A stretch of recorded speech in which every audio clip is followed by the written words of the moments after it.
Welcome back to EXPCON Cape Town Day 2. We'll be starting in 5 minutes. Thank you.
What?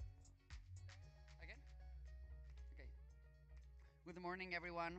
We'll be starting in 10 minutes. Please make your way inside, take your seats, and kindly put your phones on silent. Get ready to enjoy day 2 of EXPCON Cape Town. Thank you.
Good morning, everyone. Please make your way in the auditorium as we are about to start. Thank you.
Ladies and gentlemen, please welcome back on stage EXP Realty South Africa country leader, Mr. Andrew Thompson.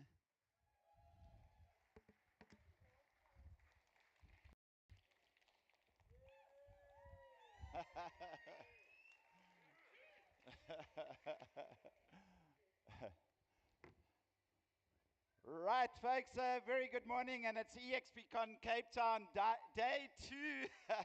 I'm so excited about today, and I think back to yesterday. Maybe let me start with today. Amazing speakers. I mean, today we got Liz Nanell coming up on stage. I am so looking forward to Chase Winshaw joining us up on stage. I think Vusi Temba Choir coming through later today. And what really excites me is hosting our annual awards this afternoon with the likes of Ilana Africa, Temba from the Drum Cafe, and celebrating you, our people in this very audience. So let's just give a big round of applause for today.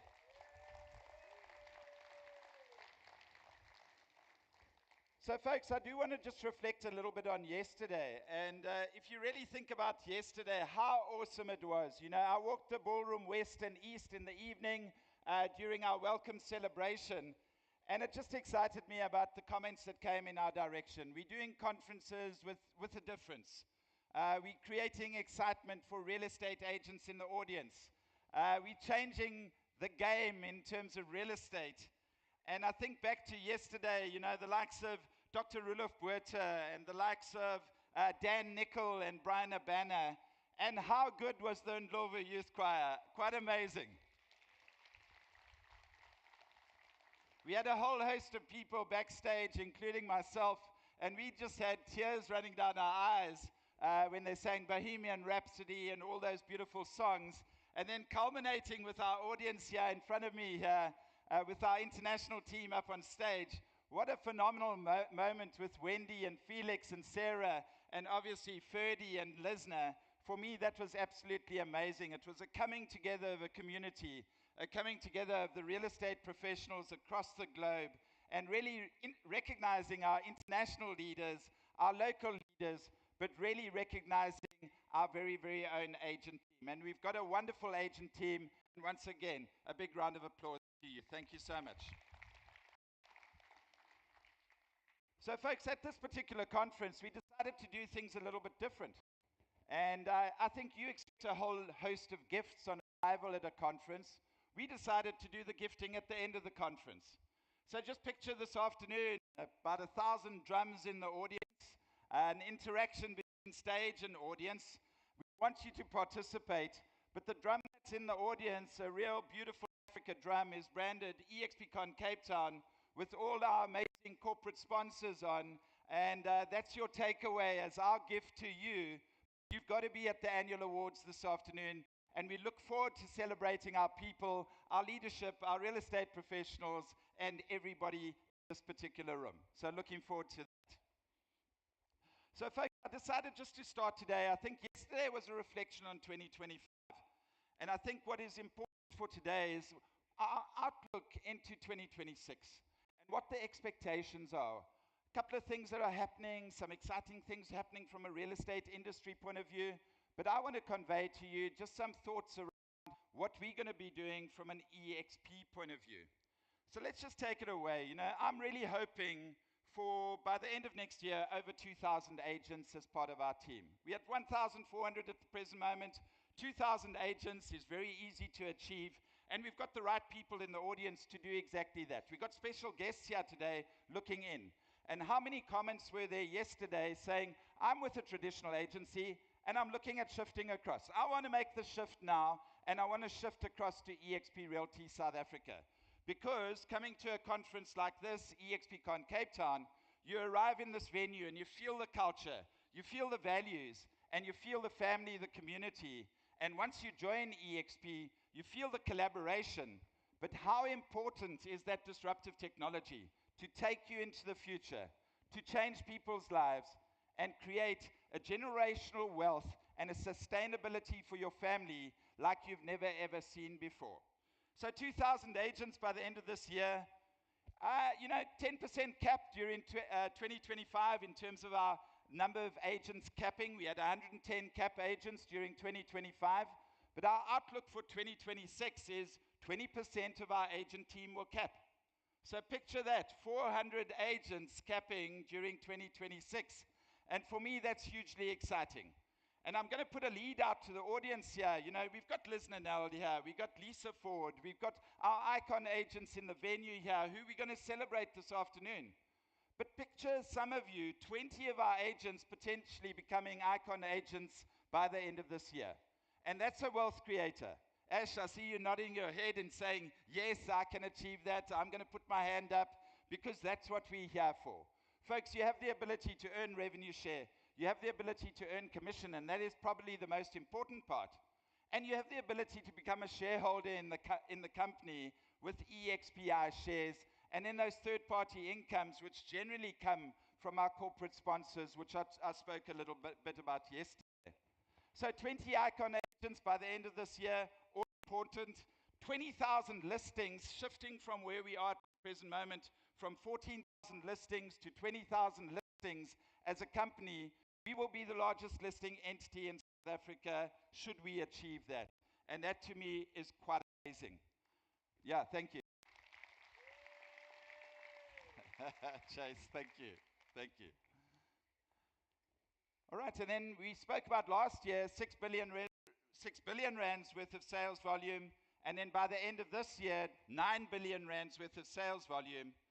You've got to know that with an emerging company that's only 5 years old, and this is now our 6th year going in, and we're now starting to achieve 9 billion rands worth of sales volume, you've got to recognize that there's a brand out there that's making a difference and shifting from traditional to future and really creating that generational wealth for the people that are in this particular room. So I am so excited about this next year. And I'm excited about the future because the minute you hit 1,000 agents, the ability to really tank it up and get the momentum, get the movement going from 1,000 agents to 2,000, 3,000, 4,000, 5,000, that's exactly what's going to happen here locally in South Africa. And we want you to be a part of that momentum and a part of that journey. So highly important. Felix, I remember chatting to Glenn Sanford about this, and we've always got the ability to say, we want to be number one in South Africa. We want to be number one in terms of agent count. We want to be number one in terms of listings. We want to be number one in terms of production. And we want to be number one in terms of the profit that we create as a company. And Glenn at a coffee table said to me, but Andrew, it's great to be number one, but maybe you're missing the point. And I said, Glenn, surely it's all about profit. He said, Andrew, it's not about profit. What it is about looking after your people. It's about looking after your agents. It's about looking after your leadership and making sure that you offer exceptional service, world-class service to your very own agent team. And Keegan, I see you nodding your head because you know what that's all about. If we've got technology, we've got disruptive technology, great tools, Seth, in terms of the way that we operate. Just picture this, being part of this company, going into the future, and leaving those traditionalists behind that have not caught up with technology. For me, that is the way to go. And folks, we certainly want to be number one in Africa in terms of being the most age-centric real estate company that this continent has ever seen. So I want to reach out to my leadership team. We're a team of 25 of us in South Africa, and individuals from Mike Walters to Khavi Rousseau to Kanya Gundwana, and not mentioning individual names because we are collective. We are family, we are community, but we are a supportive team. And we are there to be the most agent-centric real estate company that this continent has ever seen. But we can't do that, Christian. We can't do that without the help of the agents. A positive environment, a collaborative environment, a participative environment, agents helping agents, and that's the environment that we want to create in South Africa. So you can hear the passion, I think. You can feel the passion. And I really believe, and I know Steve spoke about it yesterday, the expectation now is to create exponential growth through EXP. I do want to refer back to a discussion. I think you remember this interview at Build Africa, Steve. Glenn Sanford sitting on stage, and Glenn said to me, Andrew, you know, this thing about being number one, but, you know, we spoke about America. I think America's got about 220 million people in the country, over 1 million real estate professionals. Glenn and his team, Wendy, not knocking, but I'm just saying, and it was a nudge at Glenn on stage, went from 0 agents to 1,000 agents in 7 years, if I'm not mistaken. From 2009 to 2016, went from 0 agents to 1,000 agents, and then in 1 year went from 1,000 agents to 6,000 agents. And that's when we listed on the NASDAQ, and EXPI shares were created, which we as agents within the room participate in those shares. So I had a joke with Glenn on stage, and I nudged him and I said, Glenn, in your country, such a big country, so many agents, why did it take you so long to get to 1,000 agents? Okay, and I said it with a big smile on my face, because in South Africa, with 60 million people in South Africa, and probably at the moment 38,000 agents across the country, it took us 3 years to go from 0 agents to 1,000 agents. And how cool is that? All right, so just a couple of things about this year. EXP World Tours, we're doing some really unique tours across South Africa. We're going to 10 destinations, from Potchefstroom to Rustenburg to Nelspruit to Bloemfontein, Cape Town, Durban, East London, Port Elizabeth, across the country, and going to our agents for our agents to present to the agents. And I think this is an exciting journey because it brings you into our world. It brings you into our virtual world. It gets you to understand our tools, our systems, our AI, and everything about EXP, and you will feel loved. You'll feel the hugs, you'll feel the handshakes, and you'll feel what EXP is all about. We're going to be doing regional rallies, the sky's limit. We've got a bit of a theme going to that.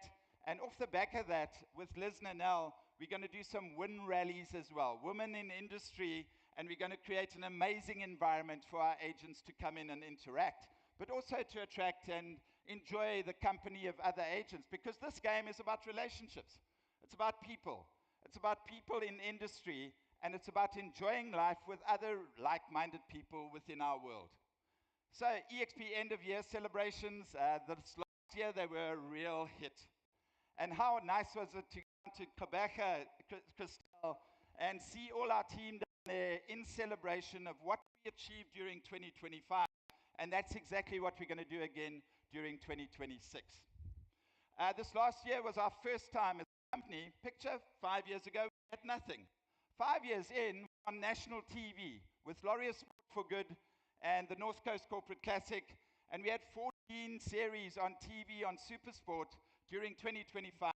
And with our great social impact partner, Laureus Sport for Good, we can do exactly the same this year, and very excited about that. So really good.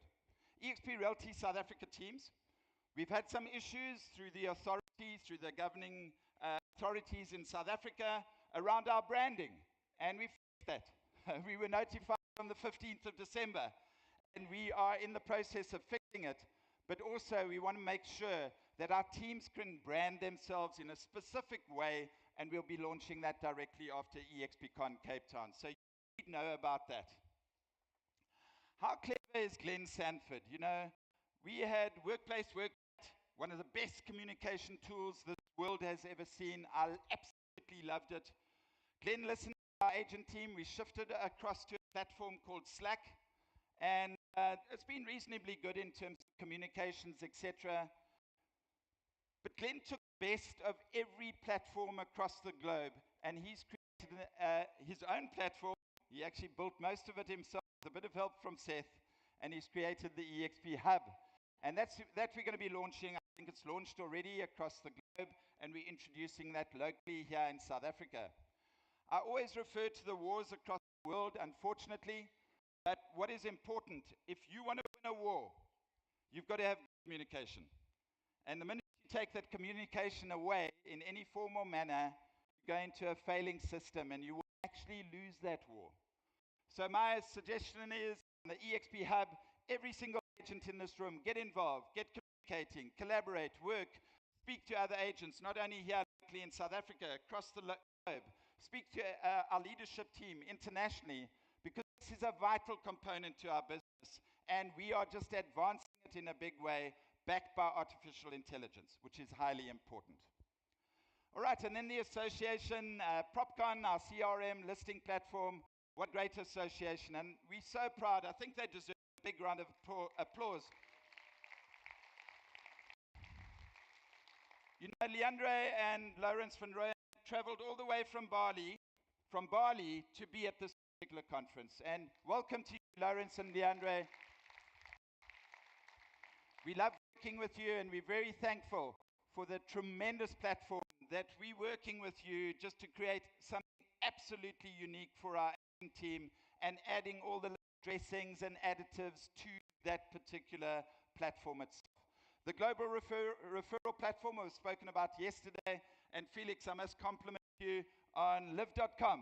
I think it's going to take the world by storm, and it's so unique, and it gives the agent the ability to interact, to communicate, to refer, not only within your own country, within your own communities, but going broader than that. And I reckon it's going to become the MLS of the world. So well done to you, and Felix, great job, well done. Wendy, I think you're going to love this, because, you know, Home Hunter, and I spoke to Glenn about it, because Home Hunter at the present moment is on your laptop. We want to have it in your pocket as an app, because it is so unique in terms of bringing you as the agent. You are the brand, you are the individual. But if you can get into the seller, the buyer's pocket, the landlord, the tenant, the investor, the developer, and get into their pocket in terms of Home Hunter, the first person they're going to refer to in terms of that application when it is fully created is you as the agent. All right, so we've got to get it into your pockets. We've got to get it into the seller, buyer, investor, developer, etc. Those customers, we've got to get into the pocket of the client in order to showcase you as an individual agent. And I'm super excited about this and the potential of Home Hunter going into the future. Folks, EXP Annual Incentive Awards, EXP Realty South Africa Brand Store, you've seen an element of it upstairs. The exceptional show house experience, all of that taking place during this year. Zoho, the shift from our old email system to a new email system. I think we're using about 2% of the ability of that particular platform, and through the likes of Seth and our training, coaching, education, Stuart Hislop and the team, we're going to grow that into a really unique model for agents to utilize. My EXP, we took comments from Steve, we've taken comments from people in the audience here with regards to My EXP. We've passed it on to our technicians, it's turned around, the dashboard is absolutely brilliant, and it showcases exactly where we're going in terms of revenue share, and no one else in the world has this. So it's absolutely unique to EXP, and if you want to become a revenue share earner, have your own organization in terms of growth and opportunity, join EXP, and we'll expose you to one of the most unique revenue share models you've ever seen in your life. Our branding toolkit, like we said, we had a few challenges in the latter part of this year. We're going to refine that, make a stronger EXP Realty brand, but certainly make sure that the agent is the strength within our business, and you are the people out there in the actual field. The launch of the race to Kenya, I mentioned it yesterday. Mike Walton is going to be driving that from the 1st of March, and we're very excited about that in terms of you bringing tier one agents into your organization, into our organization, and then obviously there's an incentive for you and your family to go to Kenya and enjoy a holiday through the huge effort you've put into revenue share during 2026. All right, and then folks, I did mention yesterday a bit of a change to the slogan. We're going to go the route of welcome to exceptional. And I think after 5 years now, I've got a feeling our tools, our technology, the systems that we've created, the people that we've brought into our organization, we can be nothing less than exceptional. You as an agent have expectations of me. You as an agent have expectations around our leadership team. We as the leadership team in South Africa have expectations around our international team. And as a collective, we're going to deliver to the market of South Africa like you have never, ever seen before. So folks, welcome to Exceptional and excited about 2026. And looking forward to the annual award later today. Please be present here and let's celebrate our people. But our next speaker, very excited about her joining me on the stage. And please welcome to the stage, Liz Nanell. Thank you very much.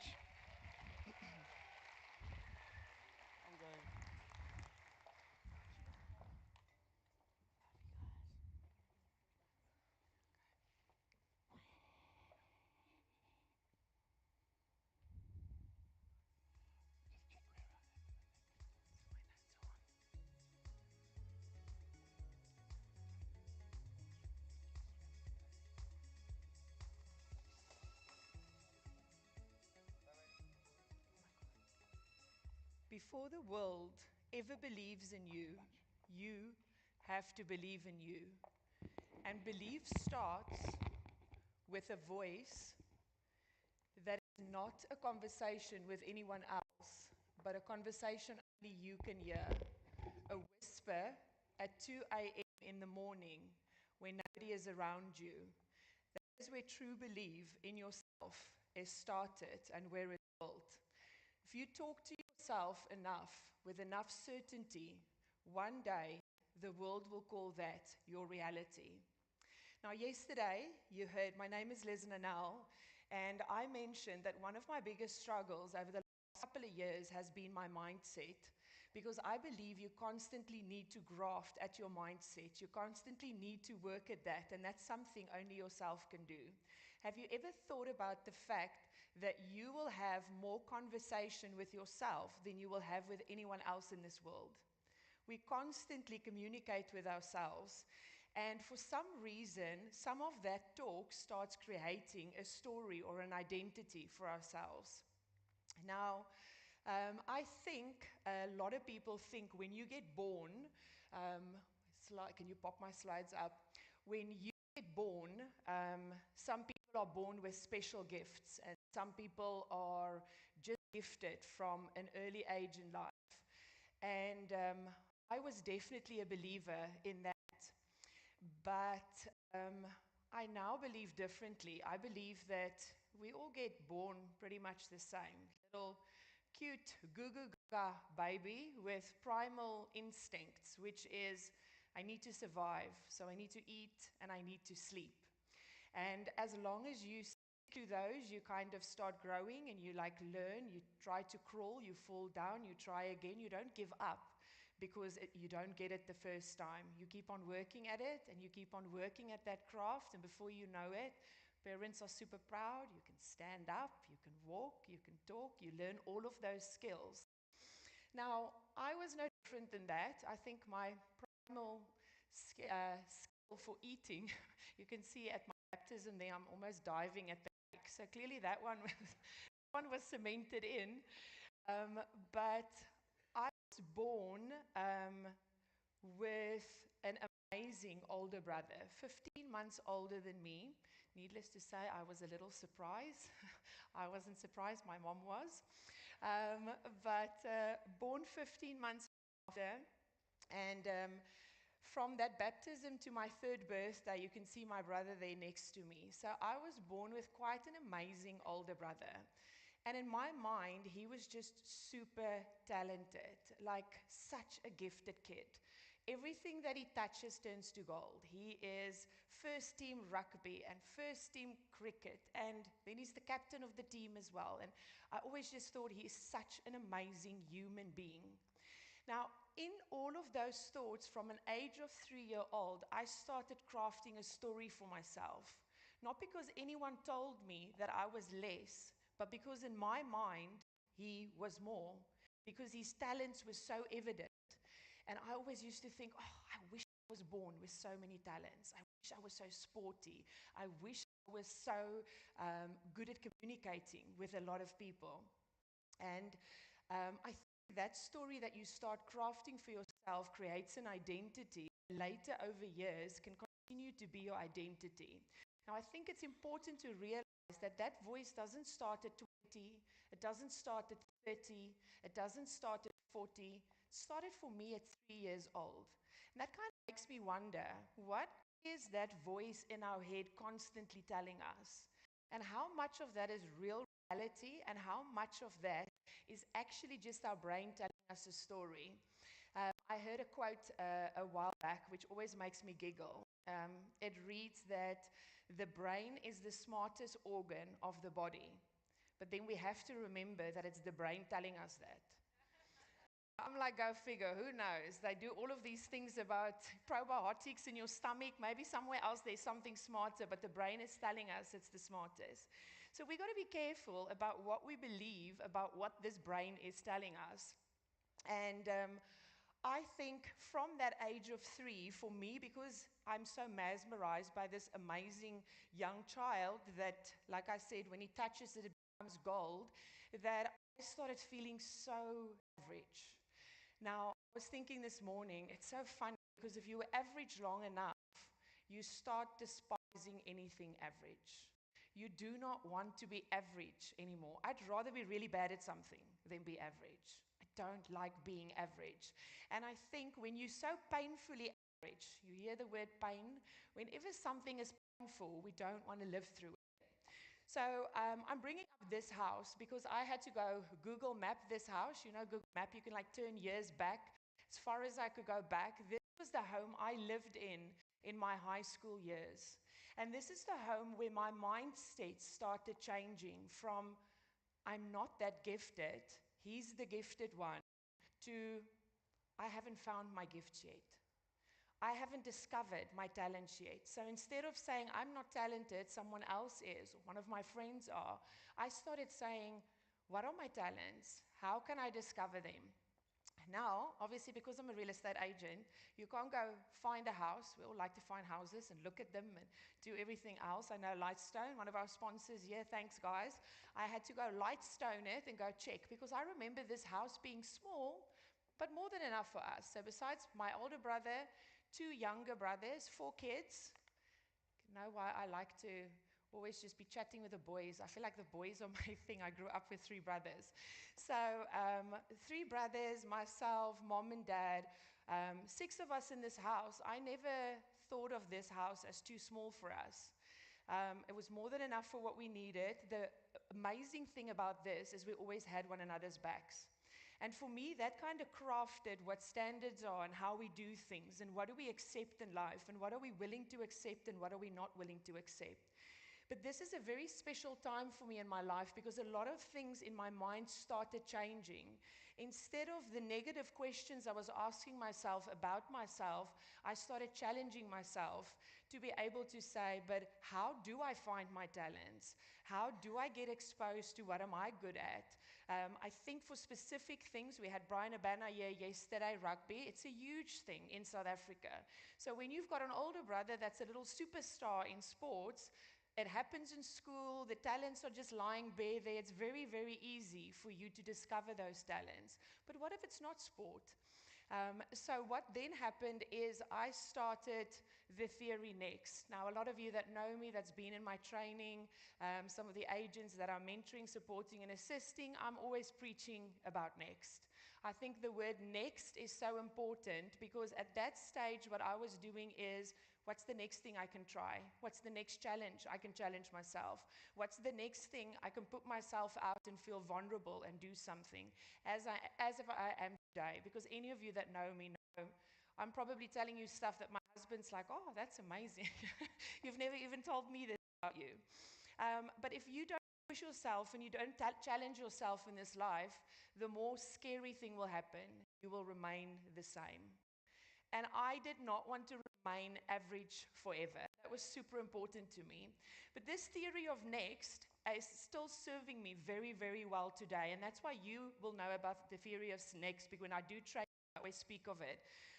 I can see an agent, and I was there myself, where a deal that you worked really hard on falls through.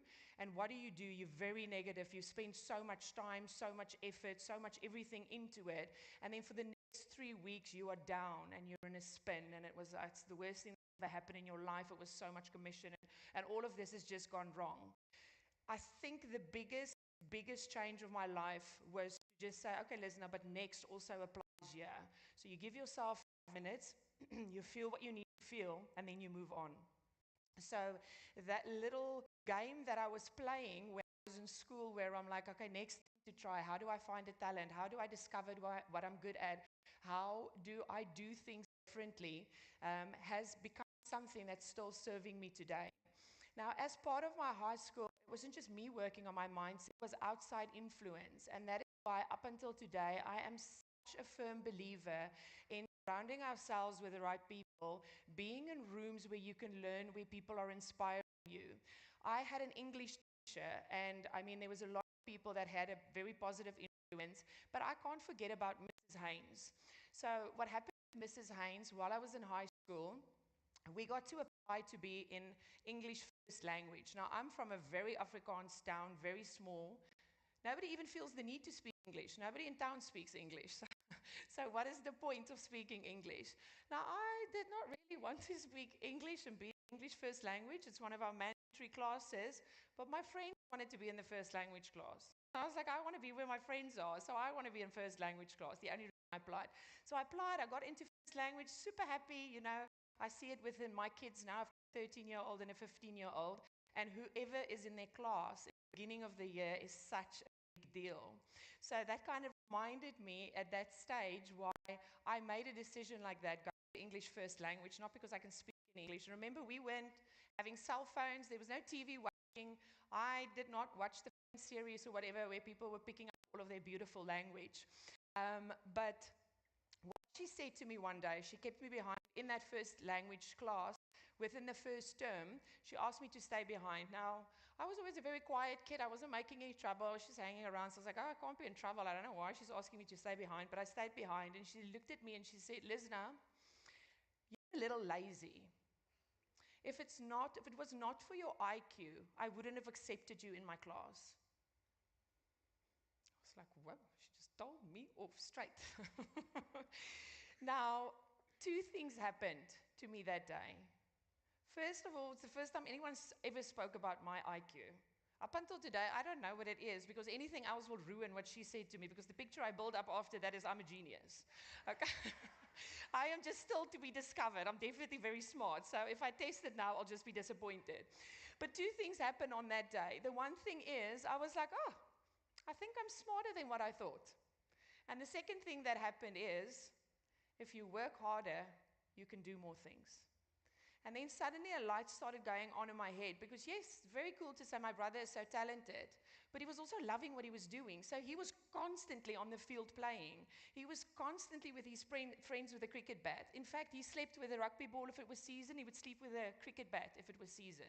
He was so obsessed about it. So I really started realizing that it's easy to make excuses. It's easy to say, I'm not athletic or I'm not that talented, but I wasn't practicing any of that. It was something that I was just telling myself to kind of create a story. And that's when things really started shifting for me. And I also came to the realization that I believe in your life, there are only 2 people that you need to make proud. And the one is your 8-year-old self, when you're trying to find yourself and you're trying to find an identity. And the next one, which I'm working really hard at, my 8-year-old's cool.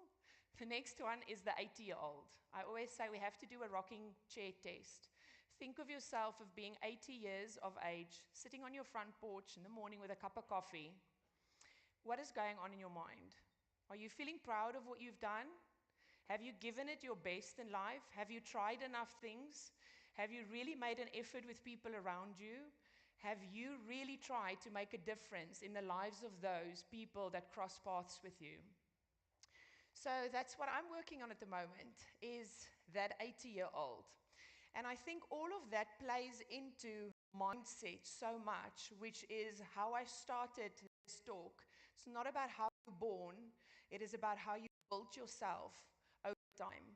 And what is the point of building yourself up if you are not going to take people along the journey and help them on days that they're struggling, and they'll in turn help you on days that you are struggling? But I really want you to start focusing on that voice in your head and see how you can change it.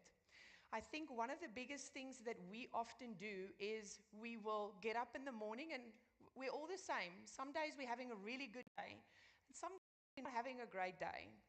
So I think it is the things that you would say to yourself on the days that you're not having a good day. I've crafted some habits of things that I say to myself. Instead of saying not enough, you can rather say, I am enough, I'm powerful, I'm courageous.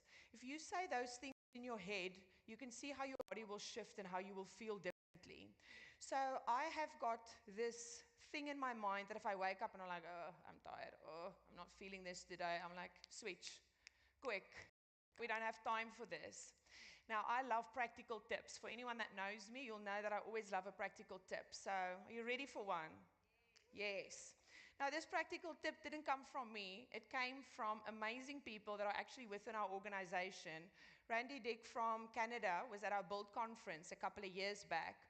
And he spoke to me, and then he pulled out a Canadian note. I don't know what it was. And he said to me, Lizna, I want you to take whatever your currency, your largest note that you've got, and I want you to write 3 or 4 things that you really are trying to achieve in your life on. Did I do it at that time? No, because that's what we like.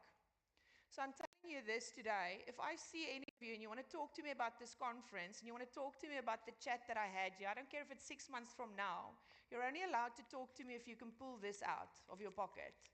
Okay, can I help you? Not as bad as I was. That took me 2 years to do it. Why did I then do it? I read Gene Frederick's book where he's talking about walking with this in your pocket. And he's not talking about a note specifically, he's talking about a piece of paper, but I was like, well, I might as well write on a piece of paper with value, otherwise I might not keep it around.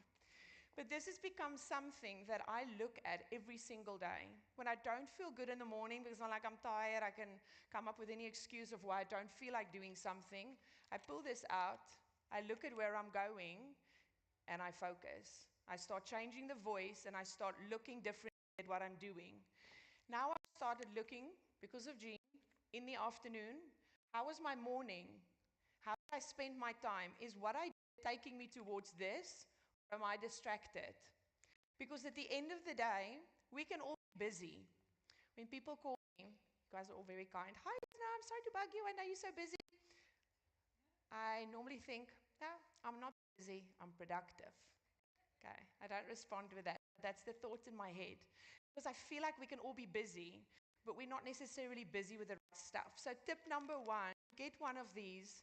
Write down a couple of things that you want. It doesn't need to happen this year. Some of it will.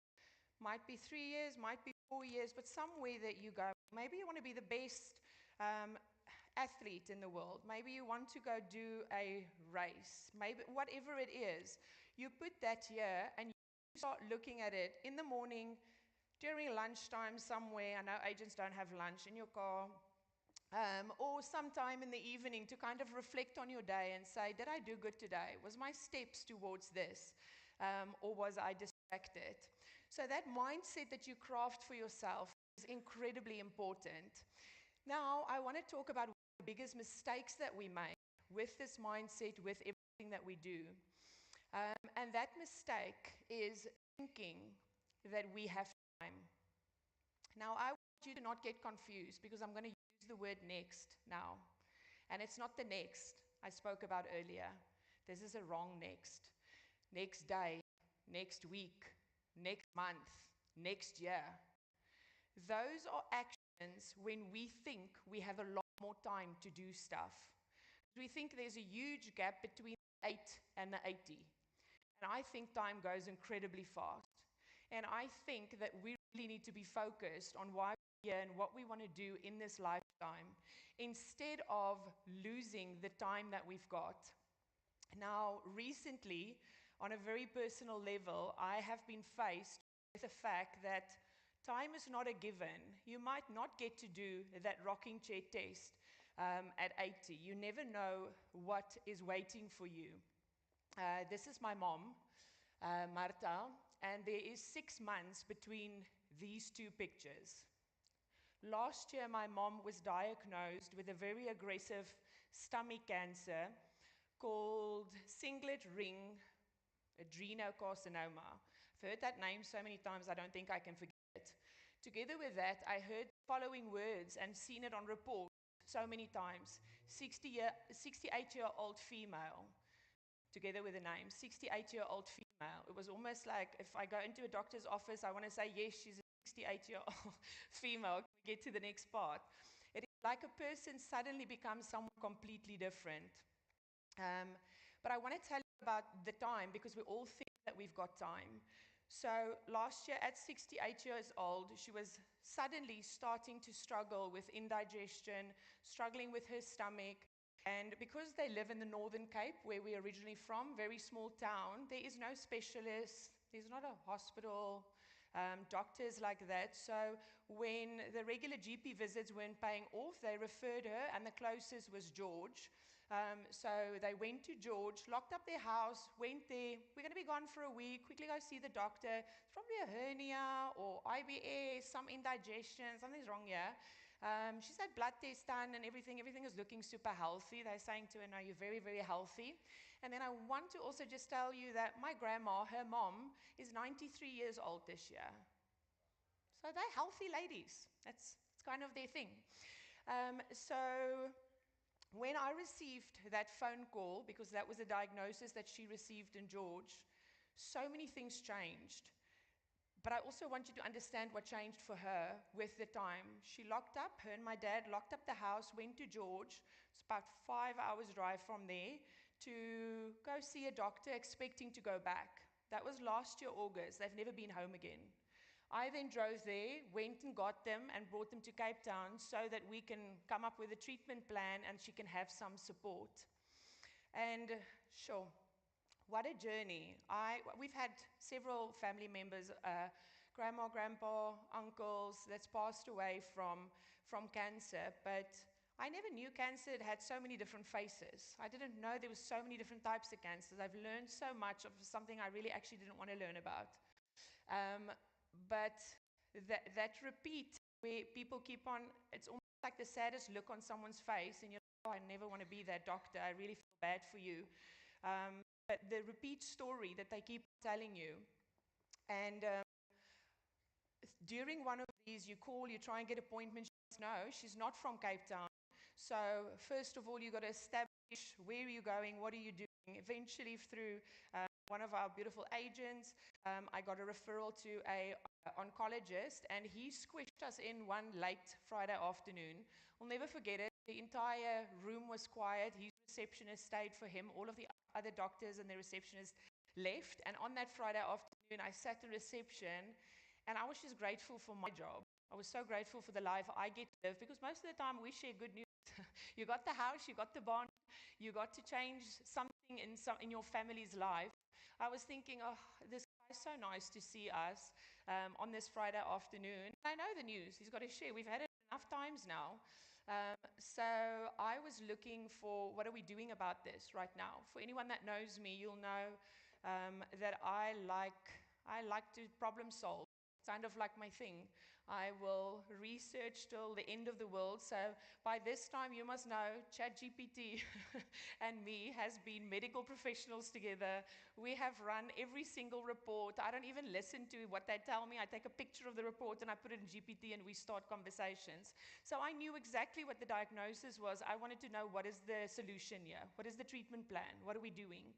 So as we sat down and he looked, very somber, and he started the explanation again. I said, Doctor, I understand, but I want to know, what are we doing? What's the treatment plan? Because I feel like we're getting passed from the one to the next, and nobody is telling us what the next step is. Everyone's just telling us it's an aggressive cancer and we need to move fast. So he looked at me and he said, Lizna, me and you at our age with our healthy bodies will not survive the chemo that we have to give for her for this aggressive cancer. So she's dropped 20 kilos. She's 68 years old. She is frail, and at that stage could not eat any solid food. So he was just like, we can start by seeing if we can do something so that the food can stay in as a palliative treatment. And we left there and we drove. Anyone from the northern suburbs will know 25M. It's one of like our cornerstones. The pharmacy is always open 24/7. So we stopped there to get us some meds. Dad stayed in the car. He's 73 years old. And I think he was just beaten up enough. We've heard these things so many times. So I got out with her. We were in the pharmacy trying to pick up the medication. And I waited for it. My mom looked at me with tears welling up in her eyes, and she said, I don't have long left.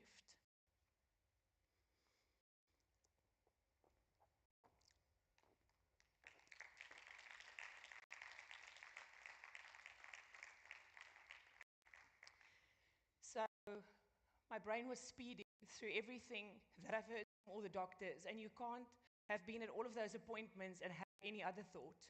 You can't think any different. But I looked straight in the eyes and I lied to her. I said to her, that's not what he said. And I turned around and I took her and we walked. And then I had to start convincing myself of that, because my brother called me the next week and he said, I've got tickets. I'm bringing the family in December. We're going to have Christmas to spend time with Mom. Do you think she'll be here? Now, nobody should ever ask anyone else that question, which I told the cool kid. But I couldn't lie to him. I said to him, I don't believe that she will be here. So, very busy time at work for him. He flew down to South Africa for 4 days, quickly spent some time with us, spent some time with them. And he said to me, whenever Mom's having the conversation with him, she's telling them that him and the kids, we've got 2 cousins, same ages as my kids, just 2 girls, that they must have a really beautiful time in Cape Town when they come in December. So she was always speaking as if she won't be here. And then something changed. Something shifted, because she started speaking back to me on that lie. She started getting excited about what Christmas gifts are we getting the kids when they come for December. And we started focusing on that. Andrew helped us a lot with that. He visited us, and we're so appreciative. Andrew gave us lots of advice on what do you focus on. And that voice started changing. And because that voice started changing, we had a beautiful Christmas together with the whole family down. And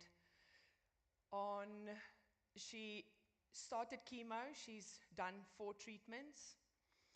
She had her 69th birthday on this Saturday, Valentine's Day. Yes.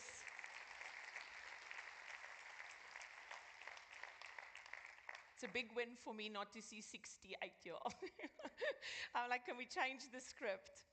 And my brother is coming down with some New Zealand friends to watch some rugby matches in August, and she's talking about what she needs to get for the kids to send back for that. So the voice that we've got inside our head, sometimes even if we have to lie to ourselves, because it's not quite what it needs to be yet, then that's what you do. And now I'm back on the practical tips. So, practical tip number 2, something that really, really helps me is I get up in the morning and I say some positive things to myself, but I also switch some music on. Now, don't worry, I won't sing to you. I know the dancing was bad yesterday. I'm like, if I see that clip one more time, I'm like, woo! So I won't sing to you, but American authors, this is just an example. This is going to be the best day. This is going to be the best day of my life. I won't sing to you, but I'd like to see you not have a good day if you start your day with a song like that. So put some of your favorite music on, get the day going, do your hair, do your makeup, put your clothes on, even if you've just dropped the biggest deal, even if the worst thing in your life is happening, and get on with it. But then don't use music when you're in your car. Listen to a podcast. There's so many podcasts around the EXP group with lots of information, lots of positivity, lots of inspiration, lots of learning tools. So I listen music to tune myself in the morning, but when I drive in my office, our cars are office, right? I put something in that feeds into my soul, that really helps me. The next thing is, because you can say, okay, Lesna, but what if I still struggle after that? Then I'm going to ask you to go home. And when I say go home, I'm talking about this room right here. I'm talking about EXP. Go think EXP. Explode your fears. Blow them up.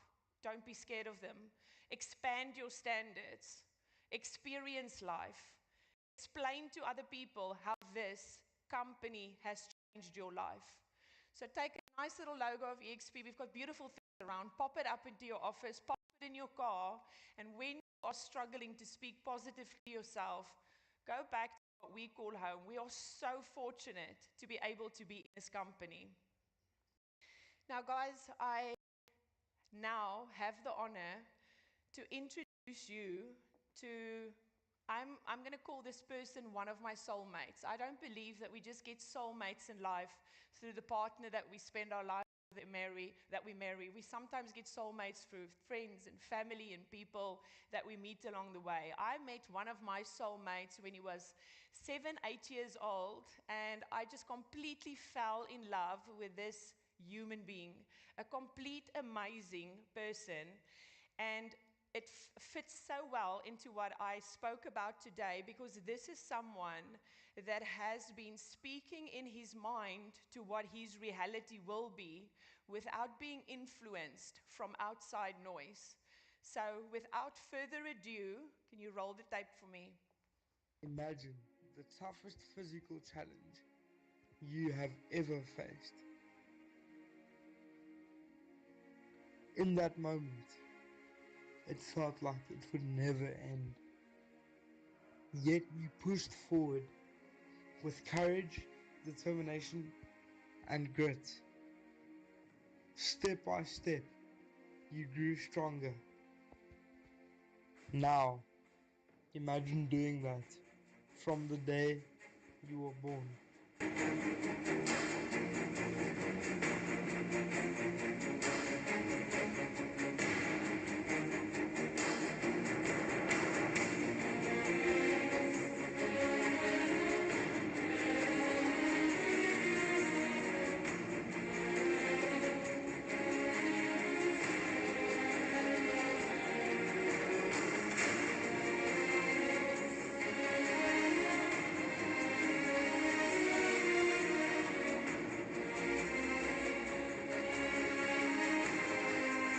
Told us that he would never be able to walk, never be able to talk, never feed himself, never have any normal kind of life. What surprised me most about Chase is that he's never not been able to. We were told that he wouldn't be able to do anything, and yet he's proved everyone wrong every step of the way. It's amazing. I'd never swap anything about Chase, and for me, he's perfect.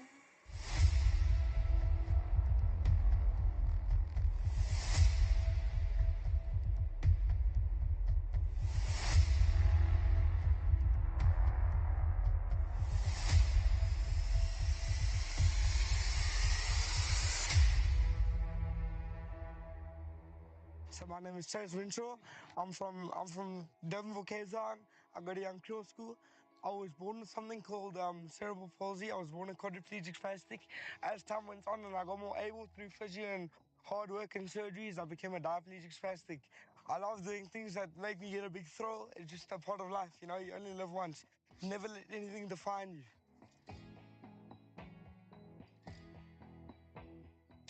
I'm bungee jumping. First time ever. I'm a bit scared, but also excited. I feel like it's gonna be an awesome achievement. Something I can tick off my bucket list for sure. And yeah, let's go. Bungee!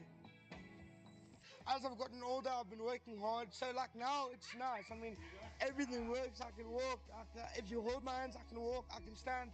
I can feel everything. I'm able to have kids one day. So like with me, I embrace it. You know, it's unique and people love me for it. So I love it. I wouldn't change a thing. Exactly, and I can bungee jump. So don't let anything stop you. Do whatever you want to do. If you can dream it and see it, you can achieve it. That's a Danzo!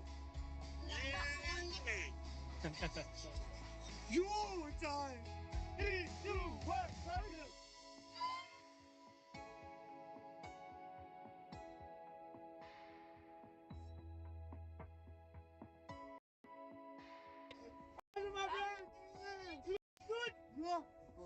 So I just went bungee jumping off the highest cliff in South Africa, the highest bridge of South Africa.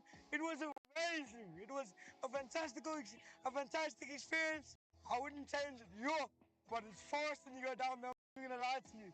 It's madness. If you're afraid of heights, you only live once. That's all I'm saying. You're gonna come to it. Book, you get things done. It's legendary. Legendary.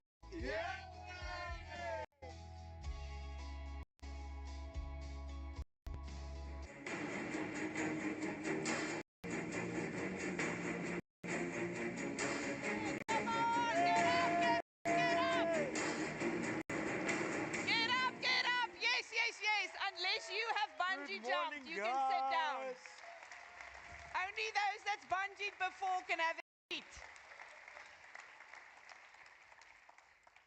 Got a water for you. Okay. So Wow! Good morning, EXP!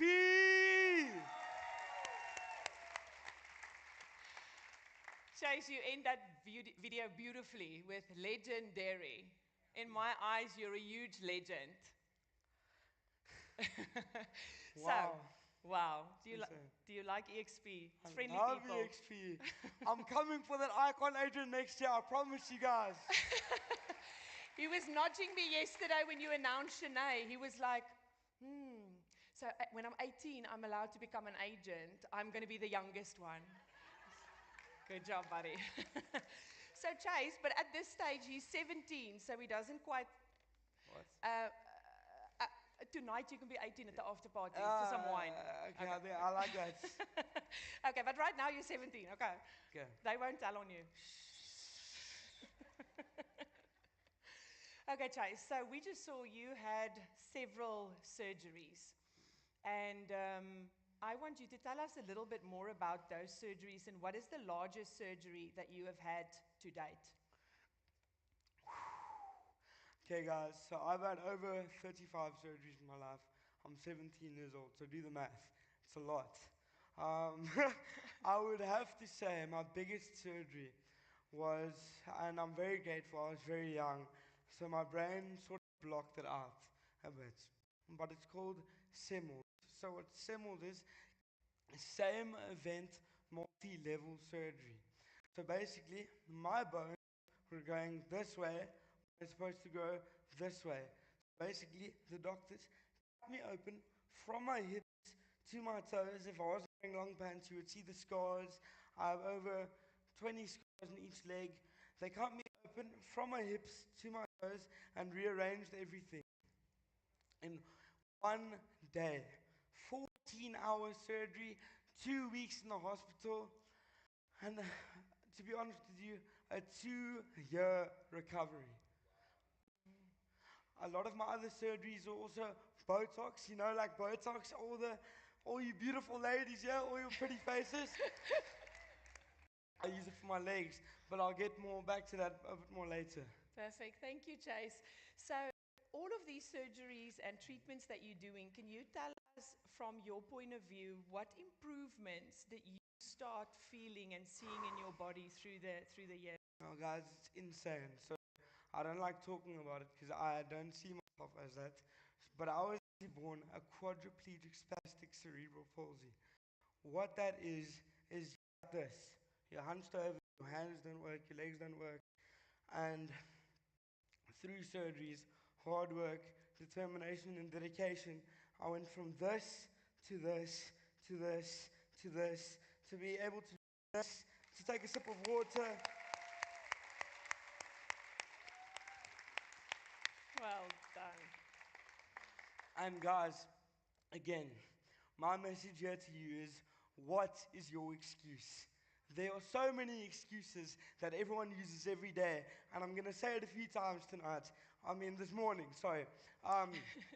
But I have so many reasons why I don't want to be here, but I've defied the odds, and you can too. Love that. Well done, Chase. So, Chase, I know you were backstage, yes. I'm not sure you heard all of that, you were getting mic'd up, but I just spoke about the way we're born versus the way that we kind of like craft our bodies, and your mind has been a very strong voice. I spoke about that voice that you've got in the middle of the night, and I know you had a voice like that one night. Do you want to tell us a little bit more about that? Okay, so I had two of those in my life. The first one, I was about, guys, it's hard. I was Chase. I was about 11, 12 years old, and I was going for one of my routine checkups with my doctor. And my doctor looked at my mom and she was like, "How are you? How are you?" And my mom looked at him. She's like, she's suffering. Like, she loves me, and she's never gonna stop. She's suffering. Her back can't take it. Because, like I say, I was dead weight, extremely overweight, 60 kilograms at the age of 10. My mom's back couldn't take it anymore. And to hear my mom say she can't do it anymore, that night in my bed, my mom had back problems, and that night in my bed, I said, "It's up to you to make a change." You're going to make me cry. And Give him a hand. Give him a hand, guys. and the other, and from that night, I started making little changes. Started doing a little bit more. I couldn't get off my chair myself yet, but I would wake up early. I would do what I can. I would sit up against my bed. I would do little things. Use my hands, play with my hands a bit more. And it's so cool. I'm now a diaplegic spastic. 1% of people with my condition get re-diagnosed. They got re-evaluated, and the doctor said, if you keep on going the way you're going, you will live a full life until 70, 80 years old. That is so cool. That is so cool. And it's just, again, guys, anything is possible. I need you. I get so frustrated when I hear people say tomorrow, Monday. There is no tomorrow. There is none of that, but there is today. I need to embrace today because it's up to you to make a change. You know, I always want to take you home. Your mom will tell the story that when you were little, I just loaded you into my car. And Can then- we go for it? And then I need to say, second night. So back to the Botox, okay? Like I said, all you faces. So I actually use it for my legs. So what we did was we did selective Botox in my thighs. We did a trial run. What that means is we don't know if it's going to benefit, so we do a trial run, and then based off that, if there's an improvement, then we do it permanently. So we did a trial run, and I was in my bed, and I was lying down, and I was like, Chase, you're doing amazing, but you can always be doing better. Chase, stand up. And I looked at myself, and I sat on the edge of the bed. I put my phone right here. I took a video, took a deep breath, pushed on my chair, and I was up. I was up.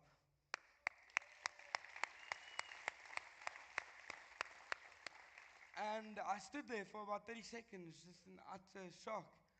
And It was just, and that was a click for me. Okay, you are here now. They said you're never going to be able to walk. You're never going to be able to talk. You're never going to be able to do anything. You're not going to be potty trained. You're not going to be able to feed yourself. You're not going to swallow. You're not going to do anything. And I stood up against my bed. So don't let anyone tell you that nothing is impossible, because I am living proof that anything is possible. Woo! Chase, both you and me get a little bit emotional when you talk about the process you go through, but also about your mom. And I know you've got such a good supportive circle. So I want you to tell us a little bit about that supportive circle, the people that surround you. Yeah, here come the waterworks, guys. Let's go. Only real men cry. My mom, I know we have ups and downs, we argue, but I'm so grateful for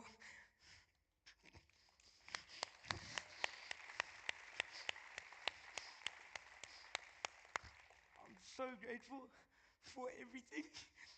My dad, my best friend, my brothers. I have 3 brothers, Paige, James, and Anesi. Without you guys, I wouldn't be where I am today. All the jokes, all the teasers, all the did you hit legs today when I come back from gym?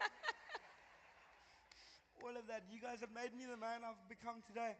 And my beautiful, beautiful, beautiful girl sitting right there. Thank you so much. Thank you so much for everything that you've done for me, the love you've shown me, the patience, the kindness, the understanding, and caring about what anyone has to say. I love you so much. We love you too, guys. Now, I know you've got a little surprise for them, but I've got a little surprise for you. Oh no. They like surprises. Can you move that so you can see the screen? Can we do that? Yeah. So I don't know if you heard me because you went back here, but I was saying that there are 2 people that you need to make proud, the 8-year-old and the 80-year-old. Now, I've got no doubt your 80-year-old to be sorted. I want to know what you think this guy would say about you. What? Can you roll for us? Oh no. This is Chess, and I'm about to rap Lose Yourself by Eminem.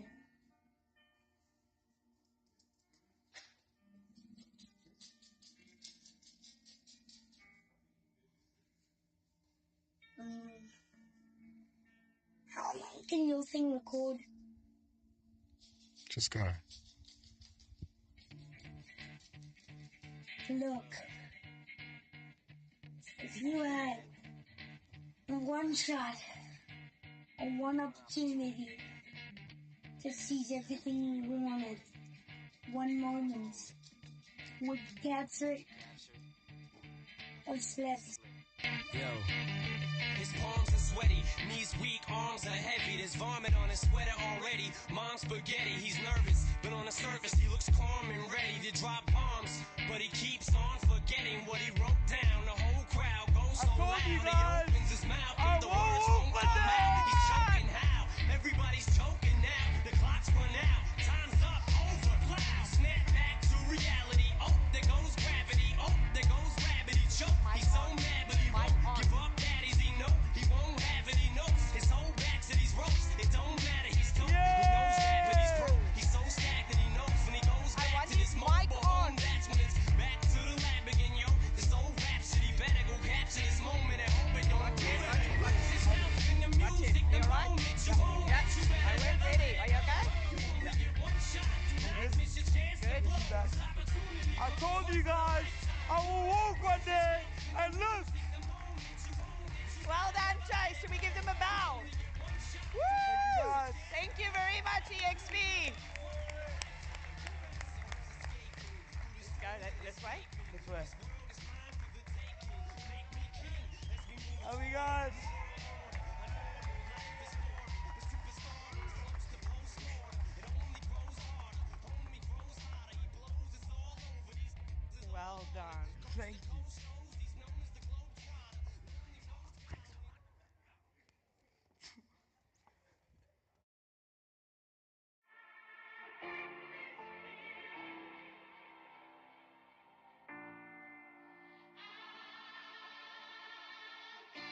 Good morning, EXPCOn Cape Town. In today's market, being just an agent isn't enough. To win, you have to be an expert. We are here to talk about raising the standard, shifting from a traditional agency mindset to becoming true stakeholders in a global powerhouse. To lead this session, I'm pleased to introduce two individuals. I'm pleased to introduce two individuals who are instrumental in building the tools and the talent that define EXP Realty South Africa. First, our operations manager, Mike Walters, who is driving the systems and cloud-centric mastery that keep us agile and ahead of the competition. Alongside him, our agent development manager, Stuart Hislop, whose focus is on your growth, your personal brand, and helping you scale into the commercial and luxury sectors. Together, they're here to show you how to leverage our national network and AI tools to build lasting wealth. Please welcome to the stage Mike Walters and Stuart Hislop. Thank you.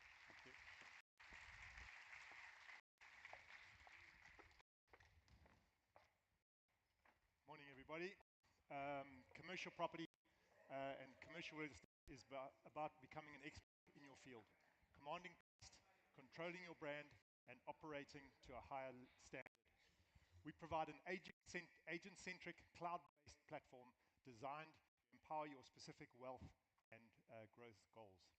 The model shifts you from a traditional broker mindset to a holding stakeholder in the company with flexibility.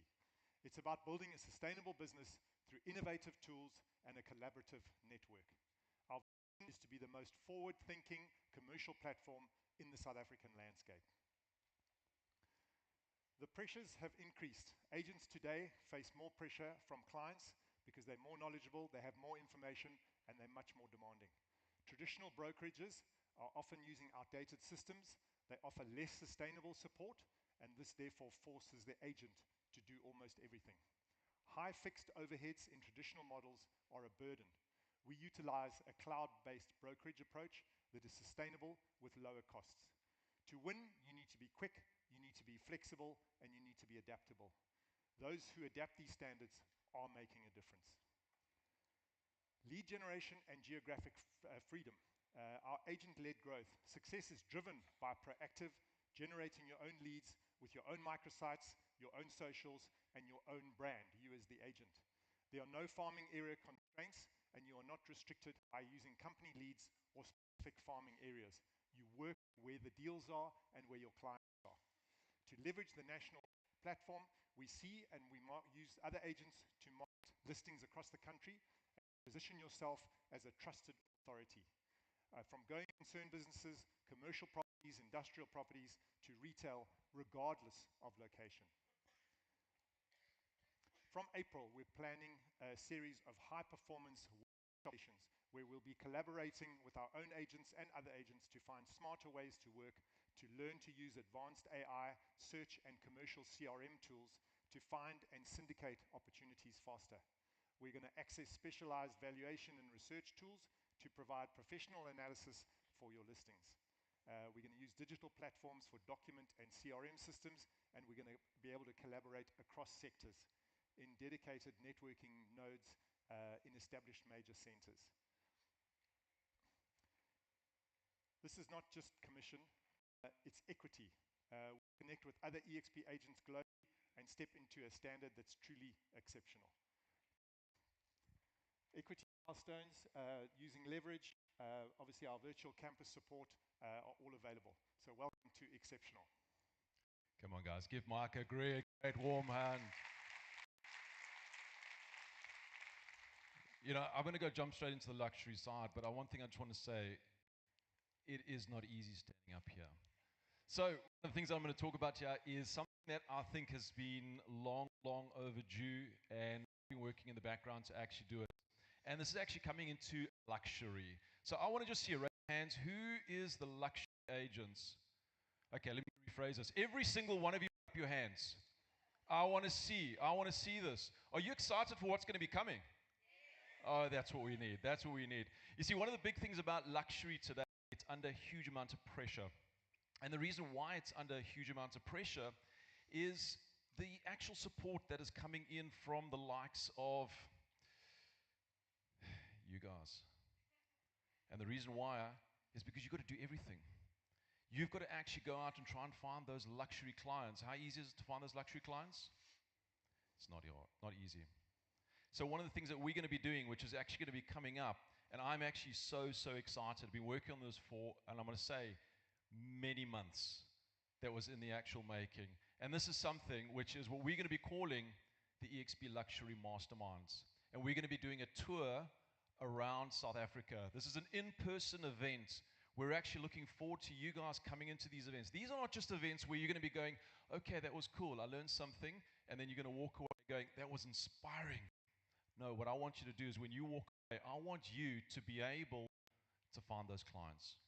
I want you to be able to do a seller's presentation that knocks it out of the park. I want you to basically become, and I want to hear you cheer, I want you to become the next top luxury agent in South Africa. Who's with me? This is going to start opening up to some elite collaborations where you can all start working together. And bearing in mind, guys, are we only in South Africa? No. We are global, which means the collaboration is taking it worldwide. Why? Because where do our buyers come from?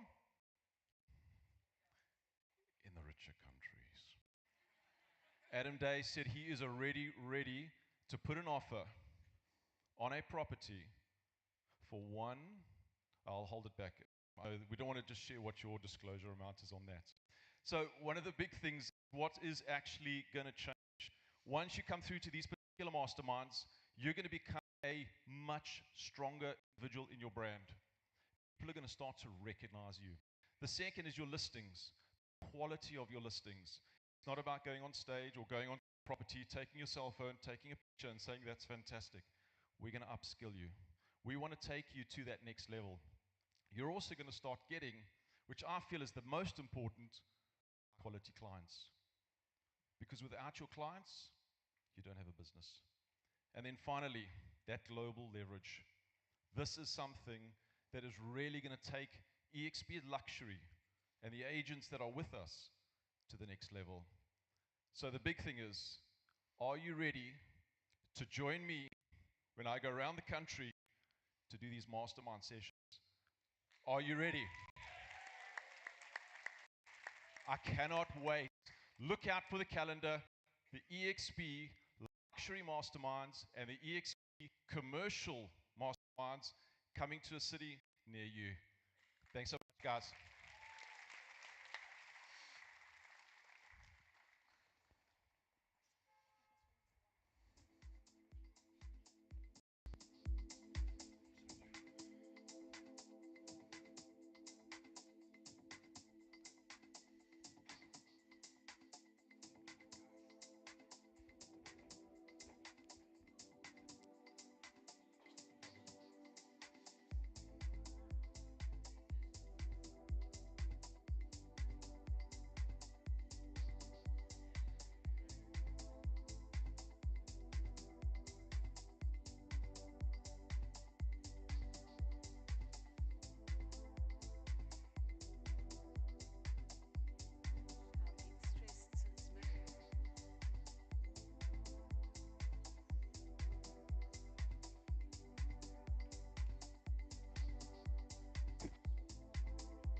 Please welcome to the stage EXP South Africa agents Sharon Motley, Lisa Ford, Liz Nanell, Kathy Hugenhout, and Marius Foot.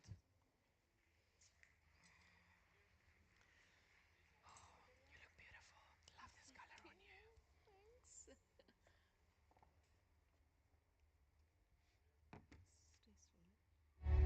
That was the emotion. I can handle that. 4 icons,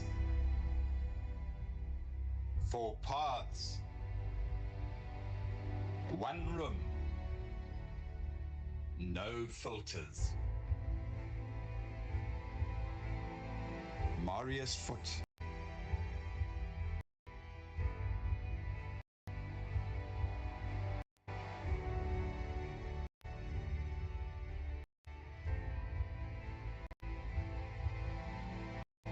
Kathy Hugenhout.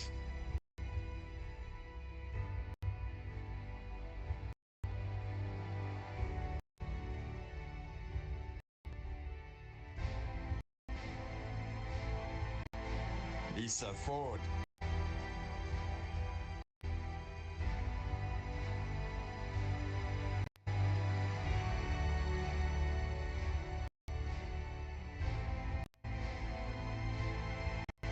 Liz Nanell.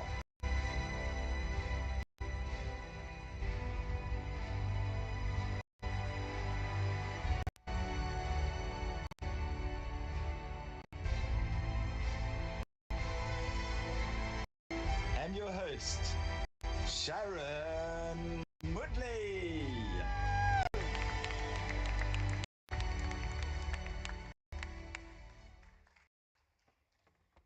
Oh, that feels bad to sit actually. Good morning, everybody.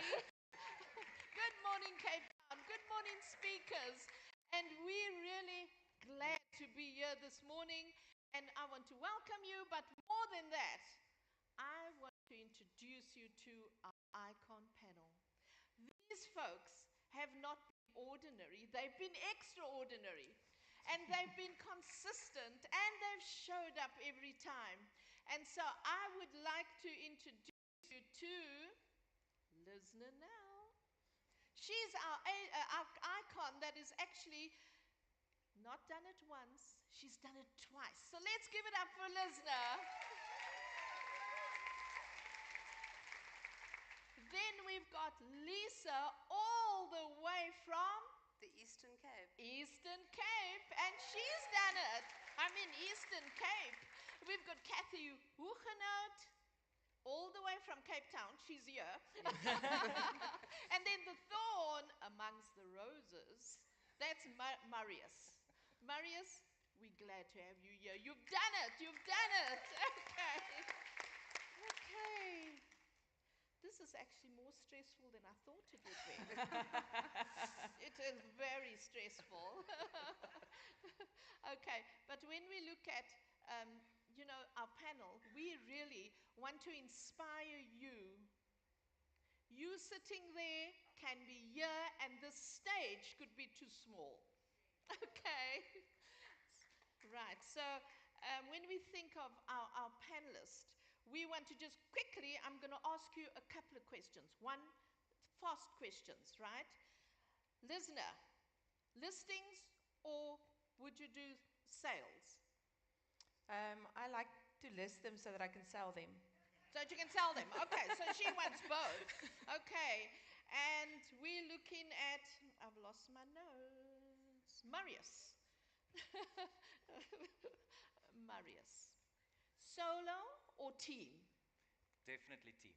Team? Definitely. Really? Team, yes. You prefer teamwork. And Kathy, will we do prospecting morning or evening? Prospecting morning. Mornings. Are you brighter in the morning? Yes. Okay. I like prospecting evening. Okay, then Lisa, discipline or motivation?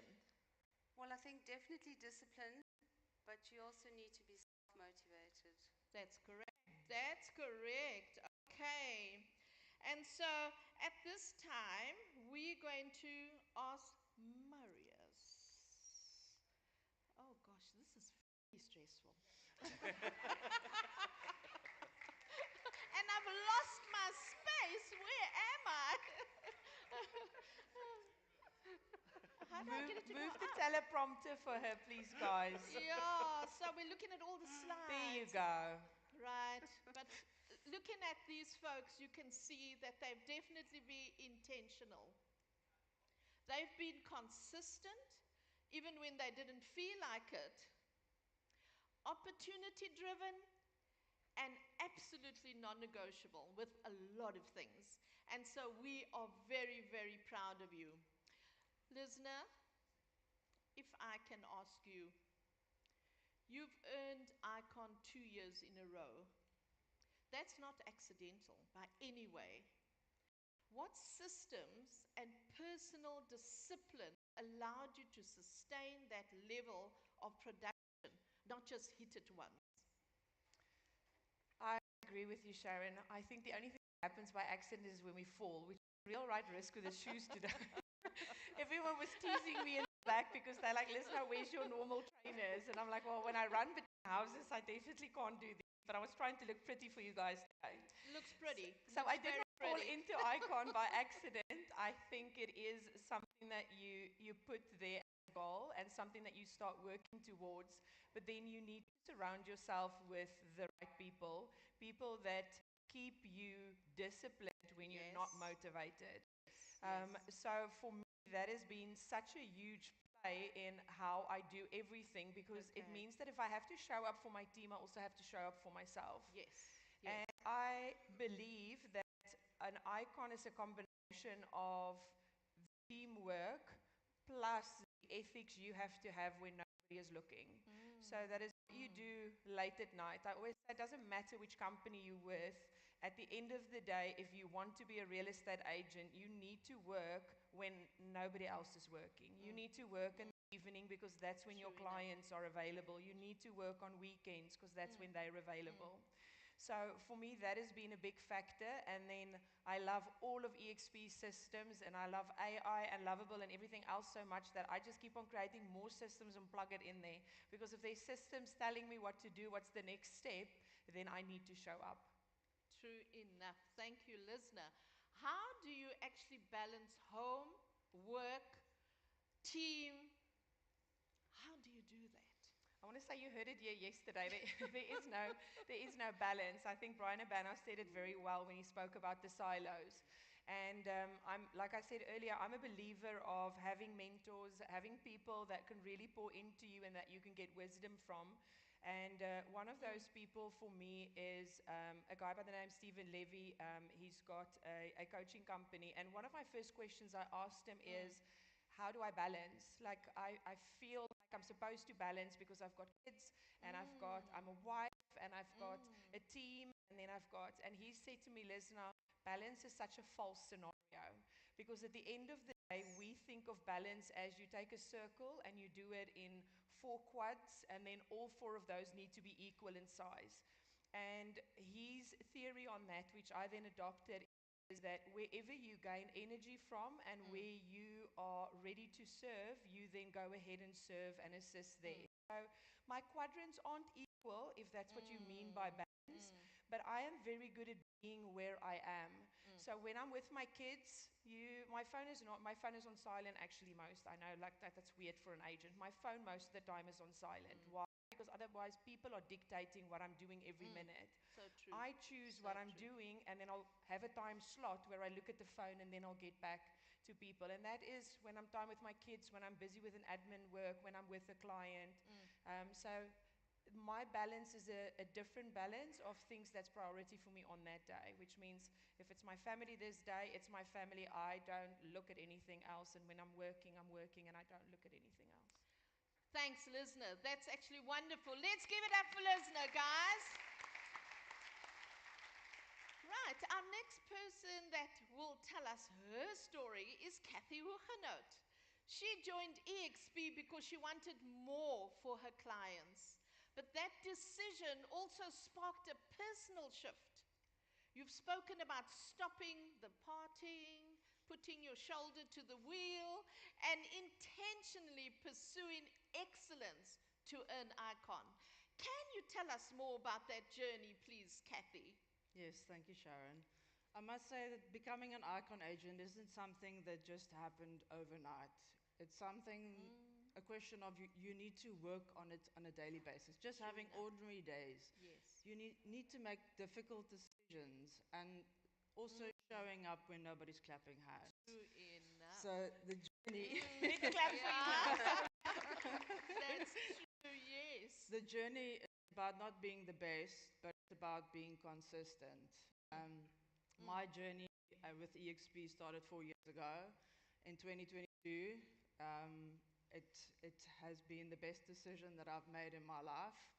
I was with the previous company I was with, I was 10 years, and in those 10 years, I really didn't grow. My growth started when I moved over to EXP. I was able to offer my clients more. I had a personal growth. It was a shift for me in my personal and my business life. But moving to EXP has given me opportunities that I haven't had before to really, as I said, to grow myself. And I've surrounded myself with successful people, and surrounding myself with successful people has made me successful. So that's very important. If you want to grow yourself, that's what you need to do. I've learned the last couple of 4 years. I've always done it, but for me it's very important to build relationships with your clients, long-lasting relationships. If you've got a client's trust, then you have everything. You're guaranteed success if you've got your client's trust. Trust is everything. True enough. And also in 2022, Steve Johnson asked me to get on stage as a cap agent. I remember that, yes.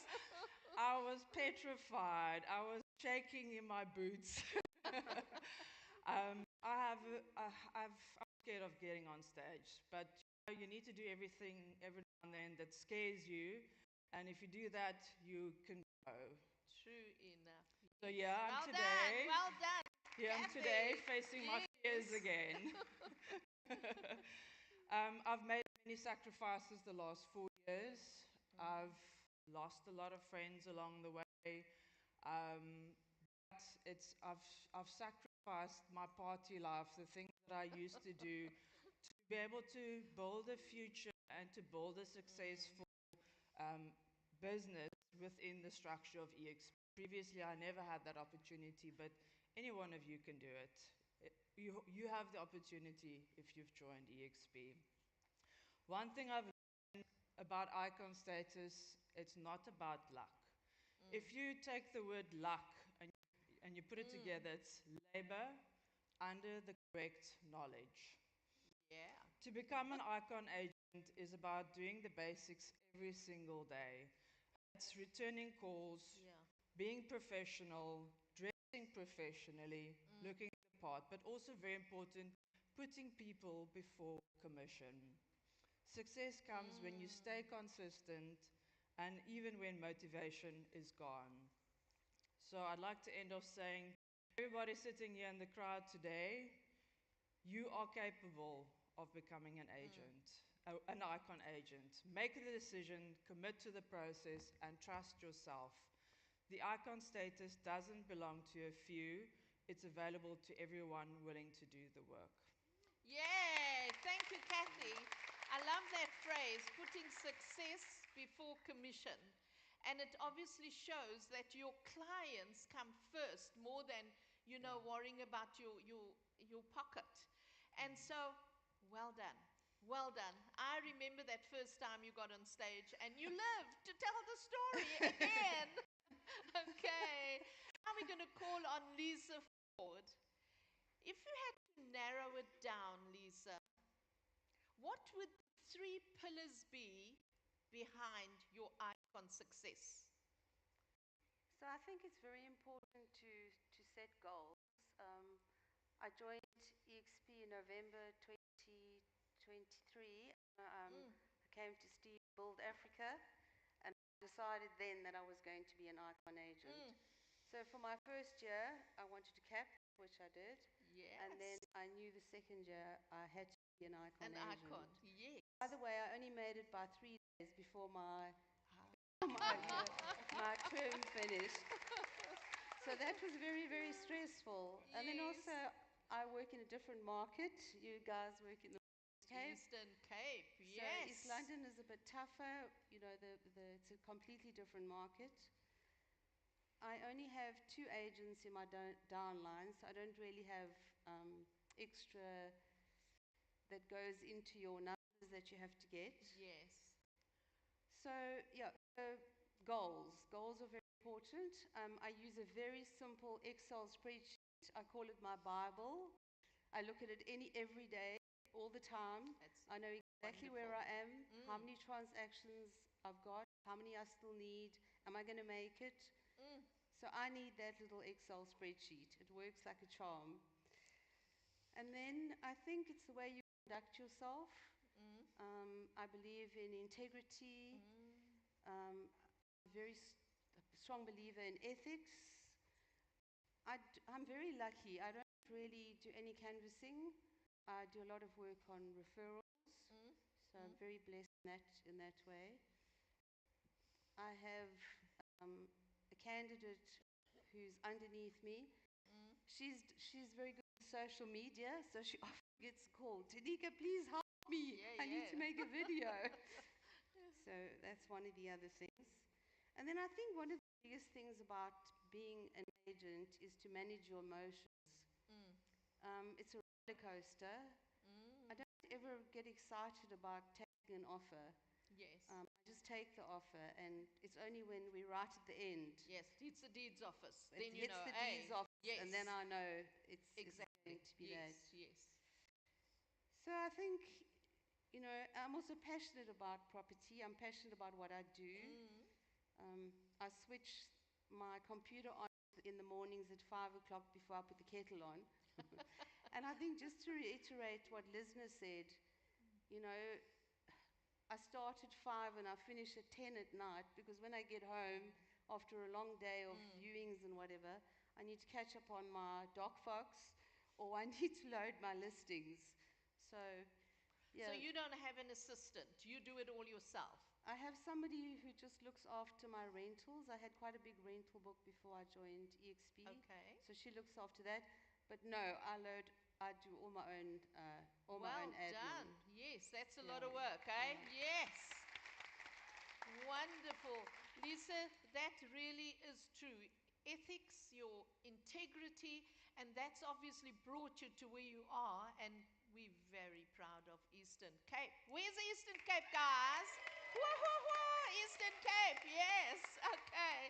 Now we're looking at Marius. He's the thorn amongst the roses, but guys, that's only just a cliche. You didn't even know what icon was. You simply focused on the opportunity in front of you, linked with the developer, and the production followed. What does that teach us? Staying open to opportunities we may not fully understand. Sharon, when I joined EXP, I made a decision within 3 minutes with my conversation with Listener. And I say it's a no-brainer. And I forgot about everything else. Yeah. And I got to work, and 3 days later, I joined EXP. Okay. And I had to make a hard decision about leaving behind what I've worked for, mandates, development mandates, and make a decision to actually just move forward. What is important? And at that stage, I had to let a lot of things go to be able to move forward because those things were keeping me back. And moving forward meant starting all over, creating new relationships. But relationships is not about the company that you are working for, it's about yourself. I love a bit of gardening, so I put my fingers into the ground and I plant things, plants, and the system that you have to work with is giving them water, nurturing them.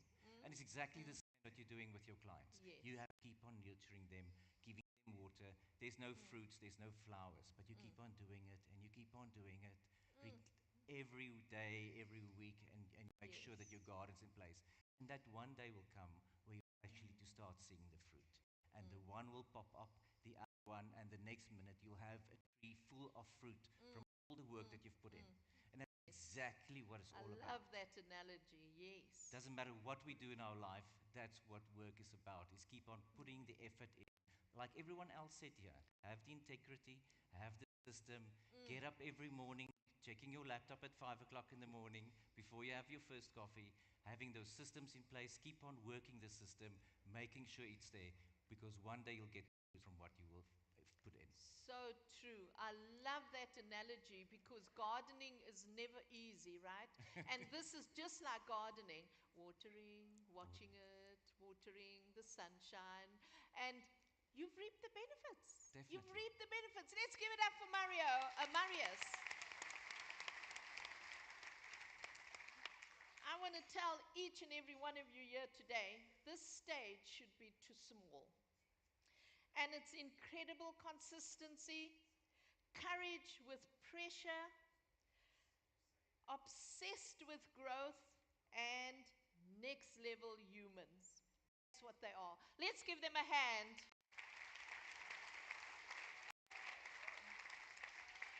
As we wrap up our icon panel, I want to leave you with something simple. Icon is not a title. It's not a badge. It's not a moment on the stage. It's a decision that you take and stay consistent when nobody is clapping. And to build when it's easier to coast, to lead when it would be simpler to follow. Every icon you've heard from today didn't wake up extraordinary. They chose discipline over distraction, growth over ego, contribution over comfort. And here's the truth. The next icon is already in the room. Come on, guys. You're here already. And so it's not just about making a decision today, but putting action behind that. And you'll be here. Okay, thank you, guys. It's icons.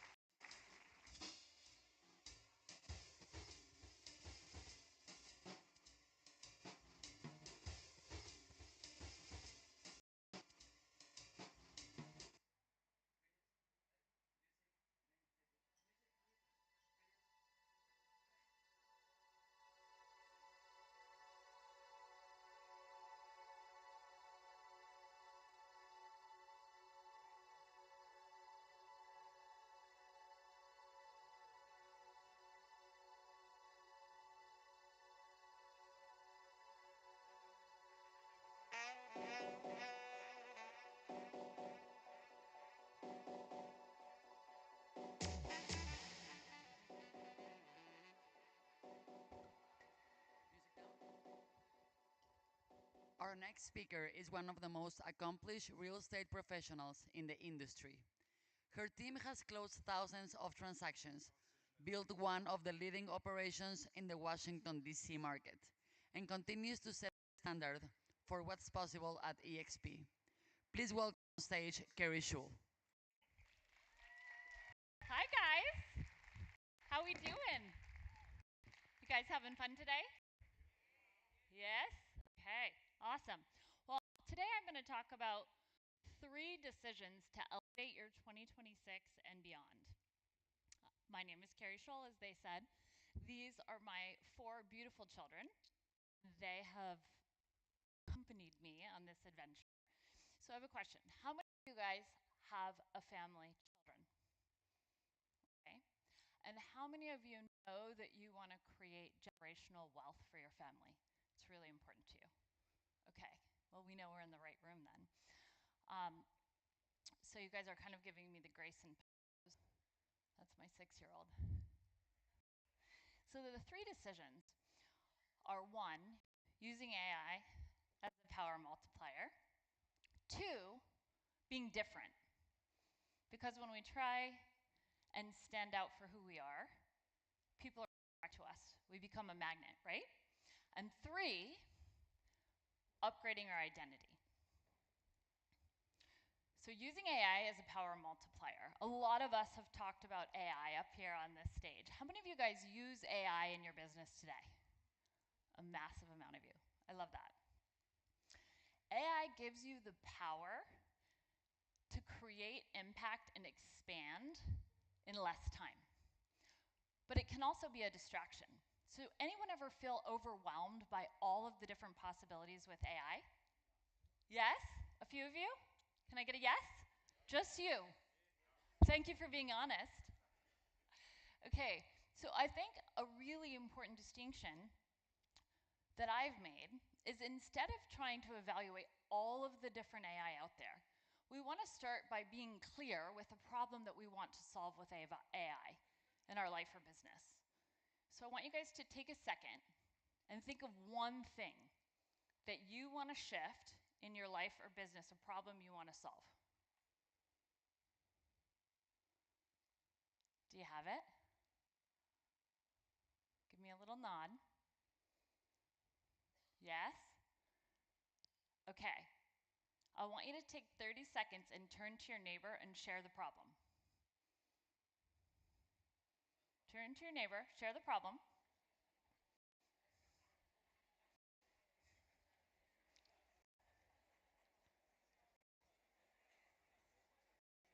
Okay, now we've said it out loud.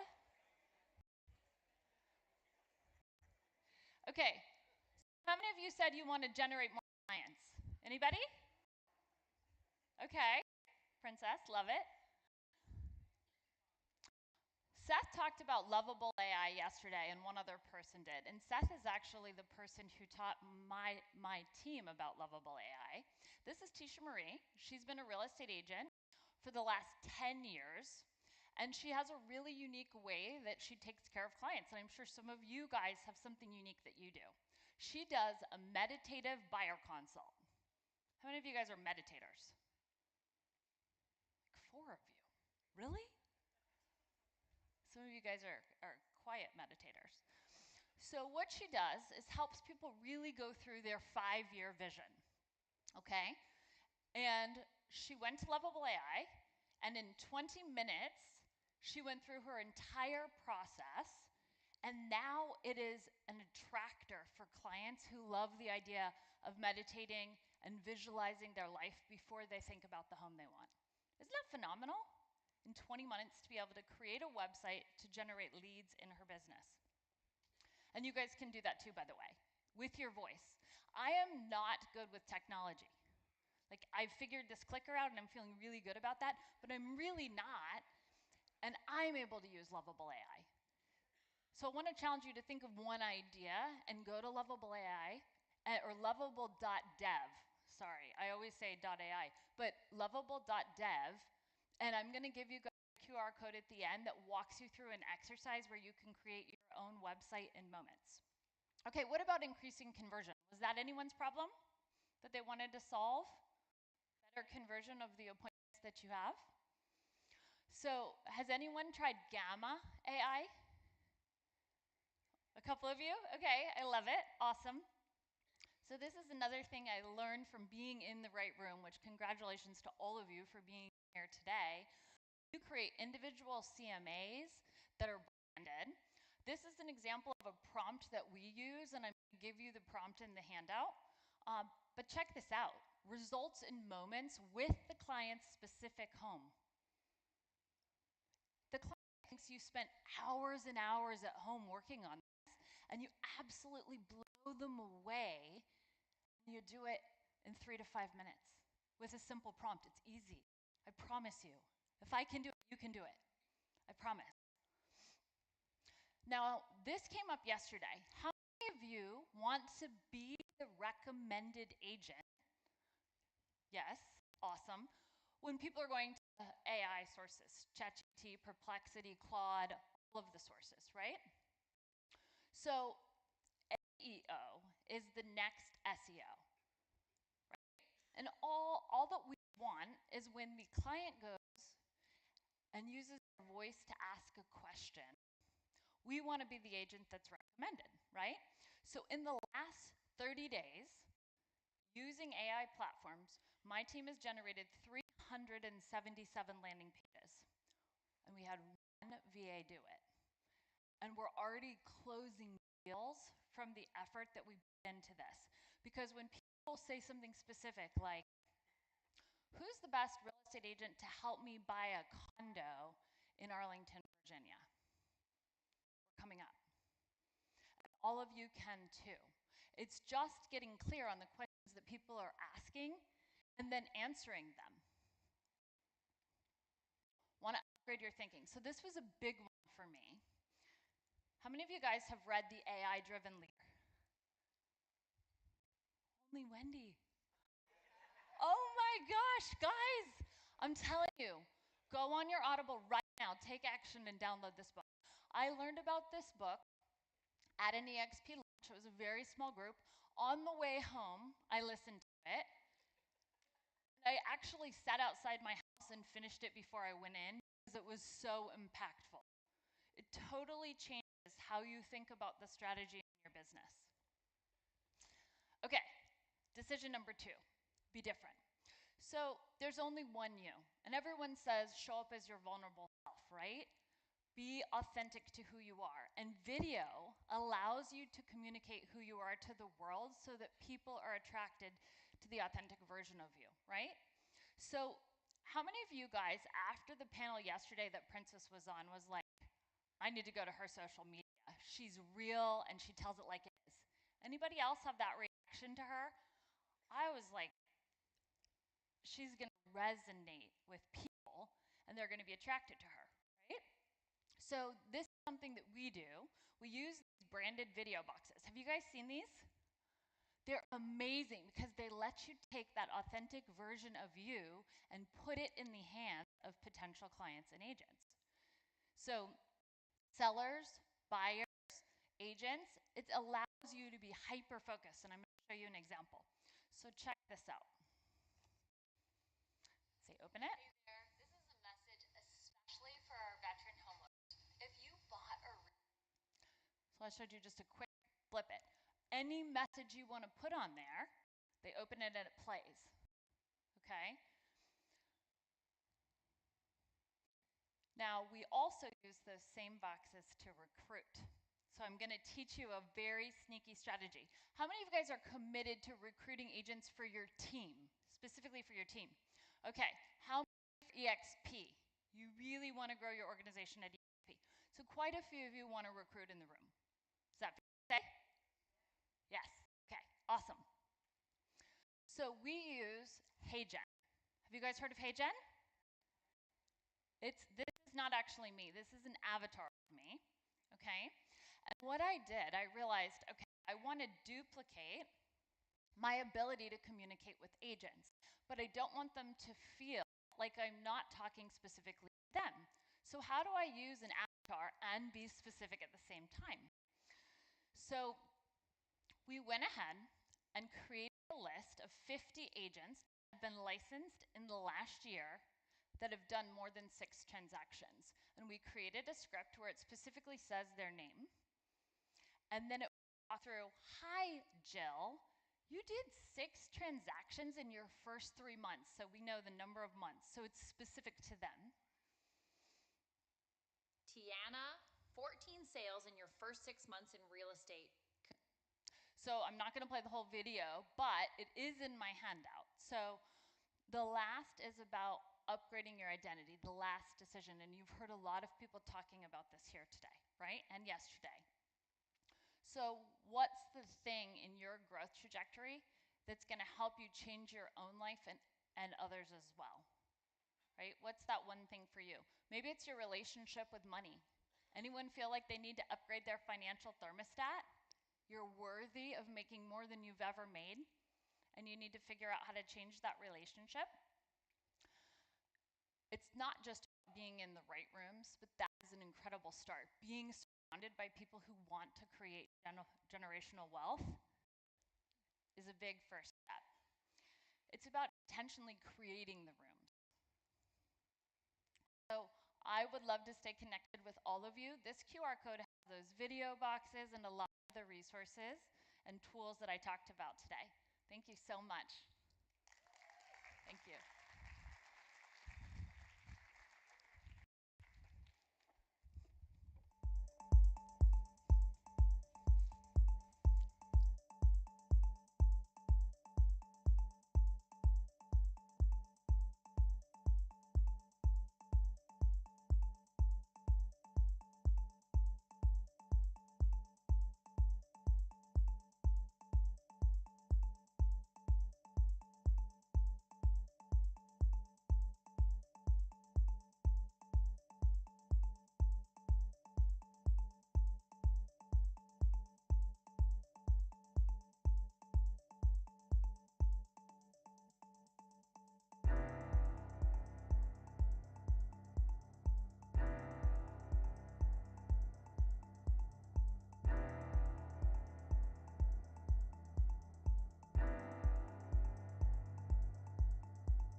Please welcome to the stage EXP South Africa agents Kelly Brown, Shanae Forster, Garikayi Mutsutsu, and Ash Rhoda.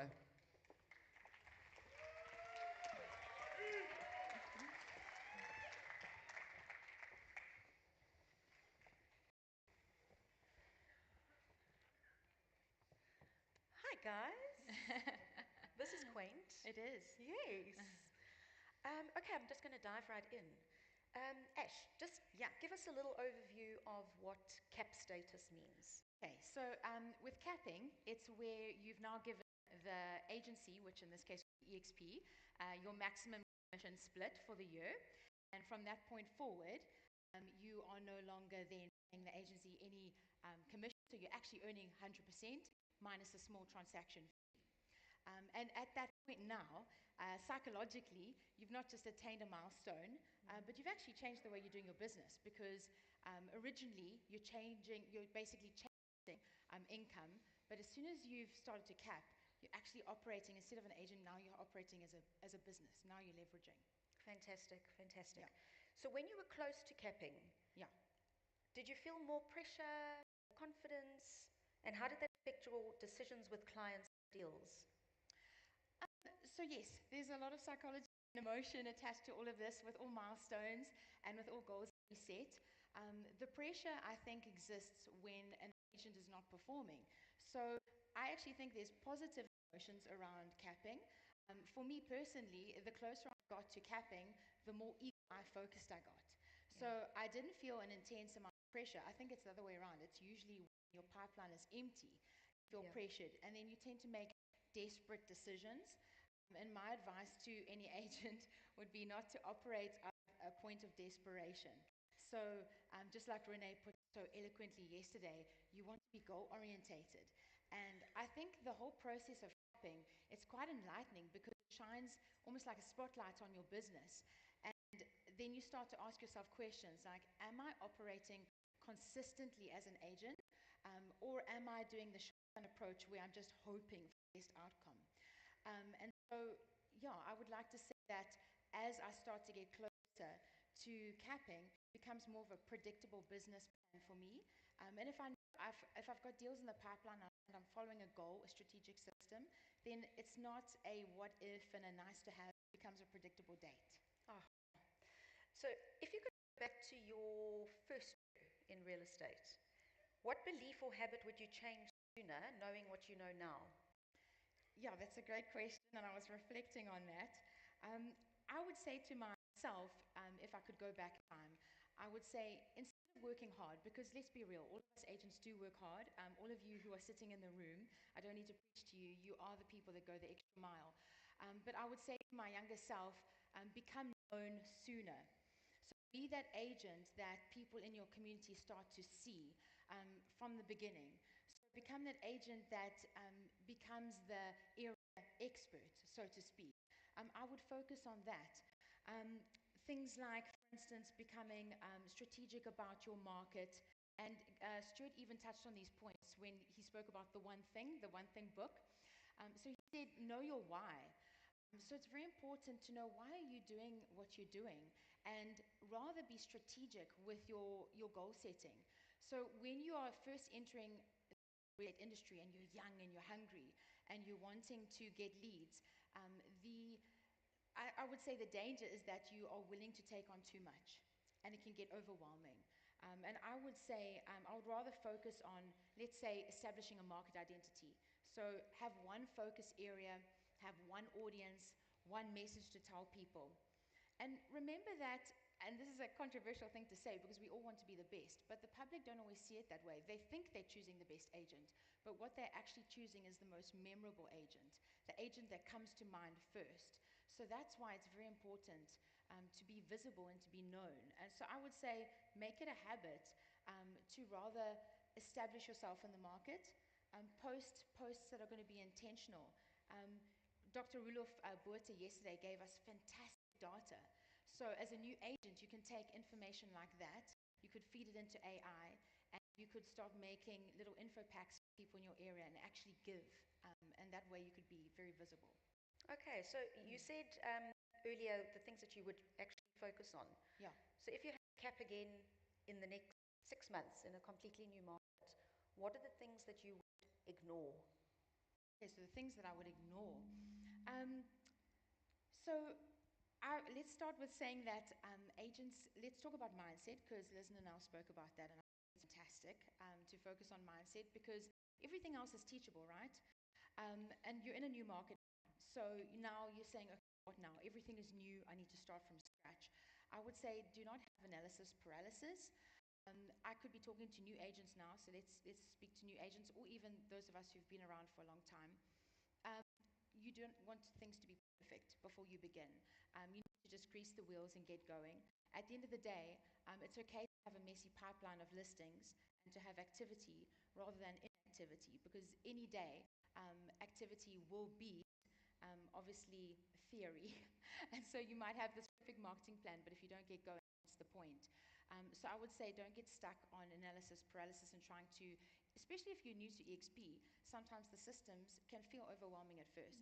Go back to basics. So there's things I can touch on what I would do. Yeah. Okay, great. Well, thank you, Ash. Some Sure. great insight there. Sure. Okay, Mr. Personality. Morning, So, EXPCOn. so if we had to take your personality away and your network, what systems would still be driving your business today? Fantastic question. So I've always been a process-driven person in the way I approach everything. You know, with this industry, you get to experience a lot of things. A lot of things can influence you in what you're trying to achieve. You know? But reading on a lot of books, when I first started the industry, I read a lot of books from successful agents. I read a lot of books on like Gary Keller, how billionaire real estate agent, and they all focused on processes and systems.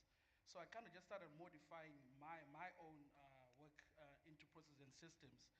And when you break down real estate as us agents, what we do, there's really 5 things that we really need to be doing on an everyday basis, you know. And that's just prospecting, following up on leads, showings, and brokering deals, and just following up with your clients all the time, you know. So I just try and make sure that on every single day basis, I'm doing those things, you know. The personality, I can't help. I can't help it, you know. I'm a child of my father. But like Adam mentioned yesterday, success leaves clues, you know. Yeah. So I've always gone back to what other successful agents are doing, you know. Funny enough, like just before we got on stage, we did a quick 5-minute me and Ash TED talk with Shanae Ruth, who spoke amazingly yesterday, you know. And you can just see the intentional way that she's approaching her business, you know. And it's the same thing that you want to do with your business as well, you know. So before you become charming and smiling at everyone, make sure that you're taking away your important duties every day on an everyday basis. That's how I approach my processes. Okay. So, in your push to CAP, what things did you say no to that you previously said yes to, and how uncomfortable was that at first? Yeah, look, I haven't been long in the industry. You know, I've only been around for like 7 years. I know for some people, It's a this is lifetime. a long time, but yeah. So in the beginning, I said yes to a lot of things. You know, I was trying to please everybody, trying to be everyone's, best helper, trying to, I told myself, look, I'm absorbing knowledge, I'm learning. But as you grow, as an agent, and as you grow as in your market, you realize that you don't have the time for everything, you know. Yeah. So you have to be intentional with your time, and you really have to protect your focus as an agent, you know. I think as agents, one of the biggest things that affects us is distractions. There's always someone trying to get into your time, you know. So you have to prioritize your focus and just growing in your strength. And the more knowledge you have, the more confidence you have, then you start able saying, look, unfortunately, I'm not available at this time. Yeah. Can I reschedule this meeting, you know? Yeah. And sometimes you have to say no, but I know when you're beginning, no feels like the end of the deal, or you're leaving an opportunity out there. But in the long run, when you're dealing with lots of clients, you know, and you're dealing with lots of people, you really need to filter out who are the committed buyers, who are the committed sellers, and Yeah. focus on those, and not be available for everyone who just wants to, window shop sometimes, or, just, being around you as a fun guy that I am. Everyone wants to be next to me, you know.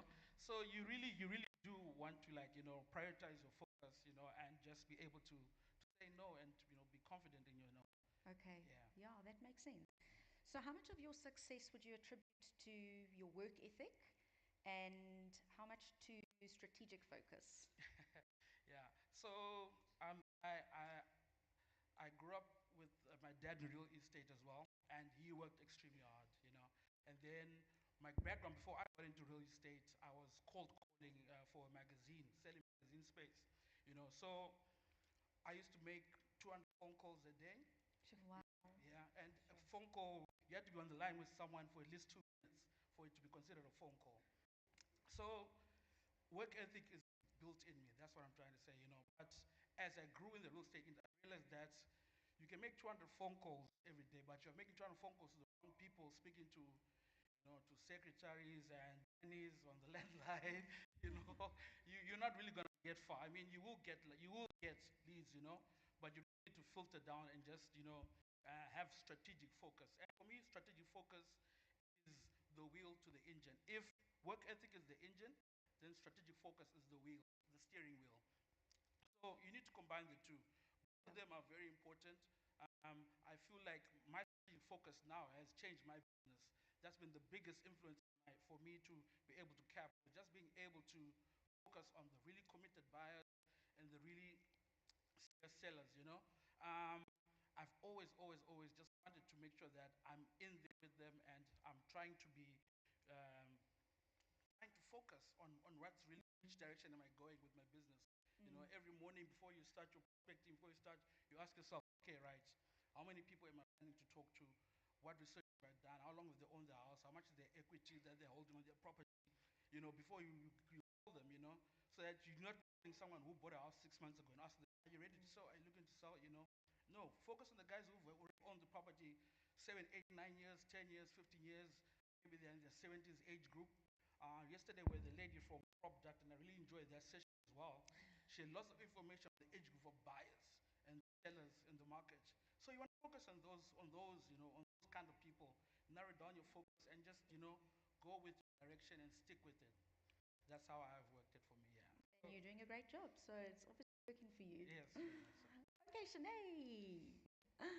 I just want to say that Shanae is our youngest Icon agent. How old are you, Shanae? I'm 24 now. 24, Icon agent. Icon agent. Give us a quick overview of what that actually means. So Icon status at EXP is given to sales that's reached a strong level. Given to agents that's reached a strong level of sales after they've capped, and who also contribute positively to the company and its community. Icon is EXP's way of turning consistent production into increased ownership in the company. Agents who qualify can earn back their cap in EXP shares. Simply put, Icon means you've built a solid, consistent real estate business and are recognized for both your results and your contribution. Fantastic. Congrats again. I mean, that's outstanding. Thanks. So, in an industry where clients often equate experience with age, what did you do to build credibility and trust? I get this question quite a lot. It was challenging for me as when I started in the industry, I was only 22. I realized early on that if I couldn't compete on age, I would have to compete on value, consistency, and integrity. I showed up consistently on social media, not just posting listings, but sharing useful insights for sellers and buyers, as I wanted my content to educate and not just advertise. At the same time, I didn't only post about my business.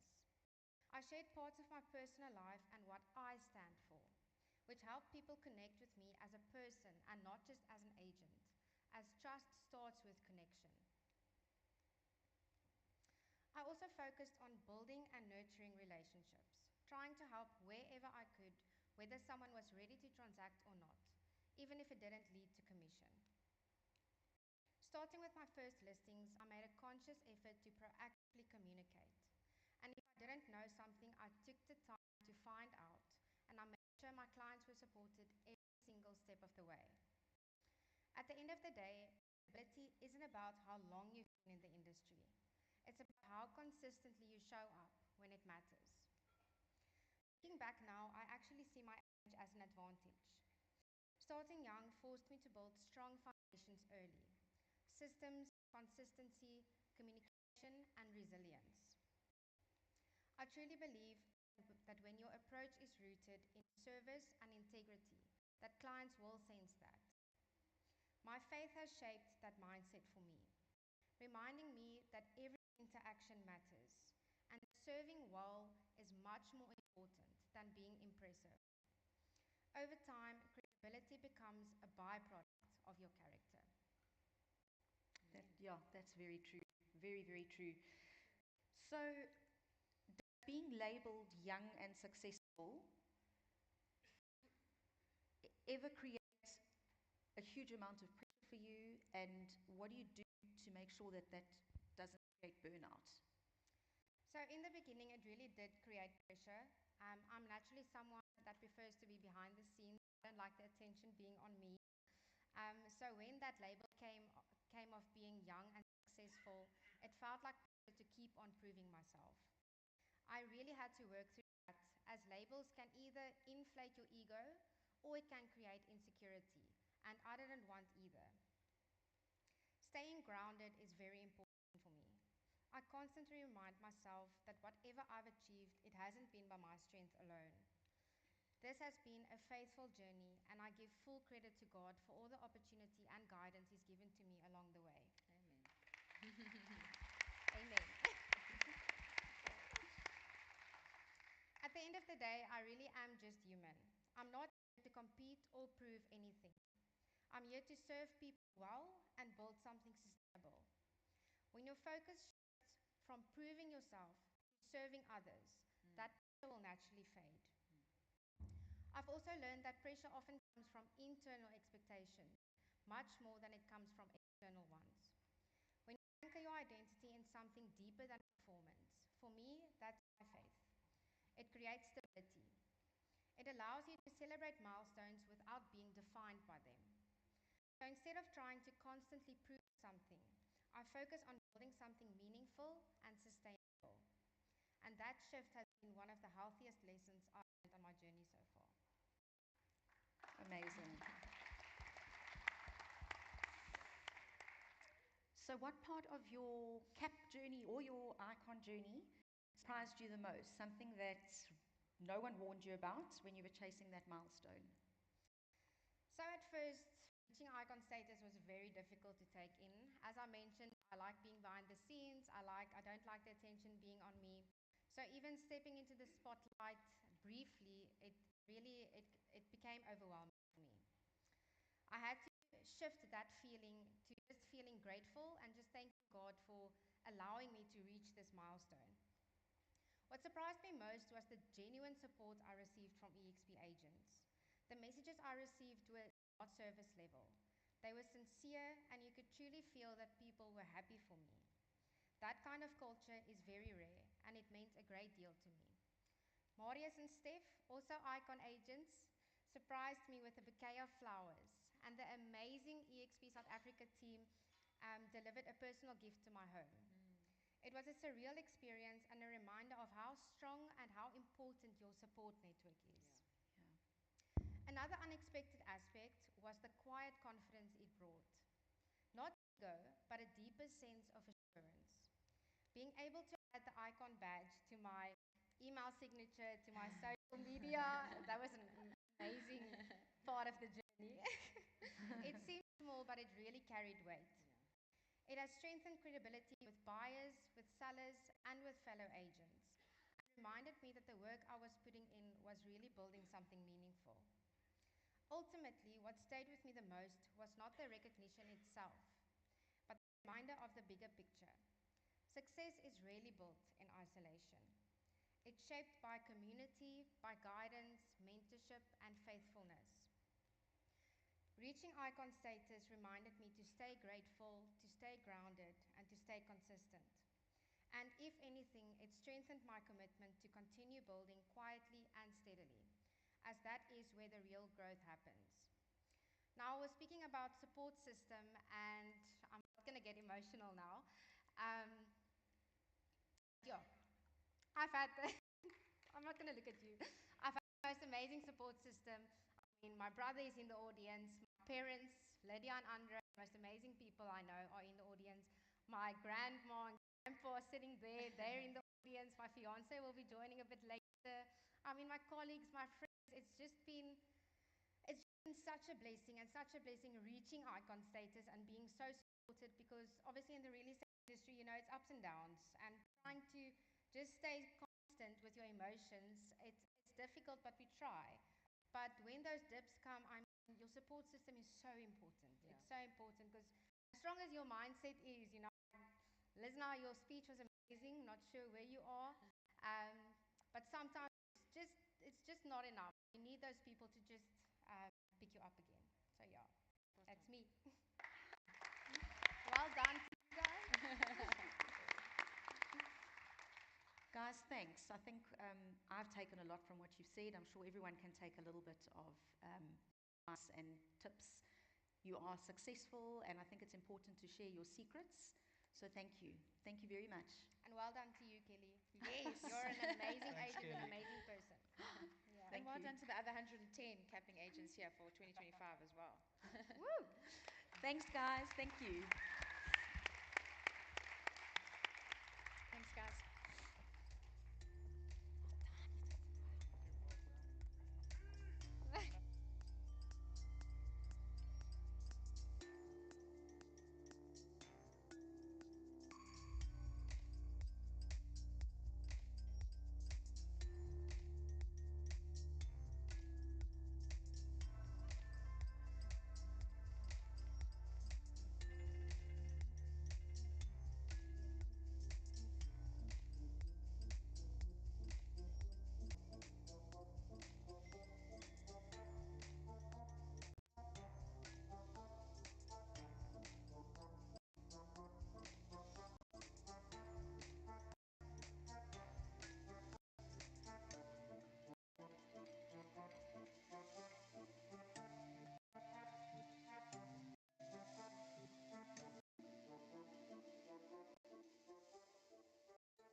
It's an incredible privilege today. I get the honor and privilege to introduce a powerful couple. What makes them so powerful is just their outright humility. They are filled with authenticity, and they're an absolute breath of fresh air to everyone around them. It's been a huge blessing to me in my life. They come with over 20 years real estate experience, so you guys are in for a huge treat today. A warm welcome and round of applause to James and Shelley Conyers. Lovely. What's up? Love you.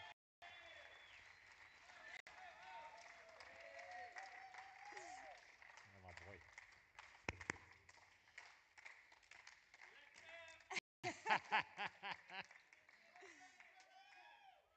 Oh, yes. Love those people. Love that guy. And that guy, we've become so friendly with. What a guy. That's what this company does, EXP. You meet incredible people. And the short time we've had them, we've been in EXP, we've met amazing people. We actually just met Rusi backstage, Rusi Tembakwaya, and he's a little bit nervous that he's flying our half hour. So you've got to make him feel comfortable when he comes here. Yeah, so before we start, I think let's take this in for a moment. Almost 1,000 agents, one industry, one room, and we all really experience one thing, and that's pressure. Pressure to perform, pressure to produce, pressure to get up every month on zero, back at zero.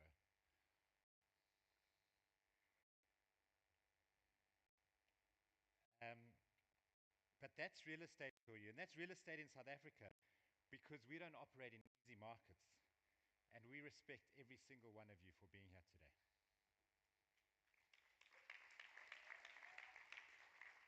So I'm going to get my steps in because I like to walk, Yeah. but Shelley likes her feet I firmly wanted to grounded. sit. James wants to walk. Okay, This is us, guys. this is us. A girl walked past me in the mall a few weeks ago, and she caught my eye as she walked, and on the back of her t-shirt it said, "Beat yesterday." And that really hit hard for me. I was like, wow, if we can beat yesterday every day, a year from now, our todays will be amazing. So that is our mantra for 2026. So, anyone guess what those two numbers are up there? 53.9, 53.3. Shout it out. Anyone? Jeez. What? Okay. She's golf handicap. Yeah, it could be. The way I'm playing at the moment, it could very well be my golf handicap. So yes, well done. Is that Annalie? Well done, Annalie. It's our, and you won't believe it, but I'm the point 3 up there. And yes, my wife has aged better than I have, but I've got an excuse. I've been in real estate for a lot longer than her.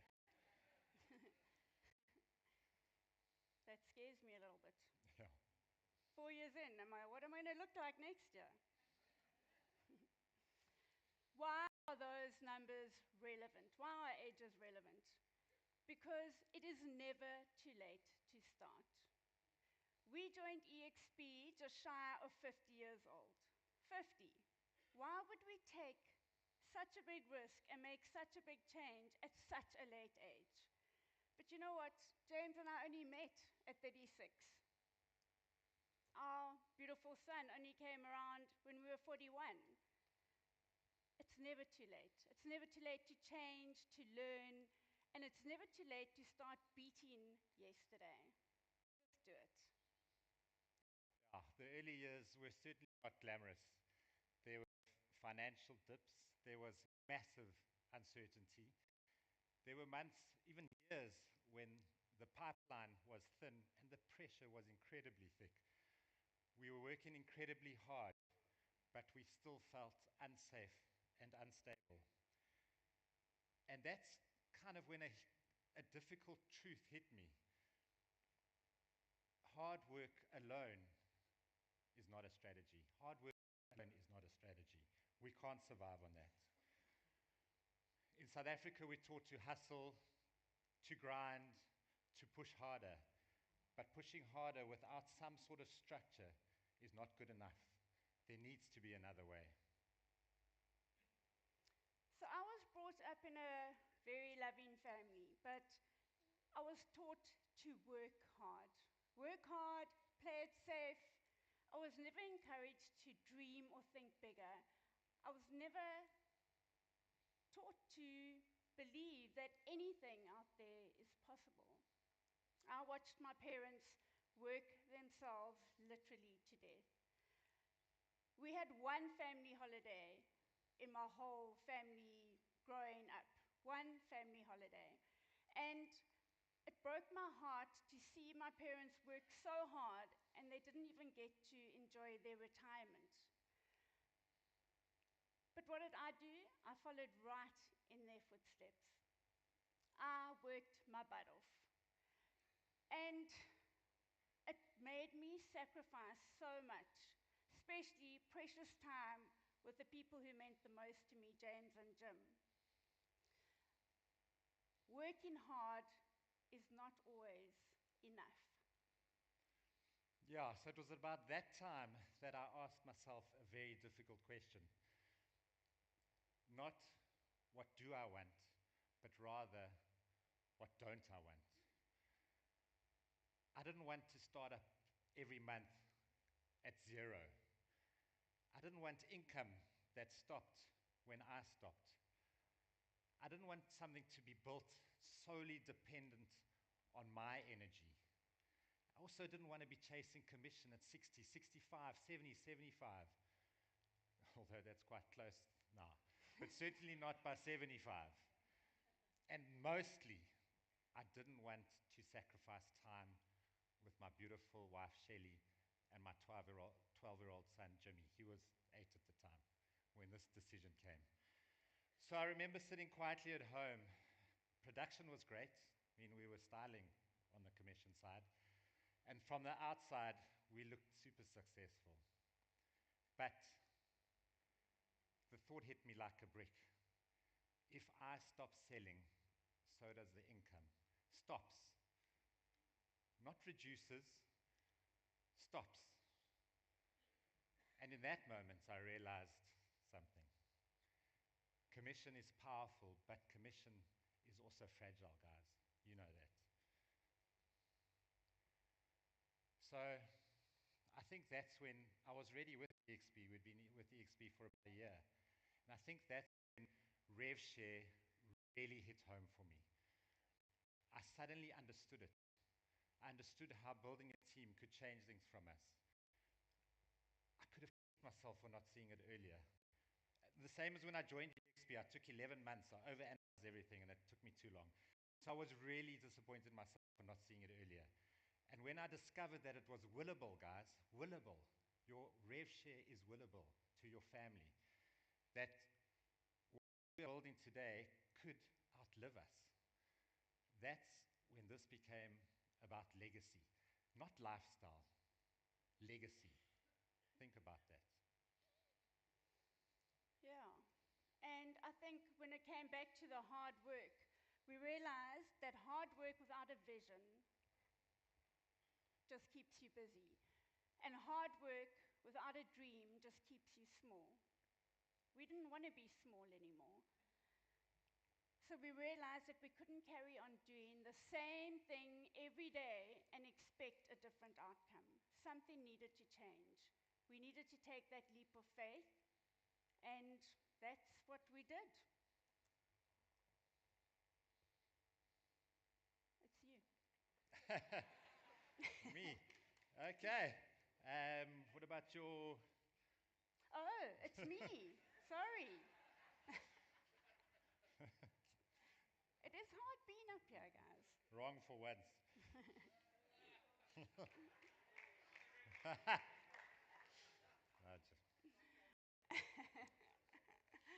Let me read my notes. Yeah, we started to look at life from a different angle. My mouth is very dry. We started to think and dream bigger, and now we believe that nothing is impossible. If you look at that and you just look at life from a different angle, you can actually change everything. Okay, I really need a sip of water. Thank you. It's still me. Okay. So when James was introduced to EXP, I supported him 100%. I could see the bigger picture, we both could, and I was, you go for it. I think this is a fantastic opportunity. But real estate was not for me. It was not anything I wanted to do until I went to the first presentation and Steve Johnston stood up and told us about the model explained, which James had heard, but I'd never heard. I was just supporting him. And I left there so excited that I joined the next day. That's a true story, guys. It's a very true story. So I joined EXP for the opportunity and all the amazing systems it had to offer. But I've stayed with EXP because of the people.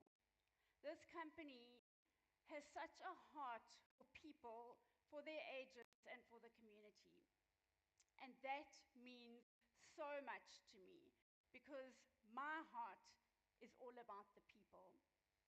So James, thank you.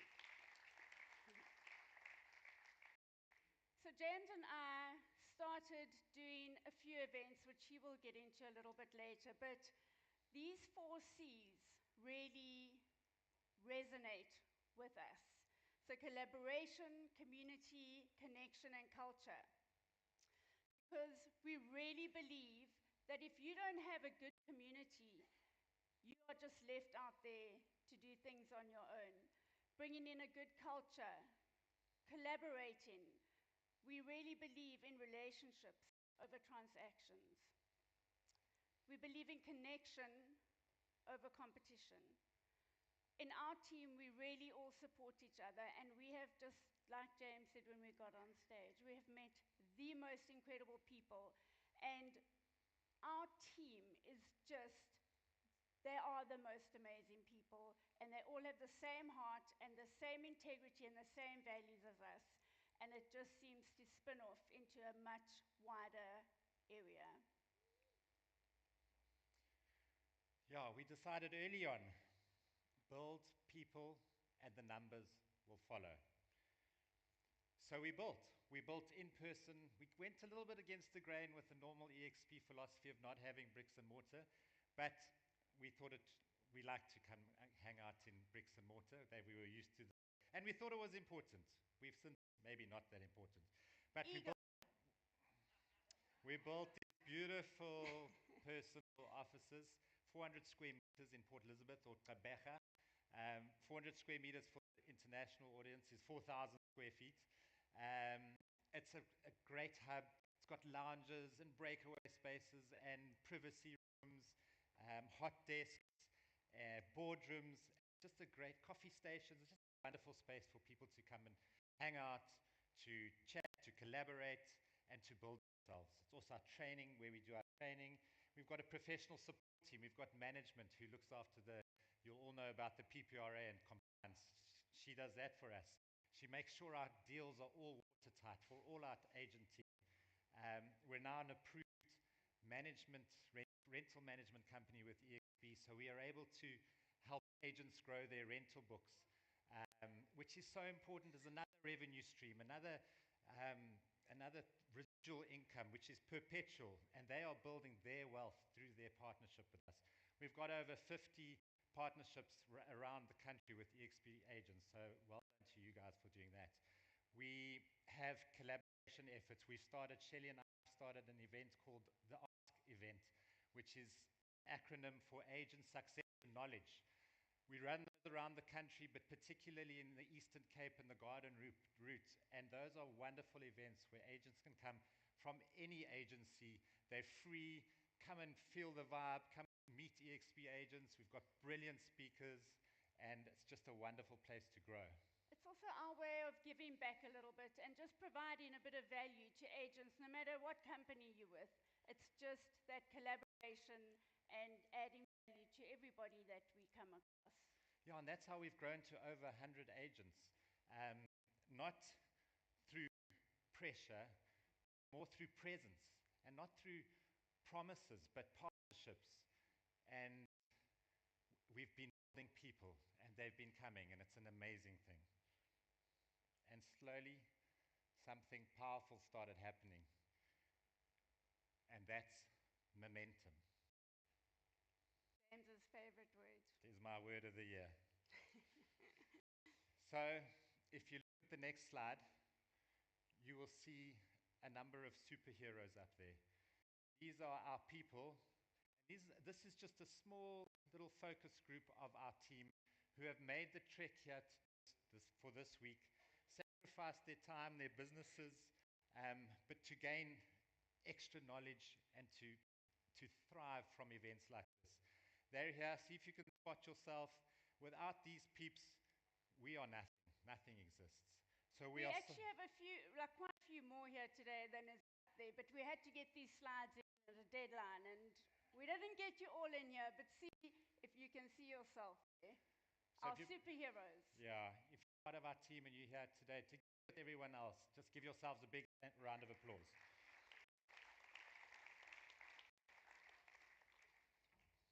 So we do believe if you want to go fast, go alone. If you want to go far, go together. And with our team, guys, we are going far together. Woo! So you'll see a slide up above us again, and this is interactive. Annalie, you're not allowed to guess. It's not our age. What these two numbers are. If anyone can tell us, shout it out. What do you think those two numbers represent? 75% and 37%. Much higher than that. Okay, so what those two numbers represent. And these are international stats. South African stats are slightly different, which I'll tell you about, but it's generally accepted an international stat. The first one, 75%, guys. 75% is what represents agents leaving the industry in their first year, before the end of their first year. 75%. 87% is how many agents quit or leave the industry before the end of year 5. Guys, Jeez, I've got one more year. look around. That's 4 out of 5 of every person around you. One in front, one behind you, 2 next to you, quit or don't make it past year 5. That's not good enough. In South Africa, it's similar. The data's not exact. Around 60% after your first year and just under 80% for year 5. Why is it? I mean, yes, it's flippin' difficult. But why is that really the case? Well, I'm not going anywhere. And I just know that in my previous careers, jobs, whatever you want to call them, I was very lonely and I didn't have support.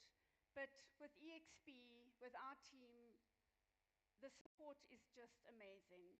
And I think a lot of agents join and they are just left out there to bumble along on their own.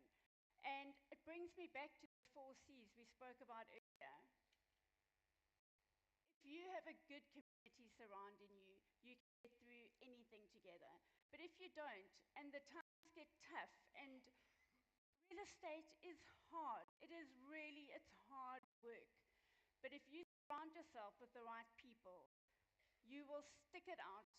People who lift you up when you need it most, when people celebrate your wins with you, you aren't going to go anywhere. You're going to stay around, and if you surround yourself with the right people, you'll stick it out through all those hard times. Yeah, and then, as I said earlier, something magic happens. Momentum is where everything changes. Because suddenly the results that everyone sees comes from what everyone didn't see. The efforts that no one else saw.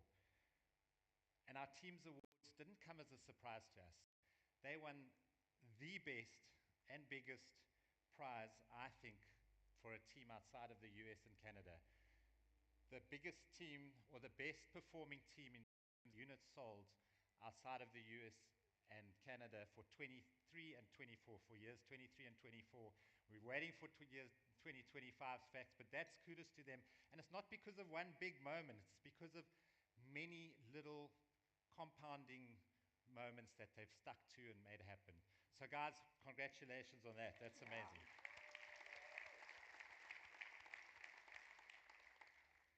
Yeah, success is not an event. It's momentum quietly building behind the scenes. And we're not stopping. Not the team, not you guys, not EXP Realty, none of it. We are not stopping. We're just getting started. Okay.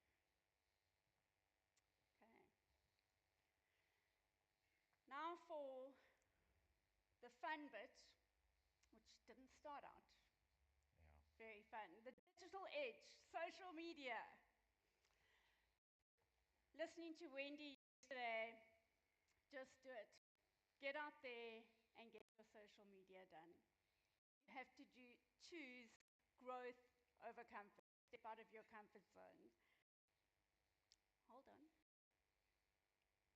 Once again, you see I lose my place, sorry. I'm not used to these teleprompter things here. James actually threw me right into it. I just started EXP and he was like, there's this social media company, we've got to hire them. So he did. But he didn't do the social media, he made me do it. So I had to get out of my comfort zone and stand in front of a camera. It was not easy. Somebody said yesterday, it sometimes takes about 20 takes. Well, let me tell you something. It took me in the beginning about 500 takes and to get to the right one. I've got a lot better. Yes, you have. It's only about 2 takes. 200 maybe. But we do have an amazing social media guru, who I think is here today, who arrives with a coffee in hand and in her calm, quiet way gets me out of my grumpy mood and not wanting to be in front of the camera to actually just getting out there and doing it. And again, these words were said yesterday, done is better than perfect. Just do it. Yeah. So, bloopers. There are hundreds and hundreds and hundreds of bloopers, many more than the actual reels that you see on social media. And for me, bloopers aren't just about social media or being in front of the camera. I also think it's about real life. We make bloopers, well, I certainly make bloopers every day.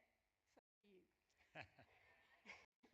And for me, it's just getting through it, getting out of your comfort zone, and being consistent. Just keep on doing it, and you will get better at it. So, for a bit of fun. Oh, no. Please, can you play the reel? What happens? Get your drip on. What is drip? Of course you can. Ronaldo.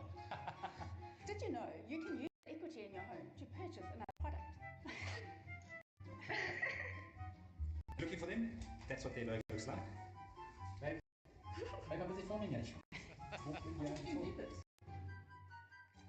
Hair fun. 3, 2, 1. That's me, baby.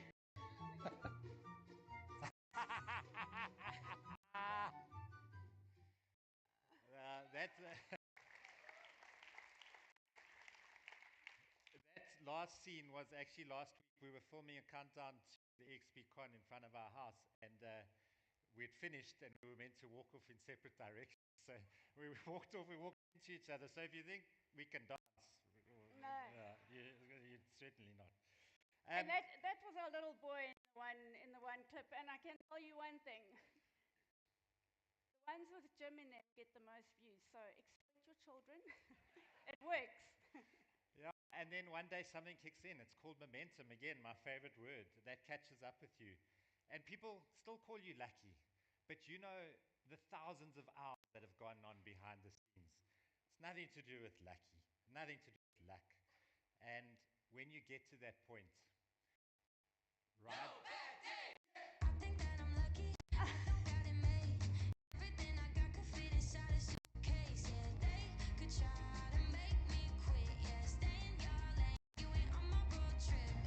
Next, hey, baby. People throwing shade.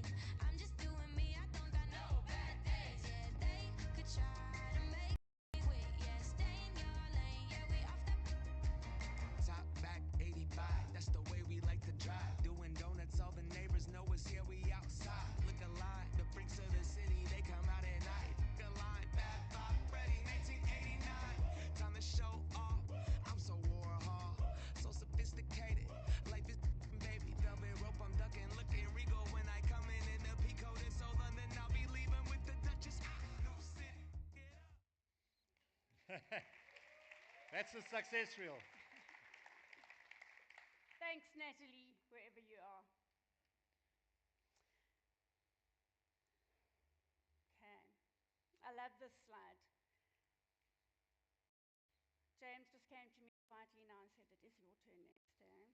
So thanks for the heads up. Okay. So for me, your philosophy creates your life. If you have a good philosophy, it creates a good attitude, it creates actions, it creates results, and that all equals a good life. Get uncomfortable. You have complete control over the direction the rest of your life takes you. A positive mindset creates a beautiful life. Nothing is impossible, and it is never too late.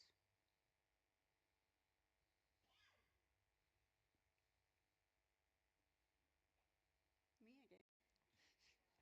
Okay, so this slide here, we were in London in December on a family holiday, which was incredible. And we were standing at a bus stop we had no idea which bus to catch, and our little boy was with us, and of course he is all over the place, he doesn't have the time, we're waiting, and he's like, which bus, which bus? But while we were standing there, we looked across the road, and this was painted on a huge wall, a huge mural across the road from us. And it was choose 3 words for your 2026 mantra. And all 3 of us stood there. It was a great way to pass the time and keep Jimmy occupied. And we chose our 3 words. So I hope you can all read that. If you can't, take a photo and zoom in on it. It's very powerful. Take your time, write your 3 words down. Pick your 3 words, write them down. That's your 2026 mantra. Not your 2026 goals, your 2026 mantra. It's your identity, guys. And identity, as we all know, drives behavior. So take 10 seconds and do that exercise. We're coming to the end of our chat. And there are no bad words in there, they're all amazing. So I hope you all got words. In closing, we're not standing here because we're the smartest, nor are we standing here because we're the luckiest, nor even the talented, most talented. We're standing here because we chose something different. And every single person in this room has the opportunity to choose that and to take that path. Not just to sell property, but to build legacy, security, to build people. And if you ask yourself the question, if you were starting your career over again today, with what you know now, would you do it all the same way? And if the answer is no, don't wait another year, month, or even day. Don't wait for another financial dip. Don't even wait for a wake-up call, which was what I waited for. Start the conversation today, because your future self and your family will thank you. So go out there, build people, build momentum, build yourself, and build your legacy, and start beating yesterday. Woohoo! Thank you, everyone. Just we need to take a selfie. Can you all stand? Quick selfie. Please. Turn around, babe. Yay, thank you. That was the only way to get you to do a standing ovation for Jazz.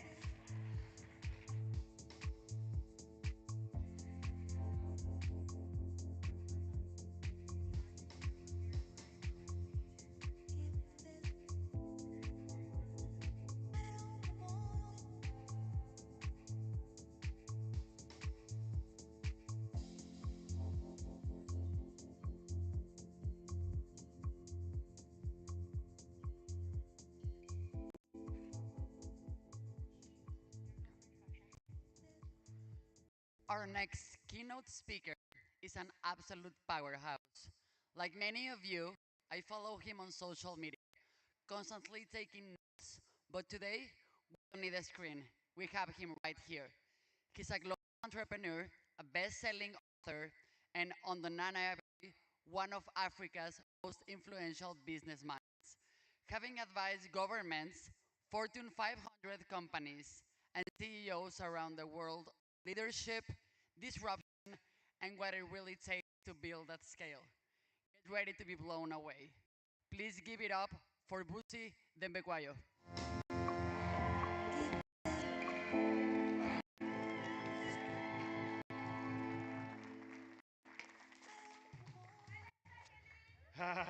Hello, family. Hey, everybody. How are we doing? Man, the energy's a bit too low here, but let's get going. First, can I say a big thank you to Felix and the team for the opportunity to be here, for the invitation to come and spend some time with you. I mentioned Felix because he promised me shares backstage. I should also tell you that when I was getting ready backstage, I was I've been feeling quite fluey, and so I was doing some push-ups, and Felix came to challenge me. Of course, he lost. Nah, I joke. It's on video. Yeah, we'll see what the data says. So, comrades,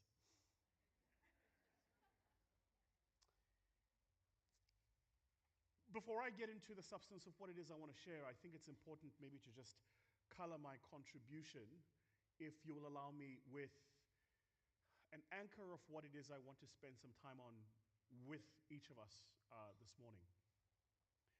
As is the case with me, it is the case with you. I run a business. I manage people. I chase targets. I have budgets. I've got all of the operational hurdles that come with managing a business. Everything from compliance to taxes to people, people management, leadership training, recruitment, brand building, legal, both offensive and defensive, contract construction, negotiations, acquisitions, all of it. One of the things I've come to learn over the last year, though, that has really shifted the way that I operate, and I want to start with this, is this idea of Price's Law. And Price's Law states that the square root of a number generates 50% of the productivity of that number. And again, square root generates 50% of the productivity. What's that mean? If you're running a business and you have 10 agents in your business, 3 of them generate half the business in your business. 3. Now at 10 to 3, that number doesn't look so bad, right? I've got 10 people, 3 of them are going to generate 50%. That means the other 7 are going to generate the other 50%. Well, let's expand it. At 50 people, 7 are generating 50% of the results. 7. So if I've got 50 people out on the floor selling a product at a point in time, 7 of those people are going to give me 50% of my results. The other 43 are going to give me the other 50%. Still sounds okay. What happens if I've got 100? Only 10 people are giving me 50% of the results. 10. I'm at 100 people, 10 people are going to give me 50% of my performance quotas. The other 90 people are going to give me 50% of my performance quotas. I'm not sure if it's the case for many of you here, but we run our sales team on quotas. Firstly, in my business, everybody sells, including me. I've got a target, I've got a number, I've got quotas.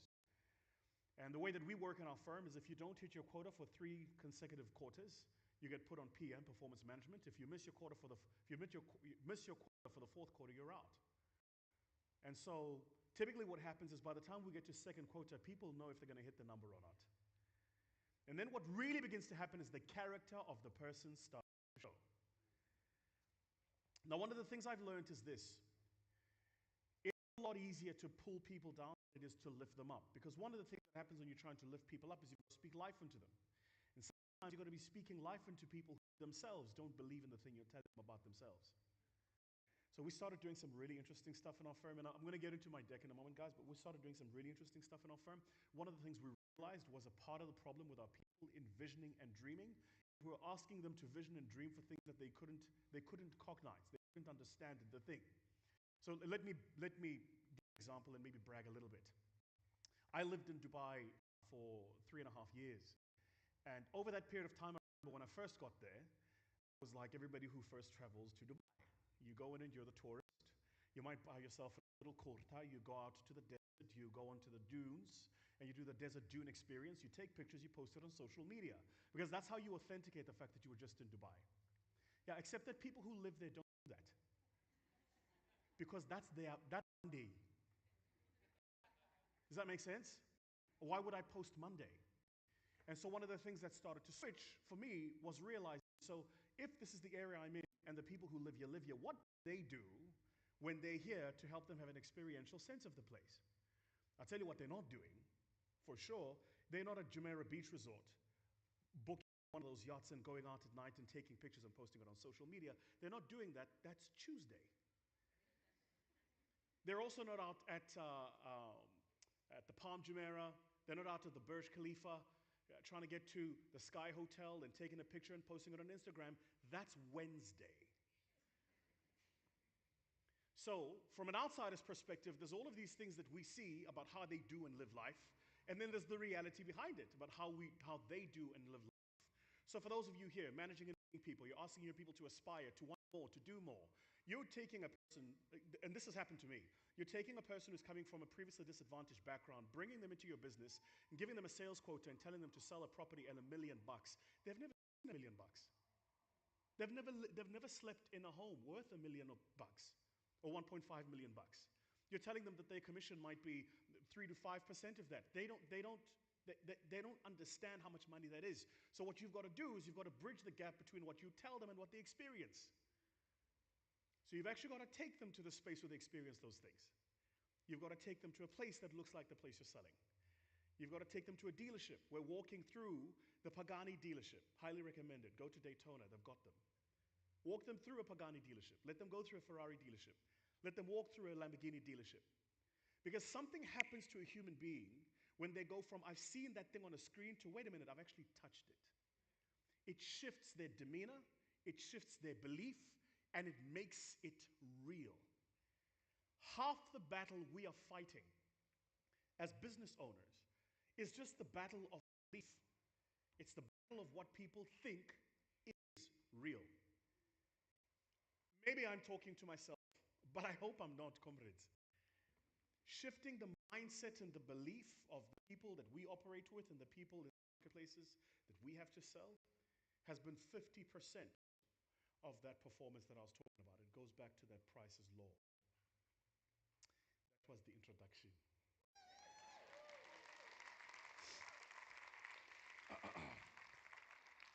So what I thought I'd do, because I know you've had like a whole day here, I'm going to play a little game with you all. I'm going to give you 2 emojis, and you can please scream out what it is that you see on screen. And I'm going to give you about 10 seconds to make up your mind. I thought 30 seconds, but we won't have time. 2 emojis. Each of these emojis will spell out a brand, and we'll give a prize to anybody that can tell me what the actual brand is. The prize is a nice hug and a kiss when we're done. Hug from me, kiss from you. Are you guys ready? All right, here we go. First, which brand is this? Second? Nestle. Well done, well done. Excellent. This brand is Nestle. Which brand is this? Dr. Pepper. Very good. Somebody went to school here, eh? Private school, ne? Do you have medical aid? Yeah. I can see, yeah, I can see.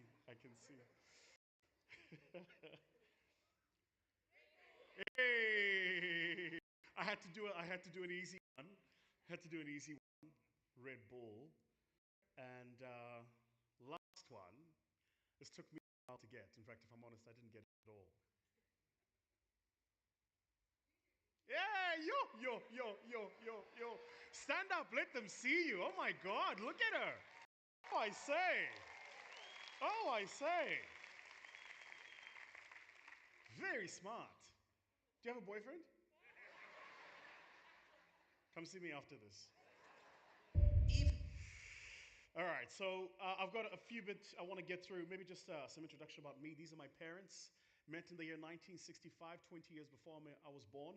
I'm a 1980s baby. I imagine there's a few of us in this room, 1980s babies. Can I see you? Where are you guys?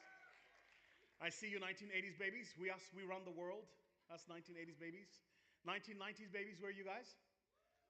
Fuck off. I'm joking. I'm kidding. I joke. I'm 41 now, and man, I don't know when I got to 40. And one of the reasons I know, certainly, that I've gotten older is my body doesn't handle food the way it used to. And my miss said to me the other day, she said that I might be lactose intolerant. I said, where I come from? What do you mean lactose intolerant?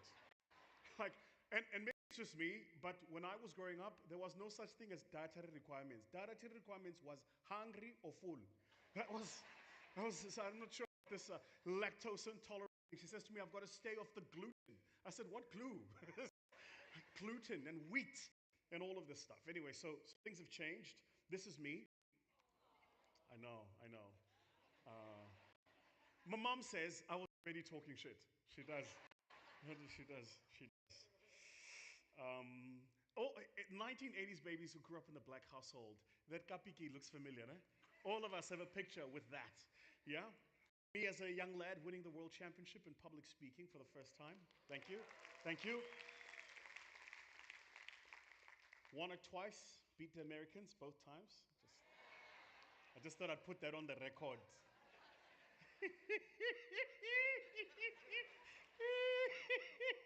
Oh, that's why they pay me up front, I tell you. Tell you what. Nobody knows where it goes once I'm up here. This is my family.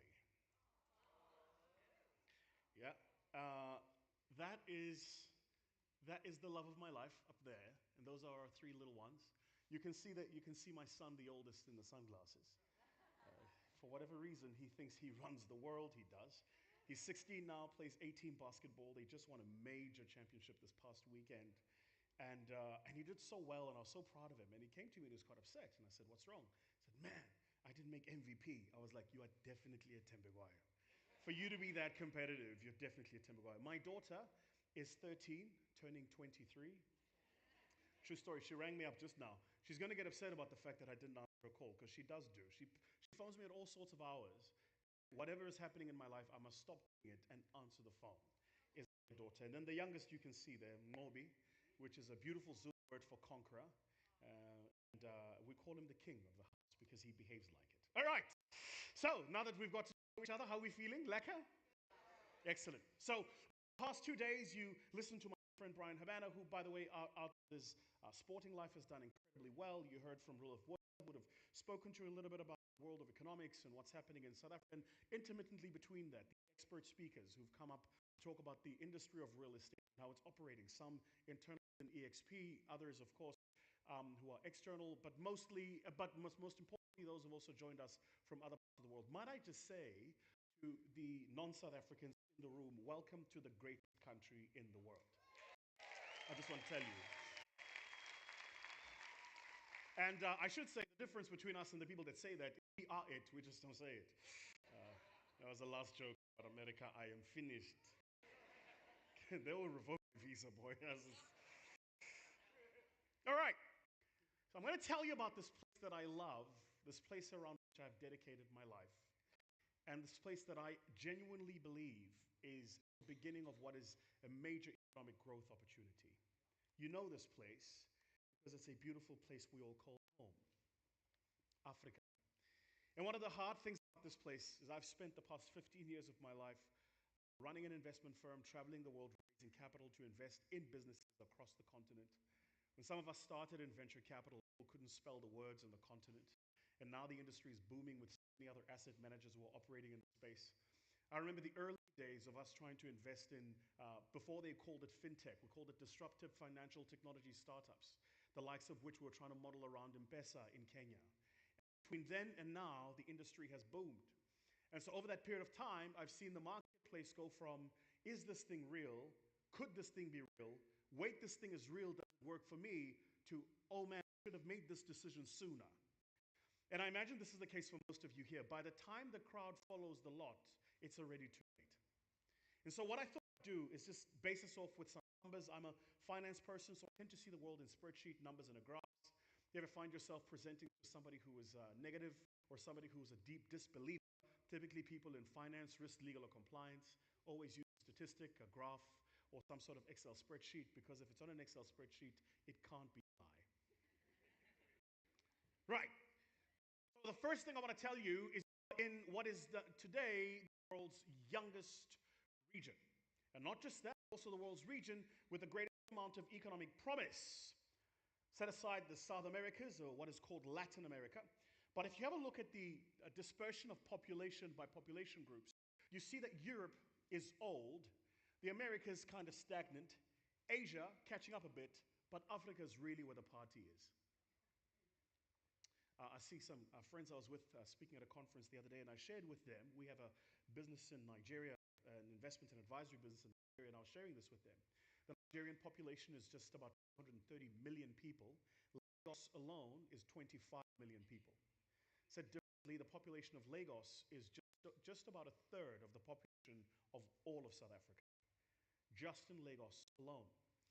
And the population in Nigeria, the 200 and something million people, 60% of those people are beneath the age of 17. You know what that means? They're not economically active. They're not in the financial system yet. They're not working. They're not earning wages. So if you're truly looking for economic growth opportunity and you just use a top-down approach, not a bottom-up approach, you just look at the macros. If you have a business and you have a business in Africa and Nigeria is not part of your story, you're missing half the action for the next 10 years. The thing, though, which is what everybody doesn't tell you, is every time you build a business case, you've got to go bottom up and top down. So bottom up is what do the macros say and can I do business there? Top down is your actual due diligence. What marketplace are you going to be in? What suburb? If you're going to Lagos, which suburb are you in? You're going to go to Victoria Island? Where exactly? Are you going to be in Lekki? And which part of Lekki are you going to be in?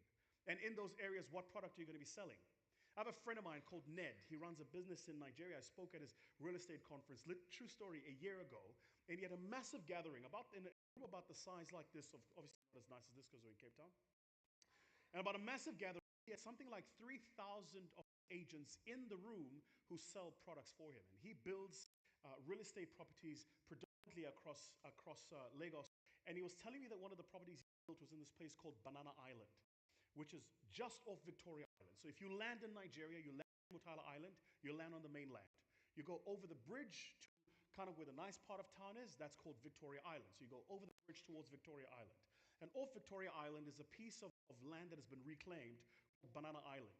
And the properties in that area sometimes more expensive than properties you'd buy in Miami on a per square foot basis.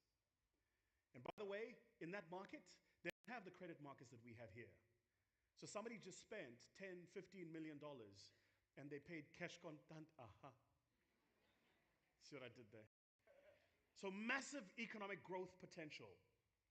The second is to also realize that some of that economic growth potential still has constraints. A lot of those constraints are structural. They're issues around infrastructure, the availability of infrastructure. In Joburg, we've got this water problem now.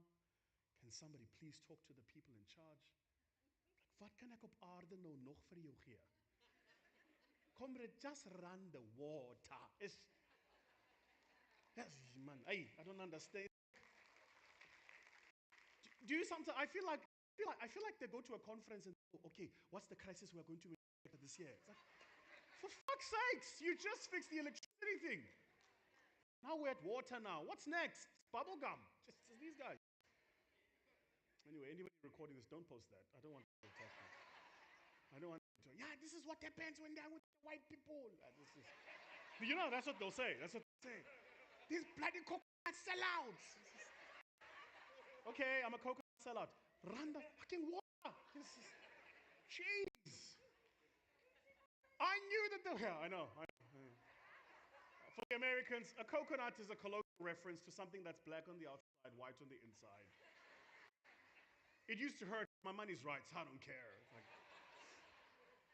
I should say that I knew that there was a because I was traveling, I came back, and all of a sudden there were all these people at my gym. And I was like, I know this is a New Year's resolution. Why are there so many people at the gym? And I noticed that they all curious came in and just went straight to the showers. And came straight out of the showers, and then they left. I was like, so what's happening? They said, well, you know, water is a bit of a thing. Anyway, so the water thing now, I understand that there are a few other, by the way, infrastructure crises along the way. But before we get into those, because we've now gone through electricity, we're constantly going through potholes, and now we're at water. Let's imagine what they will do next. That notwithstanding, I want to say this. You are still in a part of the world where we can have a water crisis. Because you have water. You know, we actually don't cognize that. Africa, let me say it this way. In South Africa is, I wouldn't say this publicly. South Africa in Africa is, I wouldn't say it publicly, and here we are. South Africa in Africa is one of a few countries where I would go into a country or go into a hotel and be stayed at that hotel, open the tap water, put it in a glass, and drink it. You know, like we go to our homes and we just open water without that filter thing that they sell you on Amway, and we just drink it, and we don't actually think about the miracle of that. It's like the people who go, well, you know, we've got potholes. Yeah, you know what potholes means? It means you have a road. You understand? You can't have potholes. I'll explain later, sir. I'll explain later. But the point is, we have the infrastructure for us to complain about. One of the ways to make this clear is to think about our electricity crisis and obviously kudos to the current Minister of Electricity for fixing that now.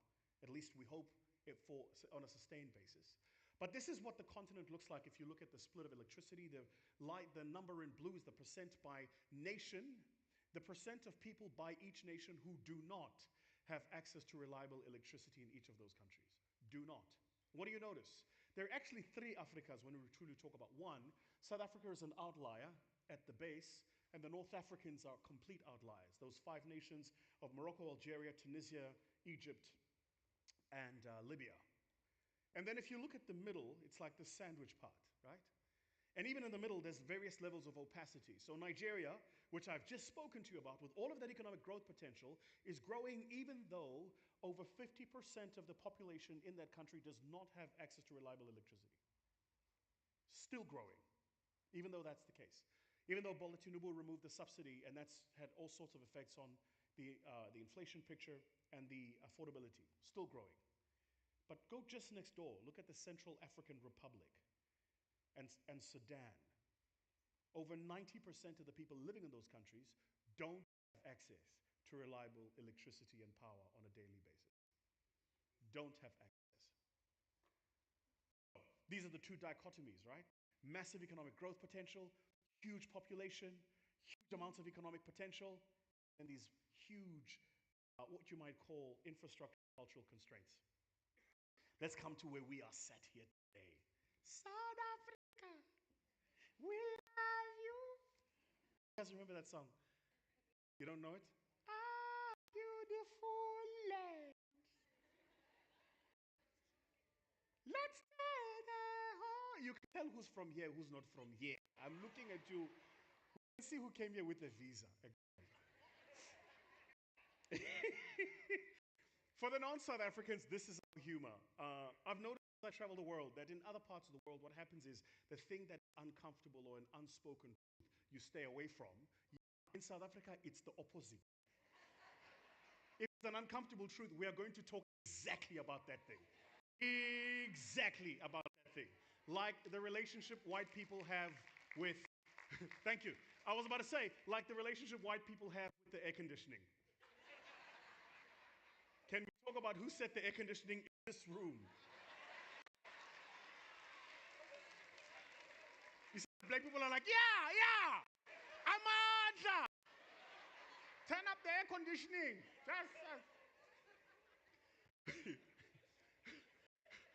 Now South Africans are this big, like, wow, did he say that? Yeah, this is our thing. And I've thought long and hard about why this is, and I realized that when you come from a painful past, you've got one of two remedies for it. The one is to pretend it doesn't exist. The other is to acknowledge it exists and find the humanity and humor in it, which is very much a South African thing, right? So let's talk a bit about our country. Massive shifts and changes we've seen economically. I saw listening to a speech that he spoke a bit about this, that the economy we're in has also moved, shifted, and changed. We've gone from an agricultural economy to an industrial-based economy, and today we're in a services economy. Fastest growing real estate market in South Africa, where we are gathered, here in the Western Cape, here in Cape Town. I was looking at some stats around the time it takes for properties to switch hands between the buyer and the owner. Even here in Cape Town, it's happening faster than in any other region in the world. And if you think about it, where are the mines in Cape Town? Yeah, there are none. And so what is the economic basis by which Cape Town is generating all this activity? It's tourism and services. This is where South Africa is today. We went from stuff under the ground and on the ground. We went from stuff on the ground to stuff under the ground to people. Massive, huge shift and change in what's driving our economic base. So the first thing I want to tell you is that the context of the market you're operating in has changed. First thing. The second thing I want to tell you is that even though that context has shifted and changed, there are still ways to actually make money. Sorry about that. Did somebody get scared there? There are still ways to actually make money. In the work we do, when we work with entrepreneurs and business owners, the likes of which all of you here are, we've identified that there's actually 5 different layers of what it means to be an entrepreneur, what it means to be a business owner, what it means to be a proprietor. And one of the things I love about the EXP model is it actually helps you accelerate all the way through these layers based on where you are. The first layer is where you're the professional. Here, you're the person doing the work, you're acquiring customers, you're making sure that you're building your customer base. And typically what happens is you have specialized knowledge in a specific area. This is what I do, and I start a business. Most people who are at that level say that they're entrepreneurs. They're not. You're just a professional who's self-employed. And you know that to be true because if you're not working, your business isn't working. The level above that is you become truly self-employed. Here you have a trusted small circle of people around you who can begin to execute on your work. When I was at that level, I had a few people around me typically taking off my table the administrative tasks that were low leverage work. Something that's signed, a document that's got to be sent out, a meeting that's got to be booked. The strategic work, the thinking work, the value-adding work, I still did. And so you go from being a professional to a person who is a self-employed person. At that level, the most important part of your business is making sure that your financial keeping is in place. Fundamental. Layer above that is where you become a business owner. And so here you've codified the rules, you've got a system of how business is operating, and you're beginning to think about those rules and how am I scaling and building those rules. And then the layer above this is where you begin to scale those rules. So when I sat listening to the presentation before me, the conversation centered around scaling the rules of the business. This idea that they have a way that the business actually operates and works, and they want to go from just them doing it to creating a culture where other people are doing that work as well. Can I just say, somebody who's experienced this, that's dog work. And there's a reason it's dog work. It's because typically, it's been my experience that of every 2 people you find that you train and teach, 1 will leave. Just yesterday, I was having a conversation with a young lady who runs a funeral parlor. Very successful funeral parlor, because people die all the time. When she was telling me the numbers, she was like, how do you get so much business? She says, you do realize that running a funeral parlor, she said, you realize that a funeral business is not a discretionary buy. You are going to die. And I'd never actually thought of this, right? It's not like buying soda. It's like buying Coca-Cola. It's not a discretionary purchase. You're going to die. Anyway, so she's sharing with me yesterday that she's had a young lady who she's worked with who's her 2IC, who submitted her resignation, got offered a job at Standard Bank, and she was saying, I'm thinking of offering. And I've said to her, don't counter offer, you've got to let her go.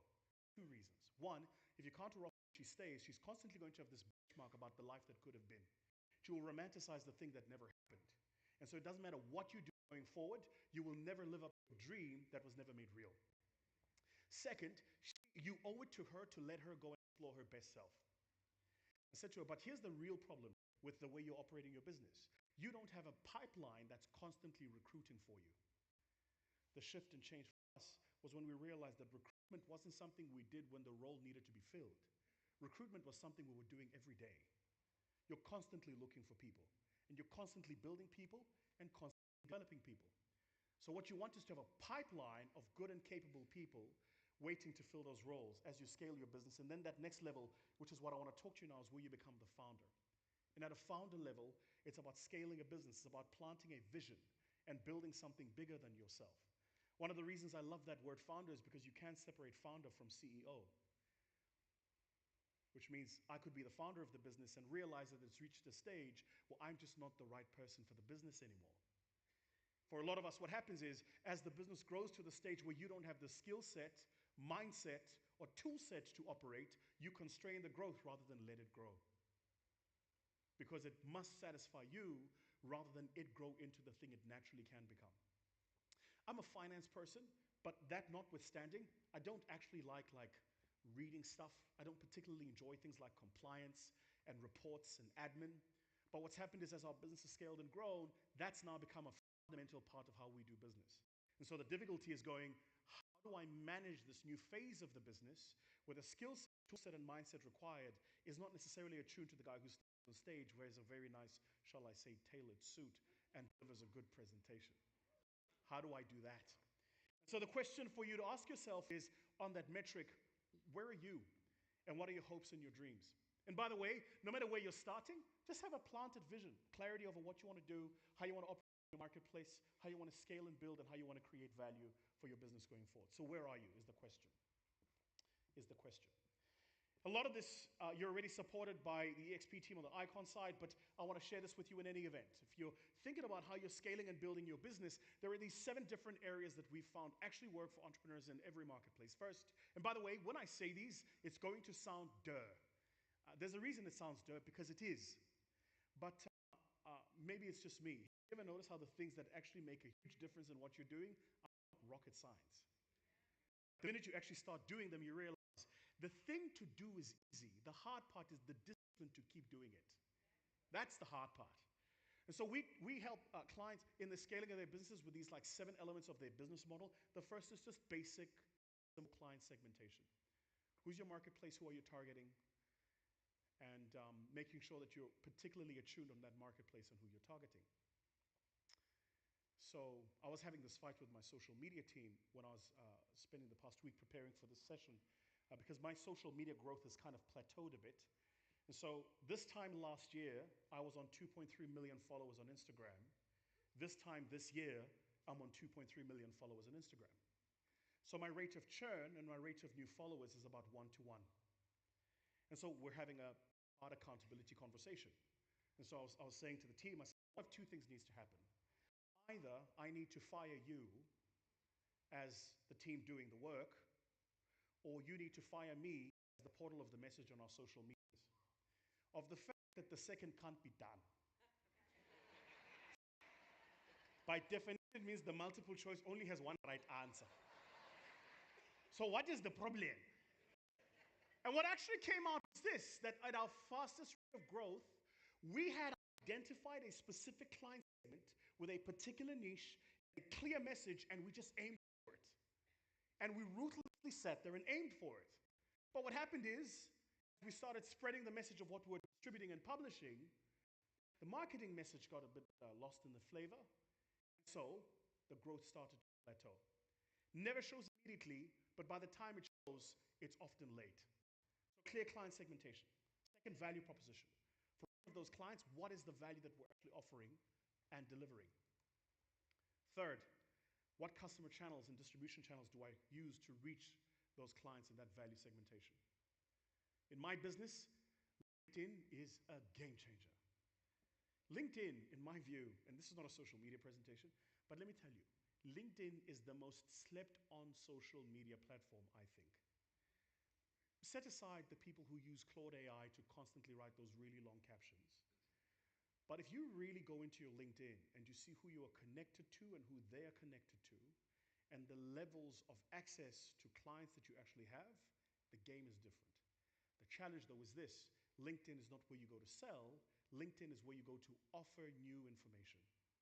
So the hard part is finding the new information, something that's not readily known and accessible, and distributing it.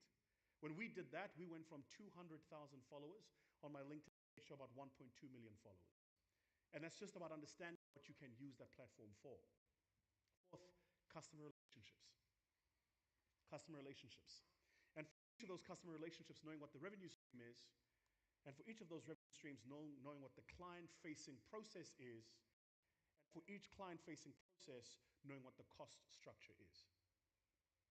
So, in my business, we have some things we sell that are low-friction products to sell in the marketplace, easy to buy, easy to sell. Now, typically what happens with products that are easy to buy and easy to sell is my cost structure is low, my client-facing process is fairly seamless and streamlined, but I've understood the client segmentation well.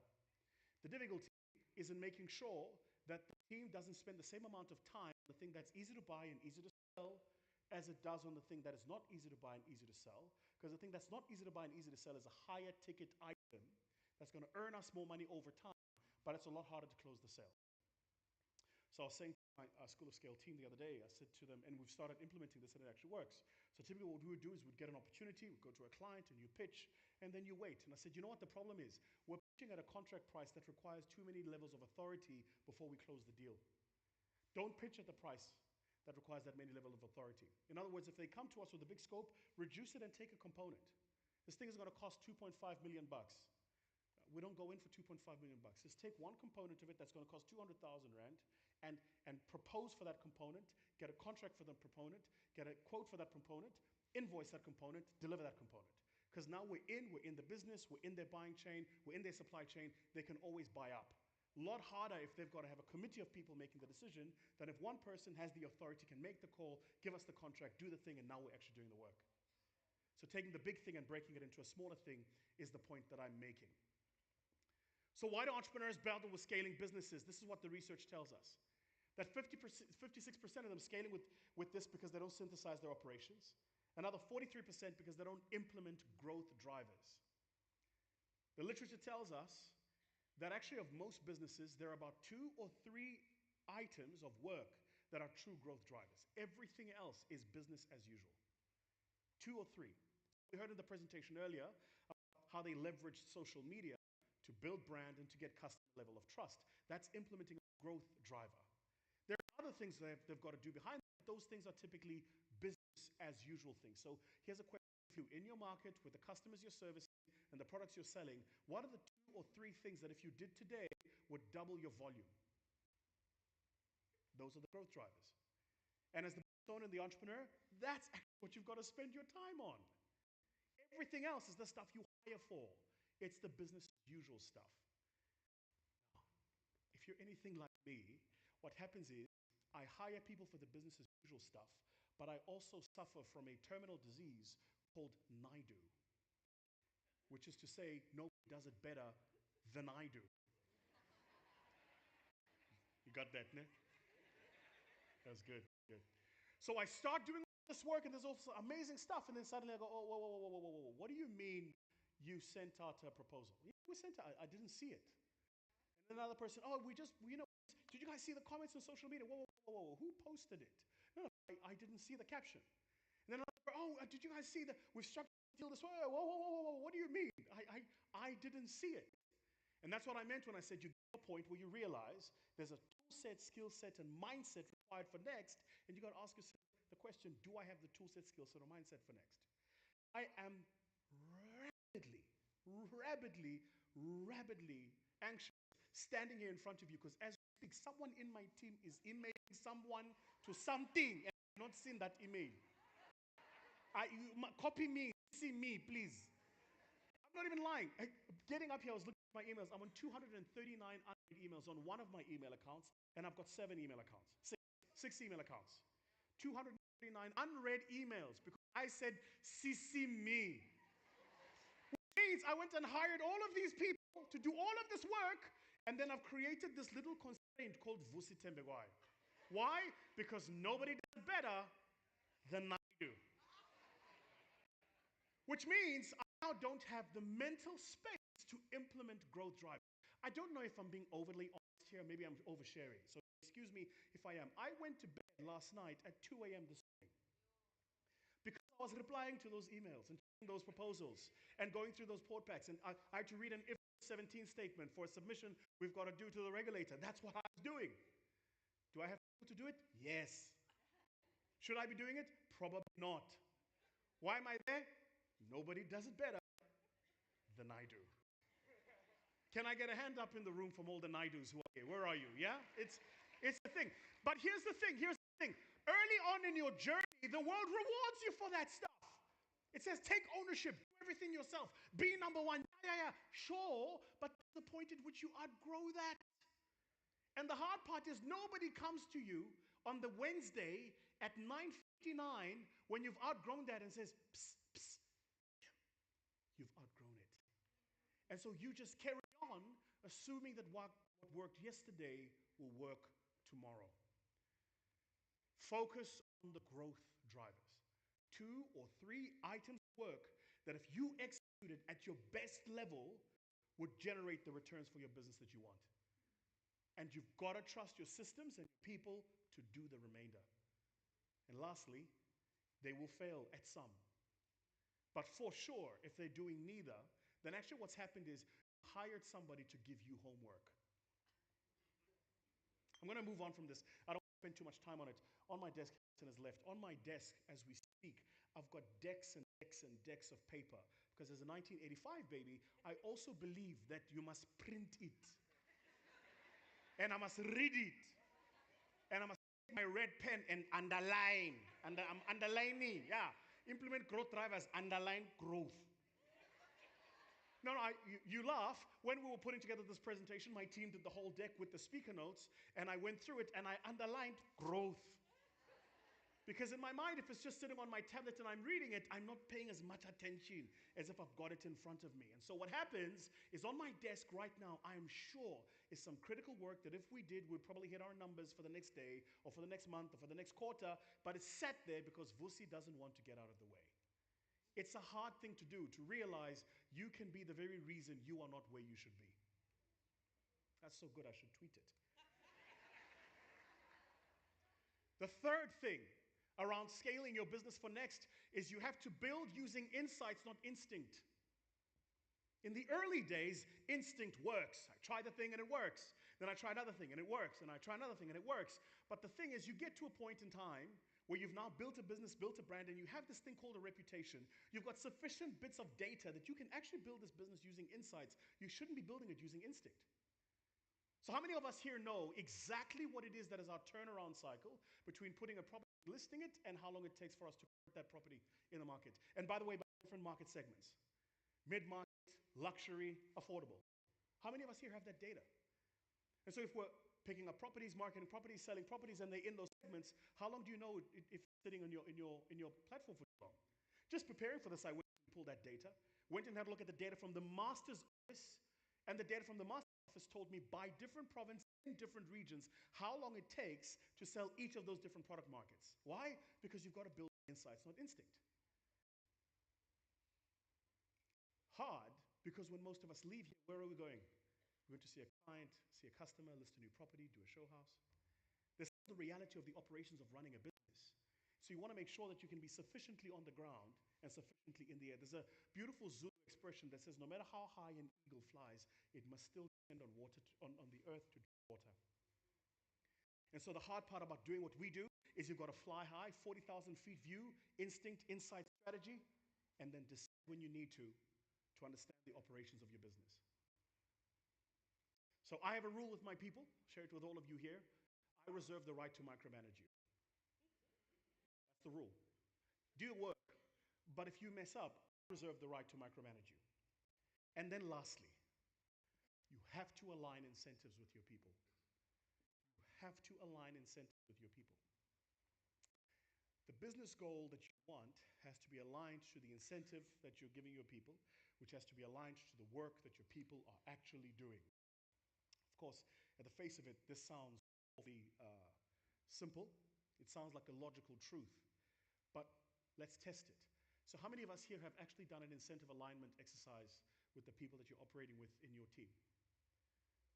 You've actually got to do the incentive alignment exercise. What's an incentive alignment exercise? It's the conversation that goes something like this. These are the numbers that you've got to hit. To hit these numbers, these are the behaviors you've got to exhibit. To exhibit these behaviors, this is the attitude that you've got to bring to the business place. Because if you hit those numbers, this is what it does for our strategic goals. But let's talk about hitting those numbers and what it means for you personally. How do we align these incentives? Align these incentives. Ourselves, we've gone through an exercise now where every single person in the business can now earn a percentage commission on every deal they bring, even if it's due to reception and she brings the deal in or she facilitates the call, she can earn commission on that deal. Aligning incentives.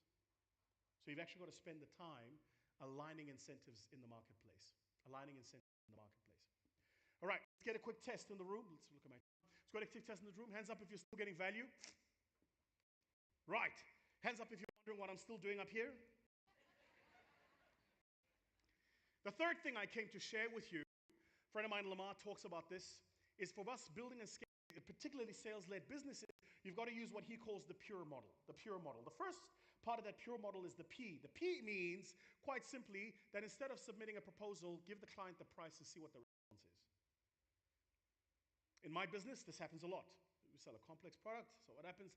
Client comes in, they want to do something. We then go and spend 2 weeks scoping this thing, writing a beautiful proposal, putting it on a letterhead and sending it to them. When actually, if we had just said, it's going to cost you about, in the range of X, Y, and Z, should we continue the conversation, we would cut a lot of the CRAP much sooner, waiting for 2 weeks before we sent that thing.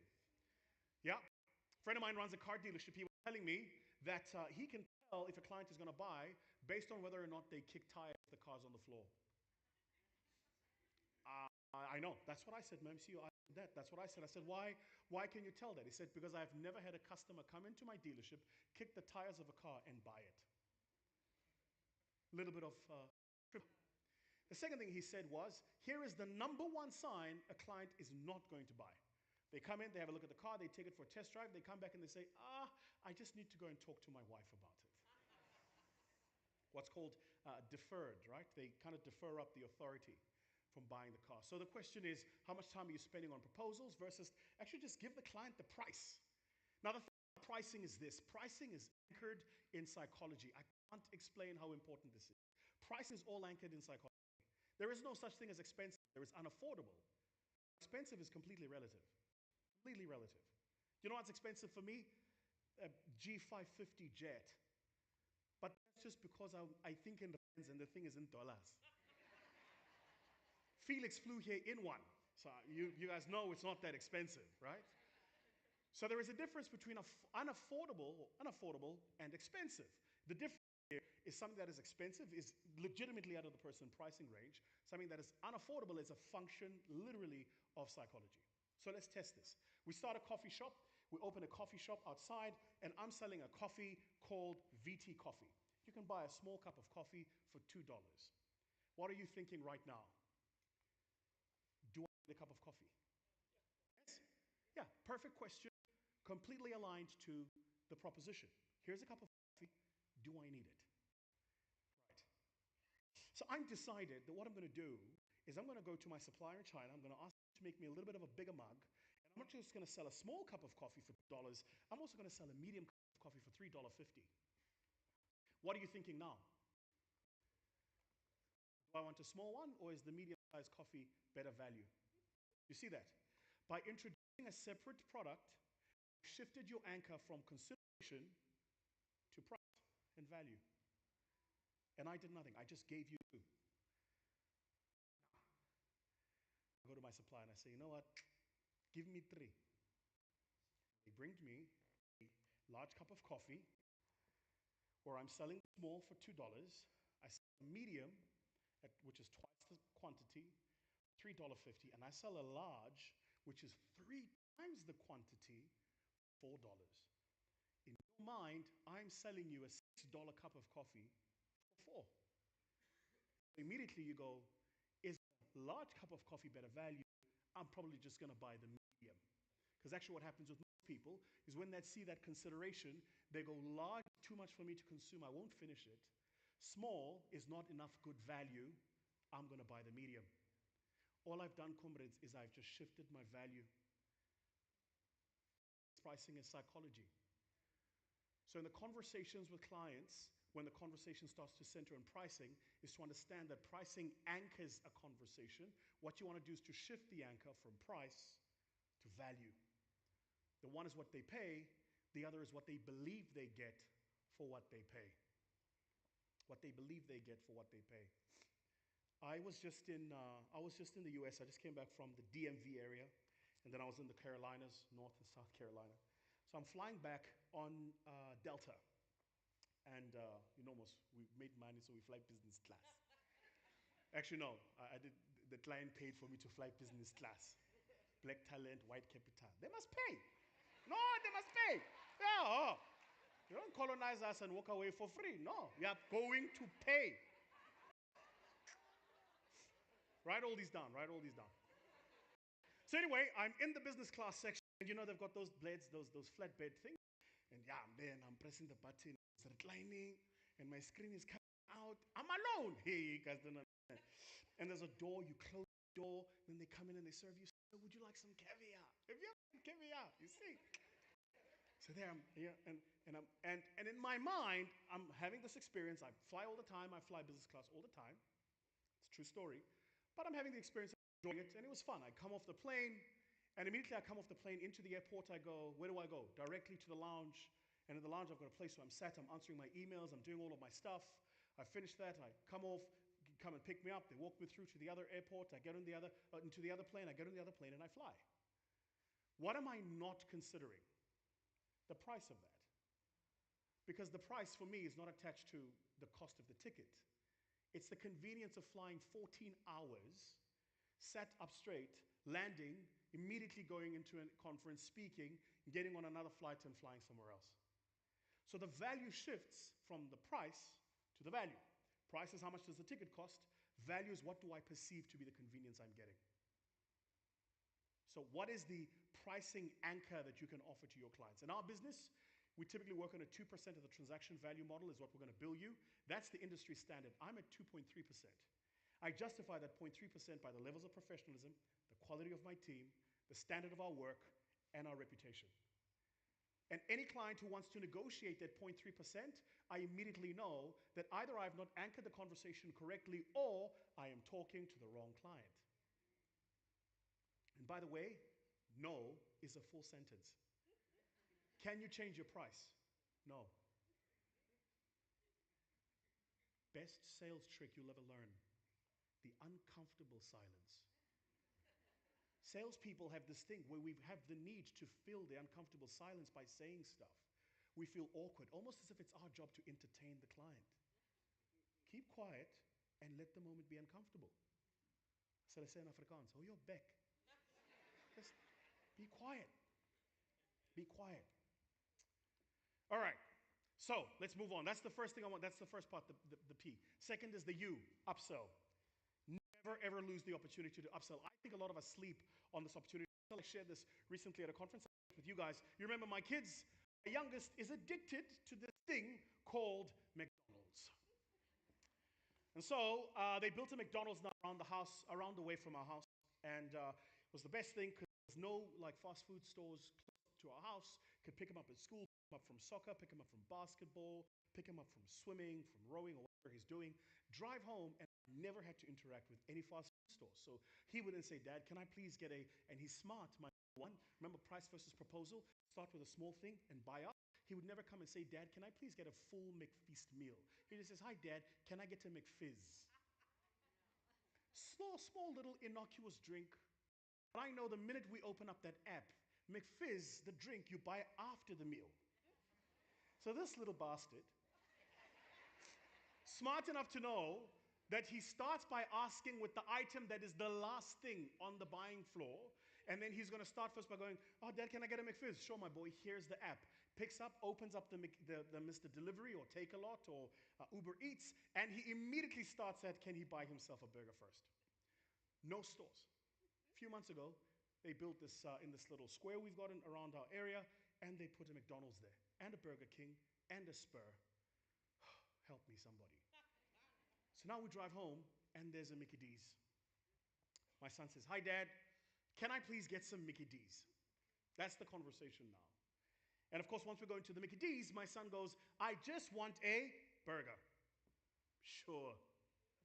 So we're going to the Mickey D's, we go through the drive-thru, and in the drive-thru we are, say, hello, ma'am, can I get a burger? What's the lady gonna say? Is it for one or for two people? Upselling is all about the questions you're asking. Best part of sales is the questions we ask, not the propositions we put in front of the client. So I got two of these and one of these. You ask first. So she says, is that one person? Is the first question. Yes, ma'am, it's for one question. She then says, would you like to make it a meal? I just wanted a McFizz. Now I'm at a McFeast Deluxe Large with fries, chips we call it here, the right way. Americans are like, French fries. The French are like, wait a minute. How are we involved? Did you guys know that French polony is made in Polokwane? That's another story. Like the French have way too much credit, I tell you. And so by asking those questions, we go from, hey, Dad, can I get a McDonald's, to, hey, Dad, can I get a burger with fries, large, and then the drink? And if I'm lucky, it's only for one person, because of the fact there are other children in the home. You don't come home having bought something for one. Now I'm buying a meal for three. But guess what? When I get home, I don't want to make food either. Let's just make it four. Even Stevens. All started with one question. So, question for you, when you're engaging with your clients and you're looking to upsell, one question that if you ask immediately, it changes the conversation. It's a simple upsell conversation. Third, the R part, referral system. Key word there is system. You've got to have a system that allows clients to refer you. The big point here is you've got to get a referral at the client bliss point. So what most of us do is we sell the product, we go away, and then we come back, and at a later point ask the client to refer us. What you've actually got to do is you've got to get a referral while the client is most excited. I'll tell you where I got this. Porsche in Joburg has this guy. I've always bought my cars from him. I don't drive them anymore, Cyril's economy. But back in the days when I did do, all of my Porsches, when I bought them in Joburg, I bought from this guy called Chris Fisher. Go and look him up, still works there, great guy. I bought my 911 from him, my GT2, my GT3, my Cayenne Turbo S. See what I did there? I was just letting you know we're at different levels. But here's what Chris does. It's a true story. What Chris does is you go in, you look for the car, you're in the car, you're buying the car, et cetera, et cetera. Doesn't bother you. He does your paperwork. The minute on the day you're there to pick up the car, because this is the most excited you will ever be with the purchase. Because the minute you drive it off the floor, not only does the car depreciate, so does your level of excitement. At a steadier rate, but it depreciates nonetheless. Especially once you get to a traffic light and somebody's got a better version than you. So, as you're picking up the car, as you're picking up the car, Chris says, oh, by the way, do you know anybody else that might be in the market? Believe me, you'll find a person who might be in the market. Because he's asking you for a referral at your highest bliss point, at your highest point of excitement with purchase. So those referral notes you're sending on the email 4 days after the customer's bought, that stuff goes to spam. The excitement is worn off. You've got to get the referral immediately while you're there. And then lastly, experience. Experience is the game. Experience is what all of this is built around. Make sure that you're offering your clients the best experience. Clients don't pay for product, they pay for experience. They do not pay for product, they pay for experience. I was in the, recently I was in this place called Papi Steak. In the US, they've got a restaurant in Vegas.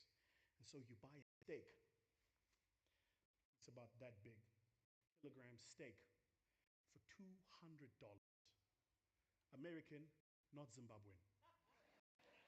You can run the calc in your mind at an exchange rate. How much is $200 on a kilogram of steak? It's raw money. Here's what they do. So they come into you and they ask you if you want their deluxe diamond experience on the steak. You say, yes, you want that. They go and prepare the steak. When the steak comes out, the steak has an entourage. True story, people who walk with the steak to present the steak to you. The steak is in a briefcase, what they call a beef case. They put the steak in this briefcase, and this briefcase has a little bed of little pebble rocks that are shiny. It looks like diamonds, but it's not diamonds, but it's on this little bed of pebble rocks, right, that are like shiny. And then they bring you the steak, they open up the beef case, and then they start going, let's go, go, go, go, go, close it. The whole restaurant turns to watch you take delivery of your 1 kilogram GMO steak. So what are you paying for? You're paying for the let's go, go. You're not paying for the steak. It's a steak, it's a steak, it's a steak. There's probably a ranch somewhere in Texas that has a much better steak at a much better price. There's definitely a place better in Nam that sells a better steak. I assure you, best steaks anywhere in the world. Namibia, Botswana, for sure, for sure. Yes, there's a Namibian there. Thank you. Welcome, electricity. Anyway, and so the point is, once you can take the product thing you're selling and overlap it with an experience, the customer's point of objections are different. Because what people actually want is truly the experience. That's what the value perception is about. That's the third thing I want to share with you. The fourth, cognizant of time.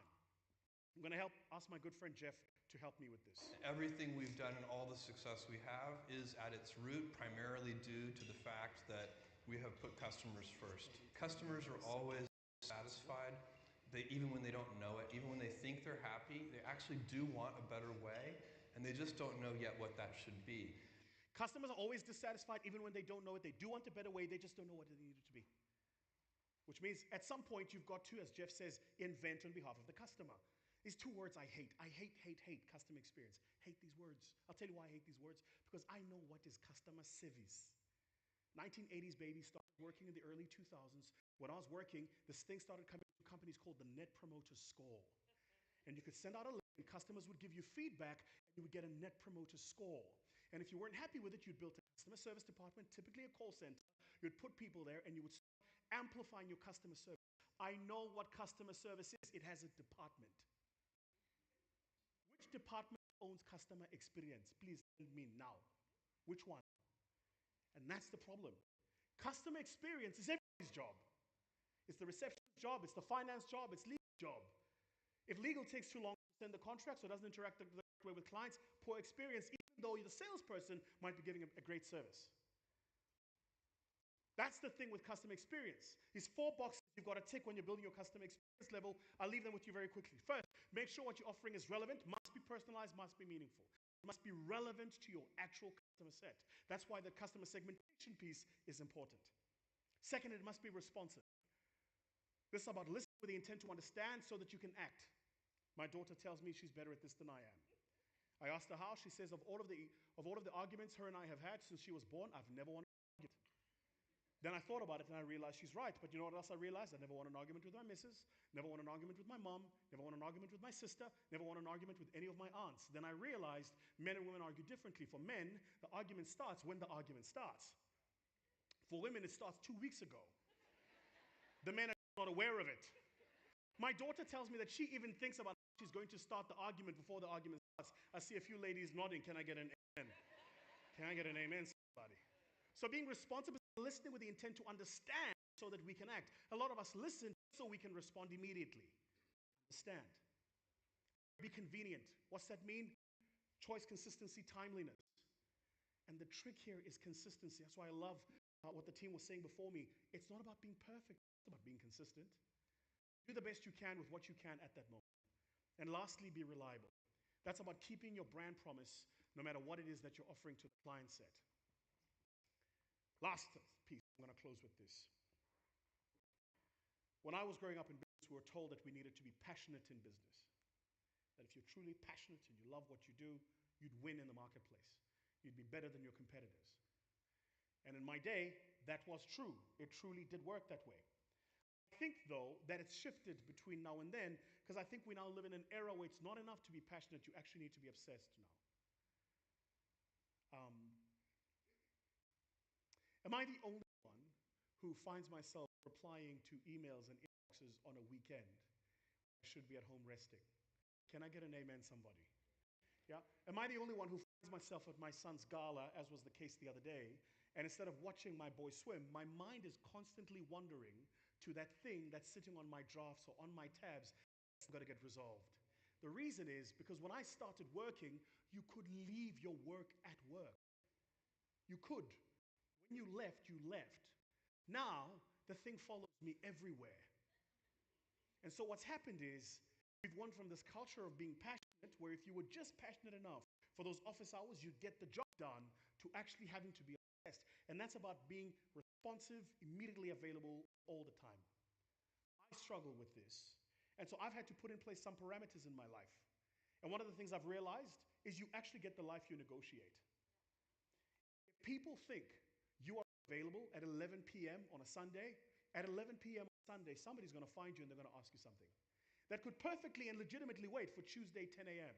But they will find you at 11 p.m. on a Sunday because you have communicated to the world, I am available for you then. The second thing I realized was that every single decision I was making was a vote for the life I want.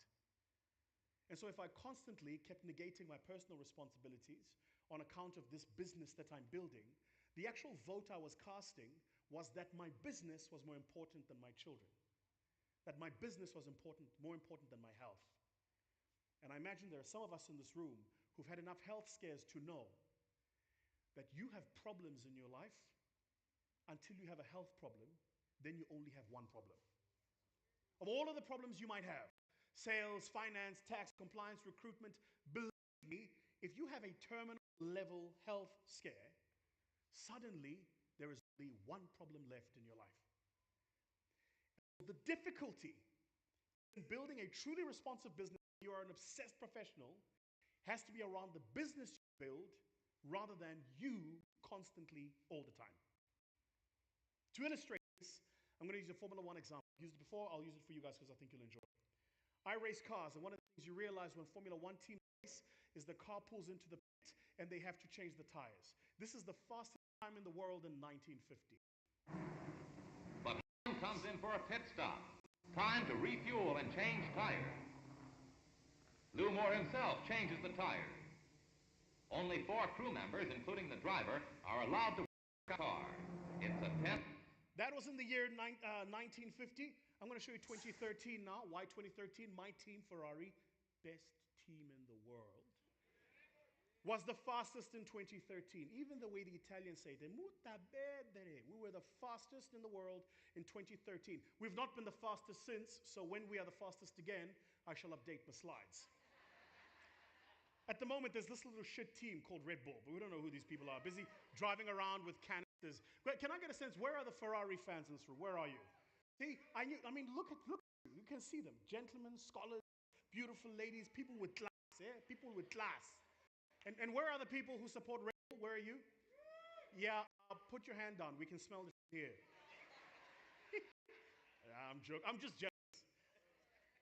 Fastest time in the world. The one you just watched, 1950, they picked that car in 68 seconds. That's a minute and 8 seconds. The car comes in, lifted 4 inches, remove 4 tires, put on new 4 tires. They check the fuel, water, the oil temperature and pressure. They check that the driver's faculties. They clean his visor. Then they drop the car 4 inches and the car goes in 68 seconds. People watch it today and laugh. I challenge you to try and change anything in 68 seconds. That was 1950. I'm going to show you now, 2013, my team. I mentioned the best team in the world was the fastest in the year of our Lord, 2013.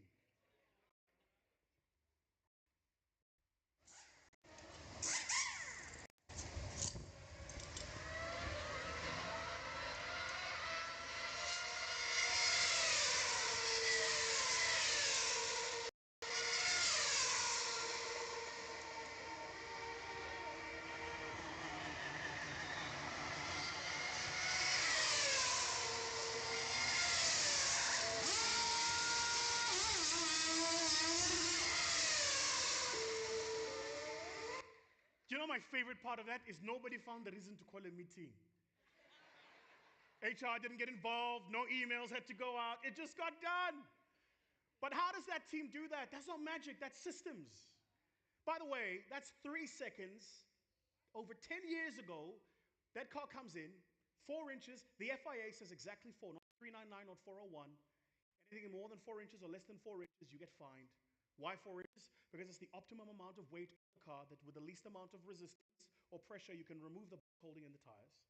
Car comes in, they have to lift it exactly 4 inches. That wrench that they punch into the front of the car to lift the car 4 inches, that thing costs about $8 million. So you kind of have to punch it in at just the right time with just the right amount of force and pressure. Otherwise, what's going to happen is the front of the car, the bumper is going to bump it and it's going to break. It's fairly brittle. It's an expensive investment to make that mistake. 4 inches. Remove the 4 bolts, remove the 4 tires. New 4 tires, new 4 bolts. While that's happening, you're checking the water, oil, fuel, temperature, and level. Cleaning the driver's visor. If you've ever driven at night, you know those little you pick up in your Hilux? Yeah, those sit as the debris on your helmet when you're driving that fast. Then they drop the car, and then the car footsex. Sorry, I'm from Benoni. My favorite part of that video, and this is for all of us in this room who run businesses, is this. When that car is lifted 4 inches, and you listen to what the car is doing, the engine is revving. All of you here would have done your K53 exam. And when you were doing it, you were taught that if you put your foot in the accelerator, the engine generates power, that if you engage the transmission, the gearbox we call it, if you engage the transmission, the car's going to drive. So when the car is lifted 4 inches, the driver puts his foot on the accelerator. Said differently, the driver's not waiting for them to drop it and then going, are we ready? Sure. Because if I leave here, I'm gone. The minute that car drops, it's gone. Think about the level of trust the driver has to have in his team and in the systems of that team to ensure that when that car drops, he can immediately hot tail out of there. Will be taking corners on average at 200 plus kilometers an hour. That's the level of trust that that talent has to have. The recognition that as good as the driver is, the team ultimately makes the driver. As good as you are, the team ultimately makes you. As many of those visions and dreams you have, the team ultimately is going to deliver those. And so the responsibility we have is not just building the business, but as you heard earlier, building the people with whom you build that business.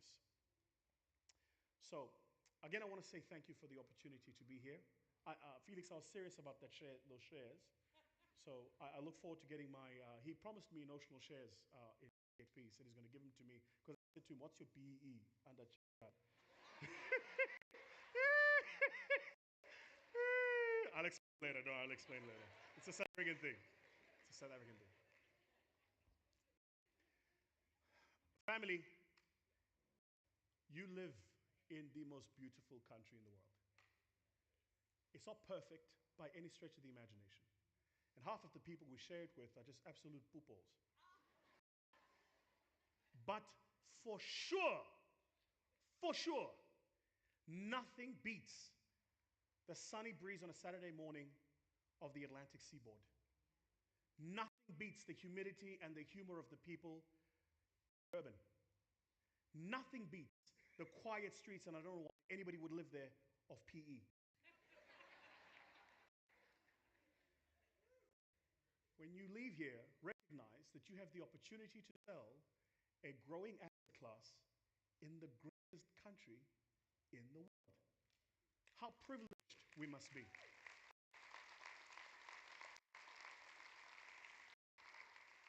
And so what I hope for yourselves as leaders, and I say this to you as I minister to me, is to take a pinch of salt for all of those bad news you're seeing circulating. Because if you listen to the media, they would have you believe it's the end of the world. But I'm old enough to have seen these news cycles for 20 years. And for 20 years, they've been telling us it's coming to an end, and yet every year it gets better. And that's not because of them, that's in spite of them. It's because of ordinary people like me and you who refuse to let this country go to the dogs. Ordinary people like me and you who've pegged our hopes here, who are raising our families here, and who, by the way, as international as we might be, still want here to be home.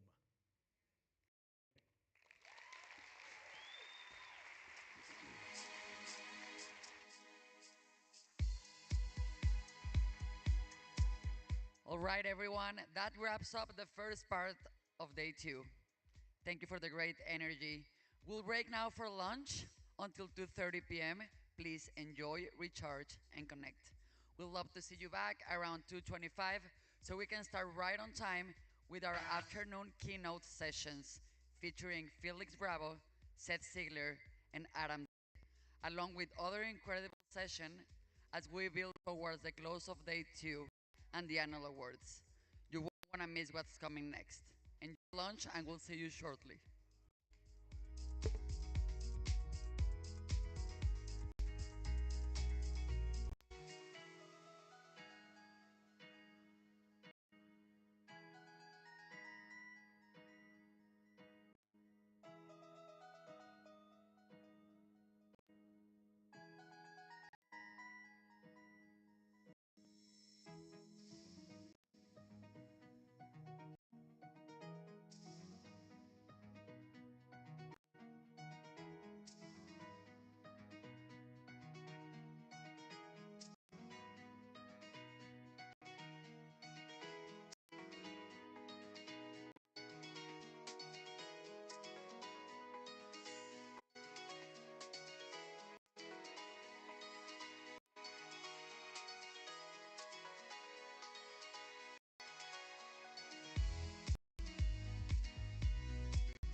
All right.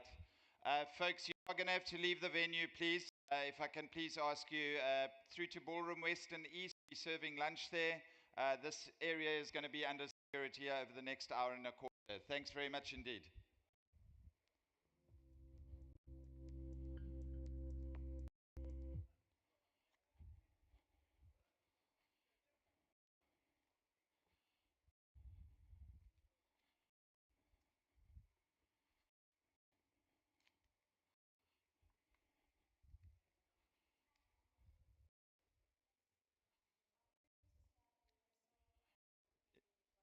If Alon is, yeah.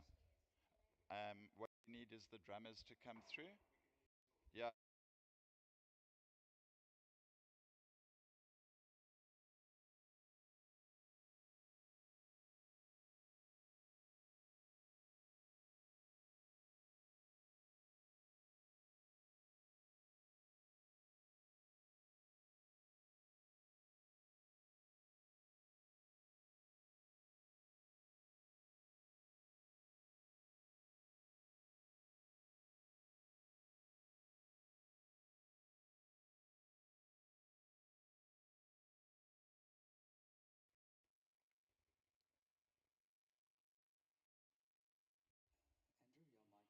Okay, great. I just need security to look in from outside the outside doors there, if you don't mind.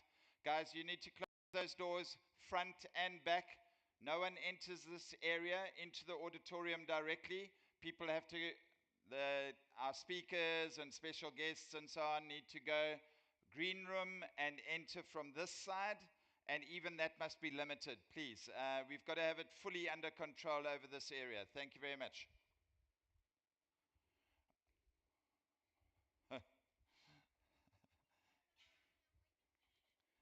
I'll practice this so long.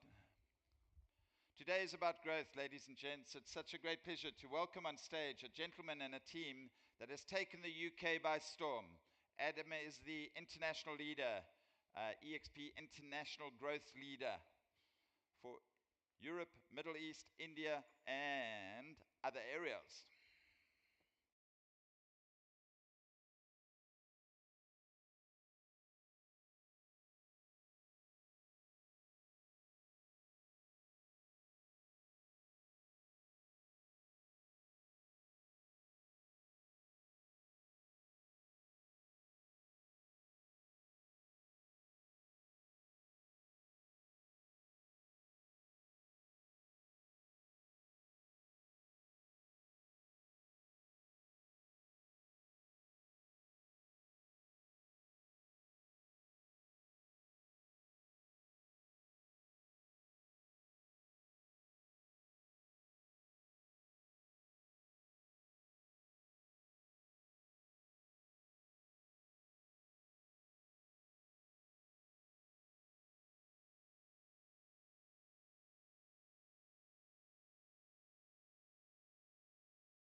Right, folks, I hope you had a good snack lunch as we saw it here today.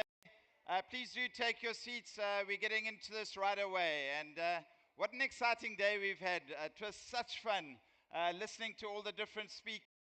I sincerely enjoyed those first two sessions. Chase Winshaw, Liz Nell, absolutely amazing. Give them a round of applause. Thank you. If you consider it, and just take it back a little bit, but if you really consider it, Pussy Timber Choir, gee, if I was following like that 2.5 million people, I'd also be in the pound seats. So folks, here today, just really to welcome, it gives me great pleasure to welcome on stage a gentleman and a team that has taken the UK by storm. Adam is the international expansion leader for EXP Realty, taking us into the UK, Europe, India, and more.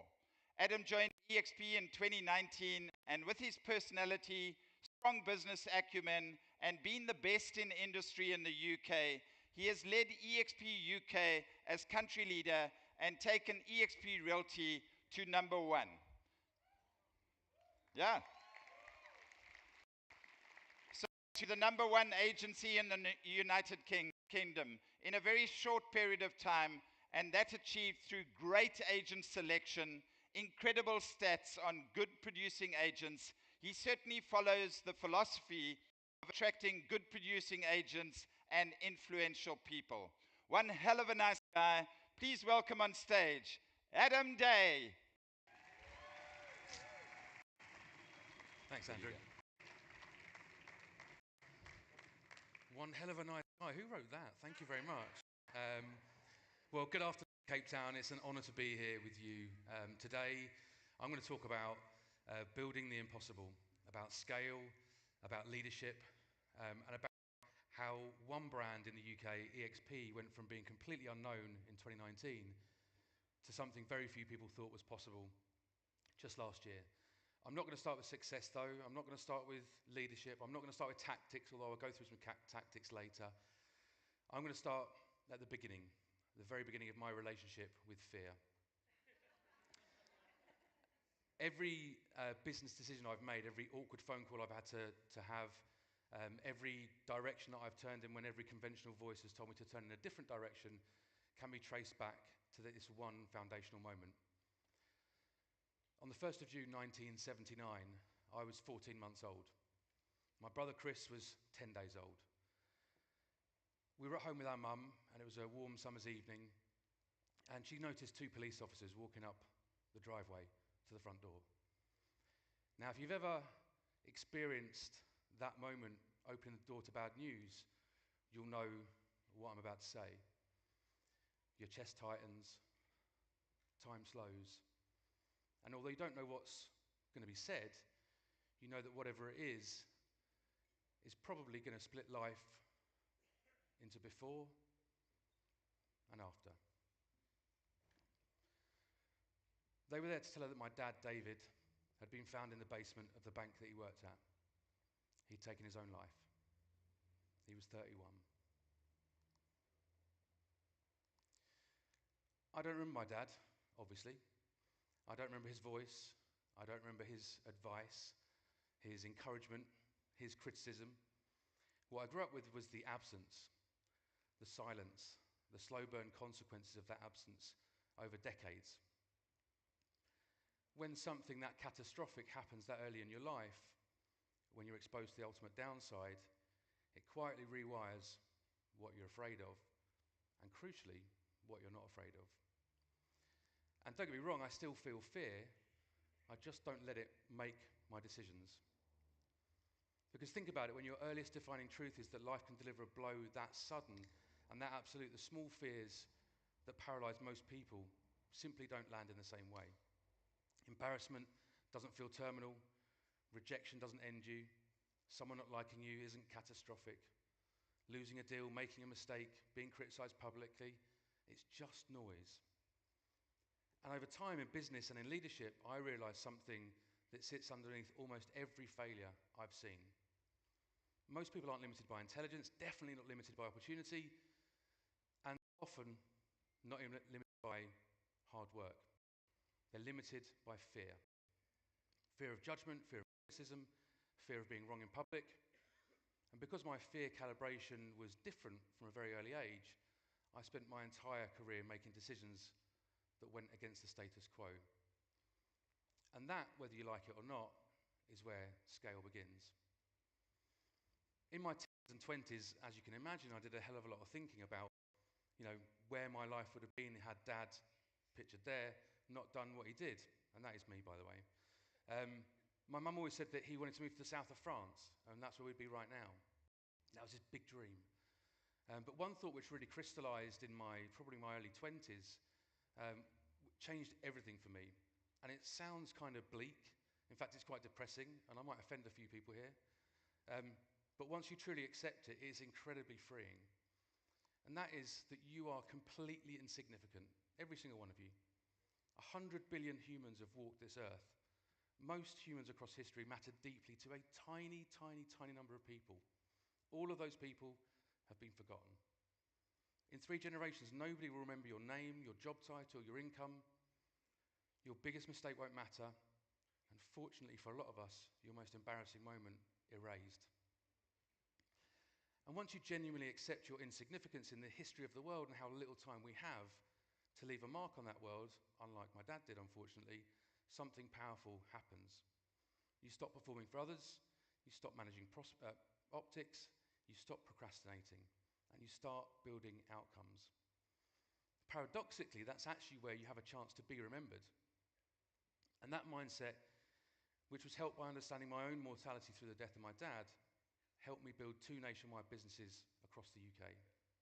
And it sits at the core of how EXP grew in the UK, because the first ingredient to growth, as many, many people have said throughout these last 2 days, is mindset. So I left school in 1996 with 4 GCSEs, but an obsession to work hard and earn money. Dad had gone, money was actually quite tight, and I used to walk into the kitchen and Mum would be writing a list of what we could afford that month and what we couldn't afford that month. So from a very early age, I was out trying to make money. So I would be found cooking brownies, baking brownies in my kitchen. That's an AI image, actually. That's actually me, but the hand is a bit AI, as you can see. The brownies. So I was baking those brownies for ladies down the street. I was washing cars. I was mowing lawns. I used to buy multi-pack cans of Coke on the way to school, and I would sell them individually for a ridiculous markup at lunchtime. It was fantastic. It was a great little business. And it wasn't until I did my business course at school, the only subject that I fully engaged with, that I realised I was probably an entrepreneur. In the summer of 1997, a year after I'd left school, I'd been bumming around at various temp jobs, not knowing what to do. I went on my first lads' holiday to Spain. Can you spot me there? I'm the one where my head's being held in the left-hand side there. So this was the lads I went out with. If you're from the UK, you know what a lads' holiday is. And we go to Spain, and on our second night, we were on our way out. I had not had any alcohol at all. We were on our way out, and I jumped down some steps, and I broke the 4th and 5th metatarsals on my left foot. And I had to get emergency flight home the next day to have emergency surgery. While I was recovering in my hospital bed in the UK, I saw a job advert for a trainee estate agent, but it had expired the previous day. So I was gutted. I'd had to cut short my first trip away with the lads. I'd broken my foot and it was bloody sore. And I'd missed out on this job that looked absolutely perfect for me on paper. When I got released from hospital, when I got discharged from hospital, yeah, that was the other thing, yeah. So when I got discharged from hospital, I thought, sod it. I'm going to hobble down there, I'm going to walk into that office, and I'm going to play the sympathy card, and it's the best sympathy card I ever played. Because I got the role, and what that taught me was that you have to take action. I ignored the downside consequences. I didn't dwell on the fact that I'd missed out on this holiday and my foot was sore. I went down there, took action, and found the opportunity out of that. So we all have those sliding doors moments. That was my sliding doors moments, jumping down those steps. If I hadn't jumped down those steps, I would not be standing here today, I can guarantee that, because I wouldn't have seen that job advert.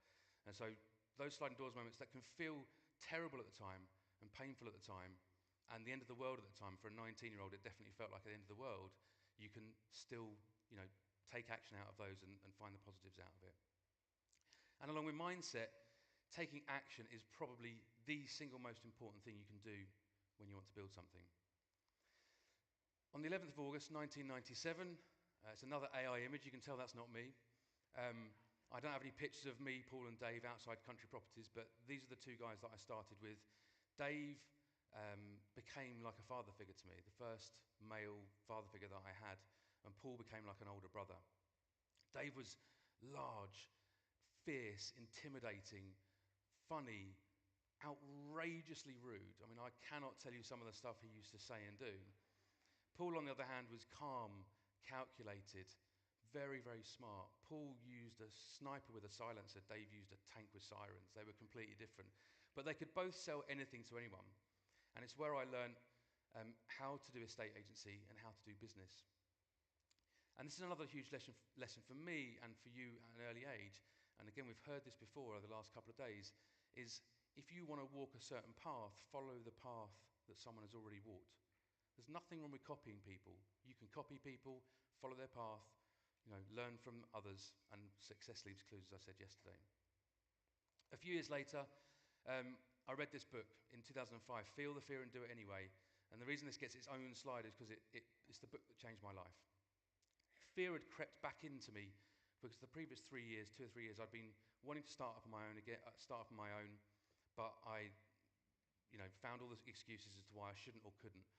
And that fear had crept back in, but this book completely changed my life. And within a month of reading this book, I went out and I started up a business called Hatched. It was only the second online estate agency in the UK, low commission, huge coverage, high volume. We scaled it pretty quickly. We built the systems, we built automations. By 2009, in fact, we had our own CRM. We built our own CRM, which was very forward-thinking at the time. And every penny we made, we put back into the business. It was fully bootstrapped, no debt, no investment. And then in 2014, Purple Bricks came along. If you haven't heard of Purple Bricks, they came along with millions and millions of pounds to spend on above-the-line marketing. And I thought, oh shit, we could be in a spot of bother here. We could be in some trouble here. So I made a decision that probably changed the course of my career, and who knows, the course of estate agency in the UK. And that was to soften me up to the industry, because I'd become quite well known as someone who would call out industry practices as antiquated. And so the industry generally hated me. I mean, they despised me, in fact. I was the second most hated man in the UK at that point. But I saw Purple Bricks' potential of disrupting the market. And so I felt that the corporates would maybe start circling and start contacting some of these online estate agents that had started up. And so I said to my PR company, I said, I need you to pivot away from me being nasty to me being nice. Make me more friendly. And they completely disagreed. They thought it was a terrible idea. But my gut feel said, you've got to do it. So we did that, and about a year later, after being nice to the industry, this is me being nice to the industry, some of these headlines here, the corporates started to circle in 2015. And after about a month or so of flirting with the big corporates, I had 4 offers on the table for this business. So I remember phoning a guy called David Livesey at the Connells Group in May 2015. And I said to him, hi, David, I'm really sorry, but I'm going to be going with another business. I'm going to be merging with another online estate agency business. And there was silence. This is David Livesey, the CEO of the largest, most formidable estate agency business, the Connells Group in the UK. And I said, I'm going to be merging with this other business. Silence. And he said, where are you right now, Adam? And I said, well, I'm in Hitchin, of course, the centre of the universe. Look it up if you don't know it. And he said, right, go to the nearest Starbucks. I'll be there in 45 minutes. I went, okay. And 45 minutes later, lo and behold, the CEO of the largest group of estate agencies in the country walked in, sat down with me, and started asking loads of questions. He asked questions about me, my young family at the time, and came up with a solution. Now, I wasn't too bothered about the solution, and I was more sold on David. He turned up when it mattered. It turned up when it mattered to him.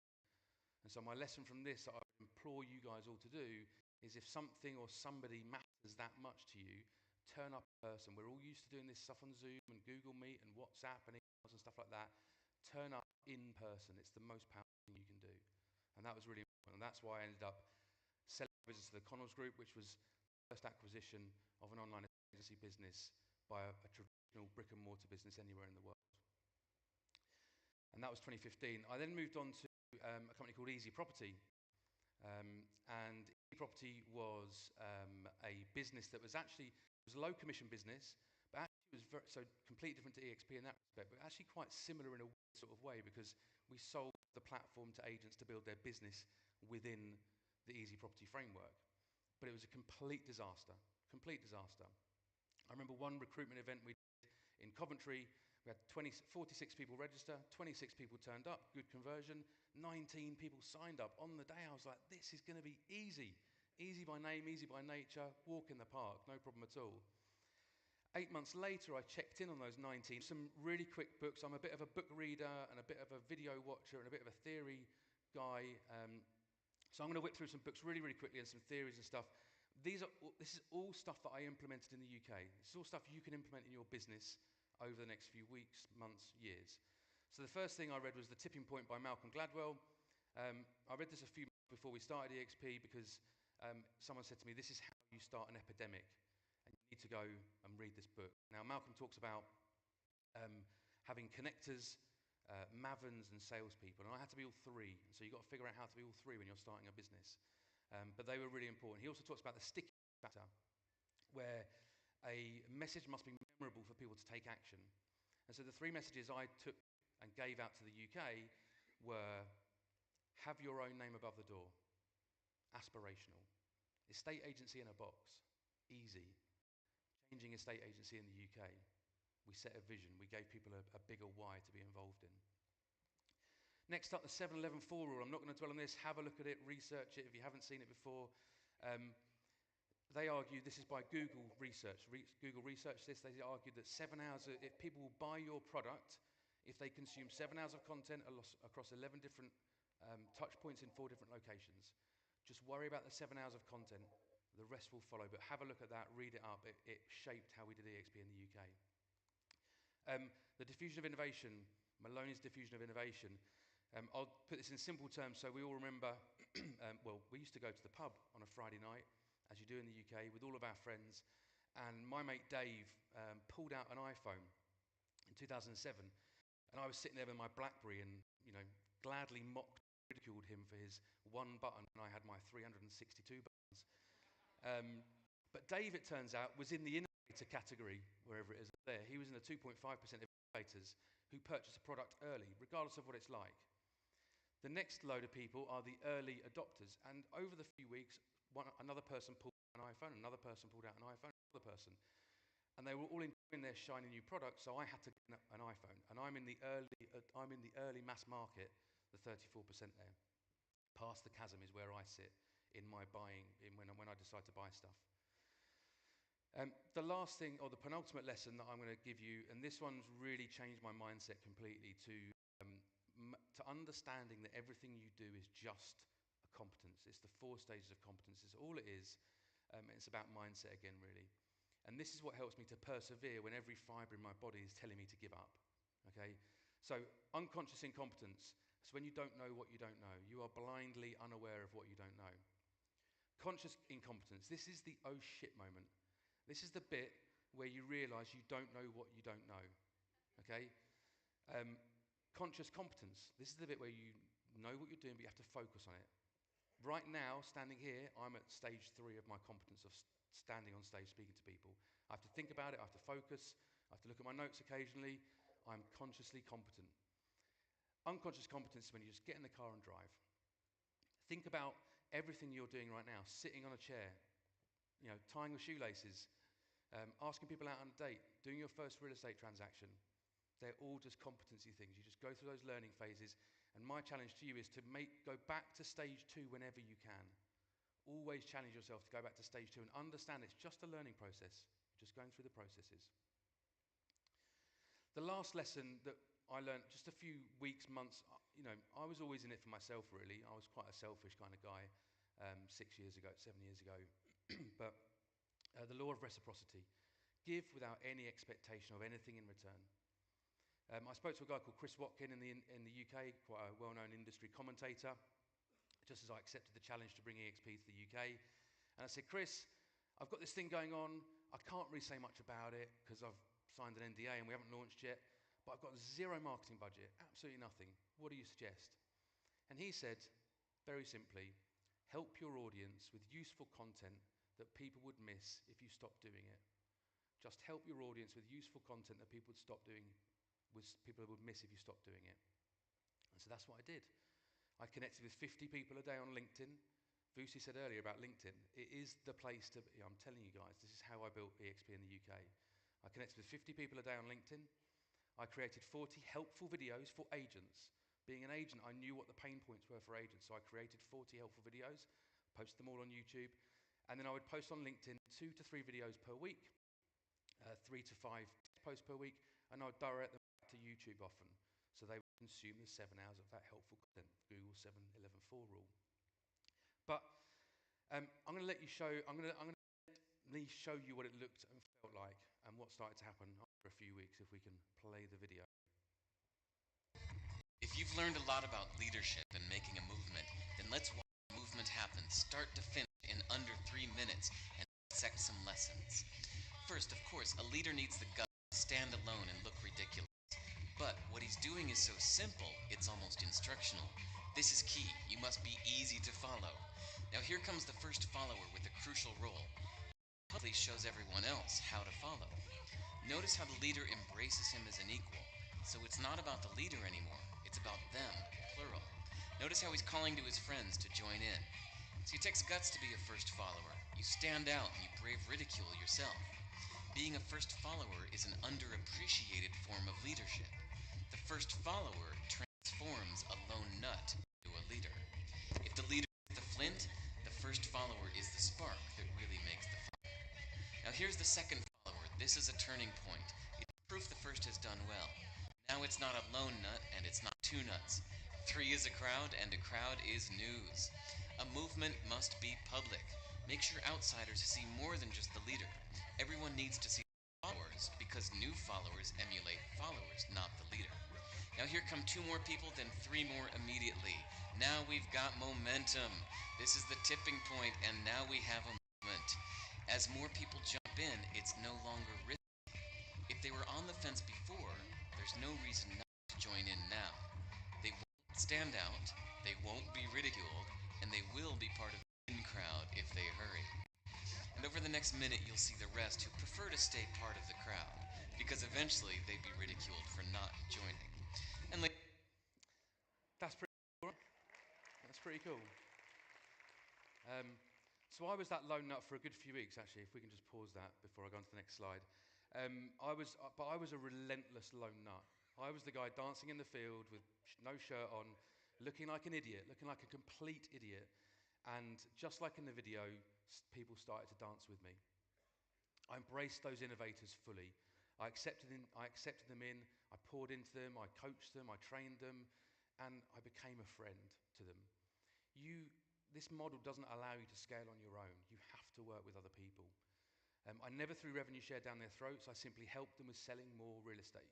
But I did drop revenue share into conversations as a side note. And then a few agents started asking me questions about revenue share. And I knew that if you're asking questions about revenue share, there's probably a little spark that's gone off in you. And so my job was to add the fuel to create the fire.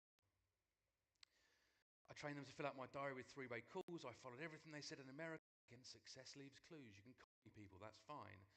I did everything what I'd learned in America. 3-way calls, helped when I could, did calls on Saturdays, drove to see people in person. Everything that I'm talking about is what I actually did. But I also helped the agents that wanted to build their real estate business, not just revenue share. I was there for literally everyone. So it really wasn't me that built EXP in the UK. It was the agents. All I did was start dancing in the field on my own until people joined me.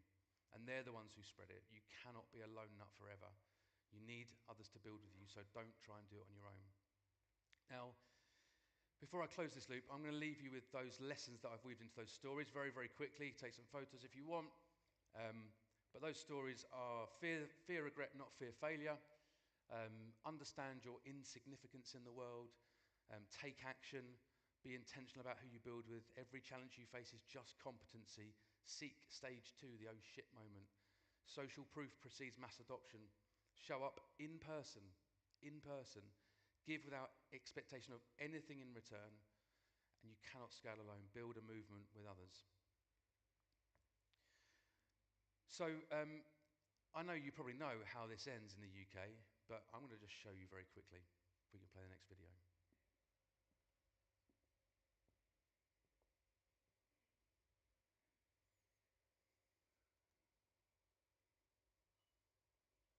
Video incoming. Next slide, guys. I'm not going to touch anything. I'm not touching anything. Everyone, the people, the so-called experts, they laughed. They said it would never happen. They said it was impossible. But we are the agents of change.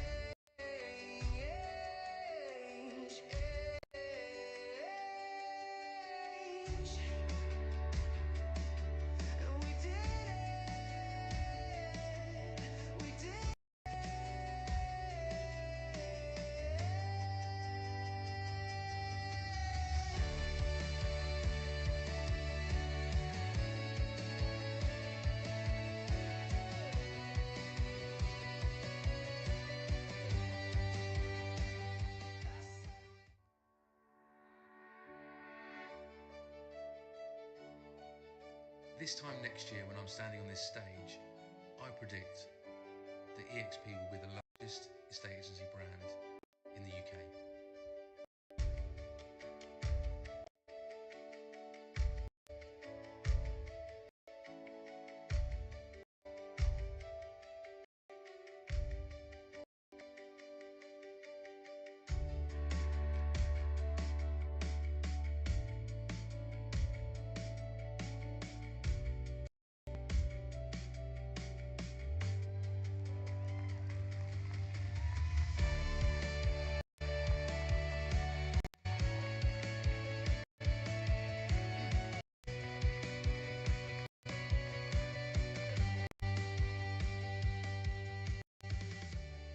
Pretty cool, right?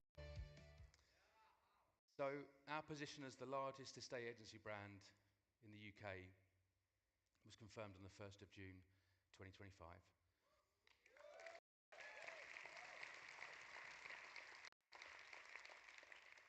That's 46 years to the day since those 2 police officers knocked on my mum's door. Same date, different outcome. So I started this talk in 1979 with that loss and that absence, and I just wanted to end it with proof. Proof of what's possible when fear stops making your decisions, because that's how momentum starts. That's how you build a business on your terms. And that's how EXP became the largest estate agency brand in the UK. Thank you very much.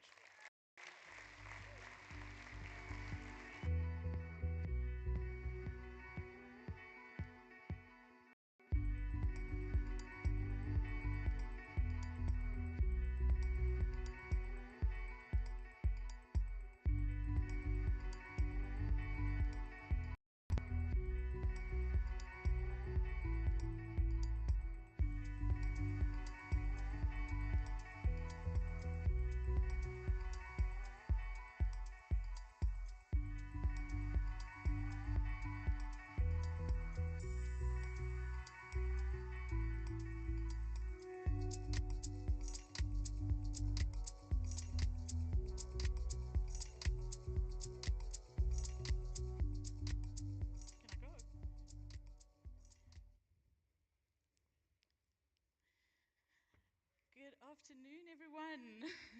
Hi. Hello, guys.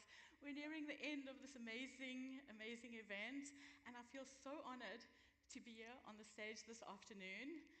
Have you guys enjoyed it? Yes, I know I have. It's been amazing to meet all our global colleagues from all over the world coming down to almost the southern tip of Africa to be with us today. Thank you for making that effort, and thank you for my own team, so many of you who flew down from Joburg to be here today. This afternoon, we are privileged to hear from someone who truly sits at the intersection of technology, innovation, and real estate leadership.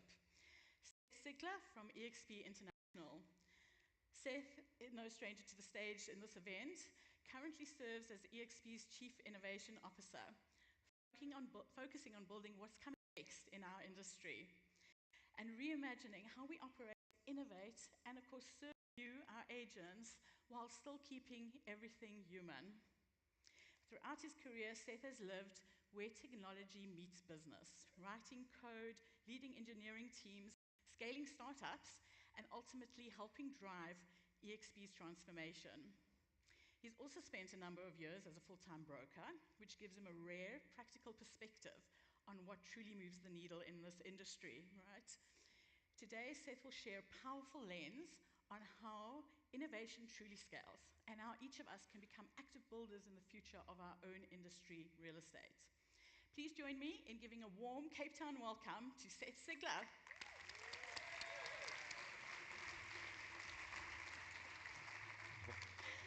Thank you. Thank you. All right, that is going to be my new ringtone. Thank you for that intro. That was awesome. Amazing. Thanks for having me here, everybody. I'm visiting your beautiful country from California in the US. It was a long but definitely worthwhile flight. I've absolutely loved my all too short time here. No thanks to that airline. But yeah, I'm going to get right into it. Just a quick bit of my story. I've been a geek since I was a little kid. I taught myself to code on my Apple IIc. It tells you a little bit about my age if you can put it together. And then actually, though, became a real estate agent right after I graduated from college. So I come from a real estate family, and I don't know, I wanted to give it a go. I always thought it looked cool, and I gave it a go. I was 22 years old, straight out of college. I had amazing hair at that time, if you can believe it. And 6 years of being a real estate agent later, no hair. None. It was all gone. It was super hard. But I was a better geek than I was real estate agent. So I went straight into tech, but I applied every single day, and I still do this. I apply what I remember from being an agent and a broker. And during that time, I even made a terrible decision to start my own brokerage. But I apply all that to all the software that I've made. So I've been making software basically since then, all the way through. And I did some startups and stuff like that. Sold some startups, and then and eventually teamed up with Glenn at EXP. So that's my story. And then when I started at EXP, had no job title. Actually, Glenn just hired me with no title. So we made one up, just called Labs Team Member, and my job was to just make software. So I was making software every day. I was coding, and sort of moving as fast as I could, and then over the years, got promoted to different types of positions, grew a team. And as you go, and there's a point to all this, by the way. I'm not just up here just talking to myself about myself. There's a point here. I want to tell you about how my day-to-day changed thanks to AI, and then we'll get into sort of what's going on with AI, and we'll kind of relate that, because I think how my day-to-day changed can change your day-to-day quite a bit too, and we're starting to see it. So like as my team grew, as I grew and had people, other developers, software developers working under me, you have less and less time to actually write code, right? It's like the bad news about moving up, and then eventually you don't write any code and you get very rusty, and then you want to write a little code and you're a liability and bad at it now, which is what happens, and it's fair. So a few years ago, the first AI started to become available that could write code. And I remember trying it out and testing it a little bit because I had an idea of something I wanted to build. And my team was swamped because you can only write so much code in so much time. And And I was able to build a whole piece of software while I was on calls and doing my thing and sort of managing the team. And I was able to build a really, kind of a major piece of software that became our first version of like an AI support tool called Luna. But I built that just literally in the margins. I didn't even build it. AI built the whole thing. This was a few years ago. And I remember showing it to my team, and that was more code generated, more application built in those few weeks than that whole team built. So, right, they were hustling as hard as they could the old way, and I employed some AI, agentically, which I'll get to here in a sec, and that was able to out hustle the manual hustlers, right? So that's what's starting to happen, and that's what's starting to happen in our business as well for agents. So let's attempt to get into it here, okay? What I just told you about is an example of a very buzzy word called agentic AI. So what that means is AI that sort of acts like we do. So if you remember back to when ChatGPT first launched, which I believe it or not was 2022 already, so it's actually been quite some time. But if you remember being an early user of it, for those that were, you ask it a question and it immediately starts typing the answer, like suspiciously fast, like it didn't think about it at all, right? And it kind of didn't. It didn't think at all. Now we have agentic AI. This is really where things start getting exciting. We started experiencing this for the first time last year. So even ChatGPT and Claude and Gemini and stuff like that are agentic now. When you ask it a question, it takes time and you can see what it does. And sometimes it starts using tools. Sometimes you'll ask, you'll ask something about whatever it is, and it involves a current event, and it'll need to search the web. And it will decide that, hey, this is something recent. It's not going to be in my model training. I need to search the web. And it will. It'll search the web, decide to use its web search tool, and then provide you with an answer based on that. So more and more we're seeing this, and this is where things start really changing. So the promises that we've all heard about AI are starting to be fulfilled. And as this year goes by and next year, potentially, we're going to start seeing more and more. So the benefits that we were all promised, automating some of our business, that is starting to be very, very possible now. We can automate quite a bit of what we do day to day, thanks to agentic AI. Infinite reach and service and reclaiming your time, these are the benefits, these are the payoffs of it, right? So if you're single-threaded, as we heard in some of the presentations before, if you're single-threaded, that limits how much you can grow, right? There's only one of you, and there's only so many people you can hire in your teams. And then that's expensive. As you get more and more into this stuff, into AI, you can reclaim time, or you can gain time because it's going to do work for you, and then you get to decide what you're going to do at that time. Most of us fill that time with extra work, right? The time we save, the work we save, we end up filling with more work, but I'm going to get to that too. One of the biggest benefits that we're seeing at EXP internally, and I am increasingly hearing from agents out there, is the idea of vibe coding. So I'm actually going to skip ahead a few slides to this one. Whenever I'm giving a presentation, I invariably wish I made my slide deck completely differently. That's actually something, literally every single time I'm on stage with slides, I think that. So I wish this one was the third slide. But anyways, there's probably going to be an AI for that at some point, so it's all good. There may be an AI for me soon, I don't know. So what actually is vibe coding? So what you're looking at is the input box on a tool that Carrie mentioned earlier today. By the way, all the things that Carrie said, do those things also. I'm going to build on what she said because everything she said was right, and I loved it. So this is the text input for a tool called lovable.dev. Anybody out here ever built a piece of software? It's pretty hard, right? It takes a long time. So anybody hired somebody to build them a piece of software? Pretty hard, right? So lovable.dev is the first breed of tools. There's a lot of versions of a lot of different companies that are doing this kind of thing. But basically, instead of telling a developer what you want them to build for you, you literally type it into that box and say, I want you to build, and this may sound like a stretch, but this is possible and this happens. We do it every single day, and I have heard from a bunch of agents here in South Africa that they're doing it every single day too. But you tell it what you want it to build. Any piece of software, and it will build it, right? The simpler it is, the more likely it's going to be actually like that it just knocks it out. The more complicated it is, the more maybe a little bit of talking back and forth it'll take. But it will write all of the code, and it will give you a button to push to make it live on the web. It could be a website. It could be a lead capture form.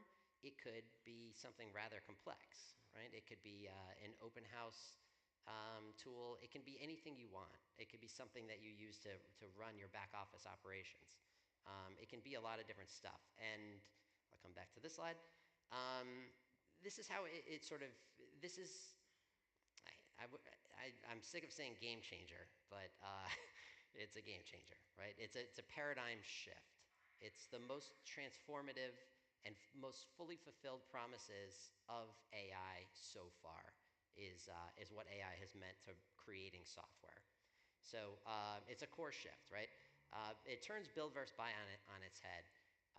We as a company and you as agents should completely think differently about whether or not you need to pay for a piece of software or if it's something that you may want to build yourself, right? Not only just to save the money, not only just to save the monthly SaaS fee, also just to build something that fits what you are looking to do perfectly. And so that's something that we're seeing internally at EXP. So this is, it says it's a revolution, it is a revolution.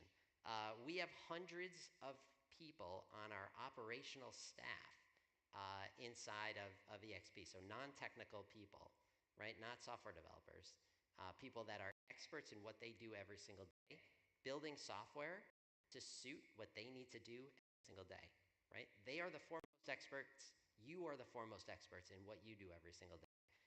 And you can build a piece of software or a website or whatever you want that is exactly what you want it to do or what you want it to be. So we have, this is something that we've operationalized at EXP. It's a big part of what I've been doing the last, let's say, 6 months, is building out that system and that structure for helping hundreds of non-technical people launch their pieces of software into our ecosystem. And it's changed the way that we operate. And it's completely changed how quickly we can deliver value to the agents at EXP. So yeah, and plus it's actually saved quite a bit of money, which benefits all of us as well. The more efficiently we can run, the better service we can provide. It's just better. It's a big win all around.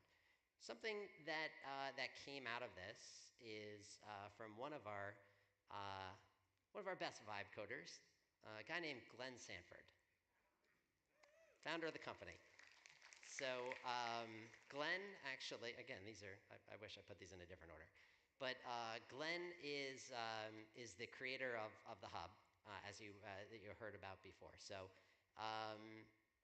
yeah, this is just something I think that Glenn has always thought about, probably from the early days of EXP, of how do you create community and foster community.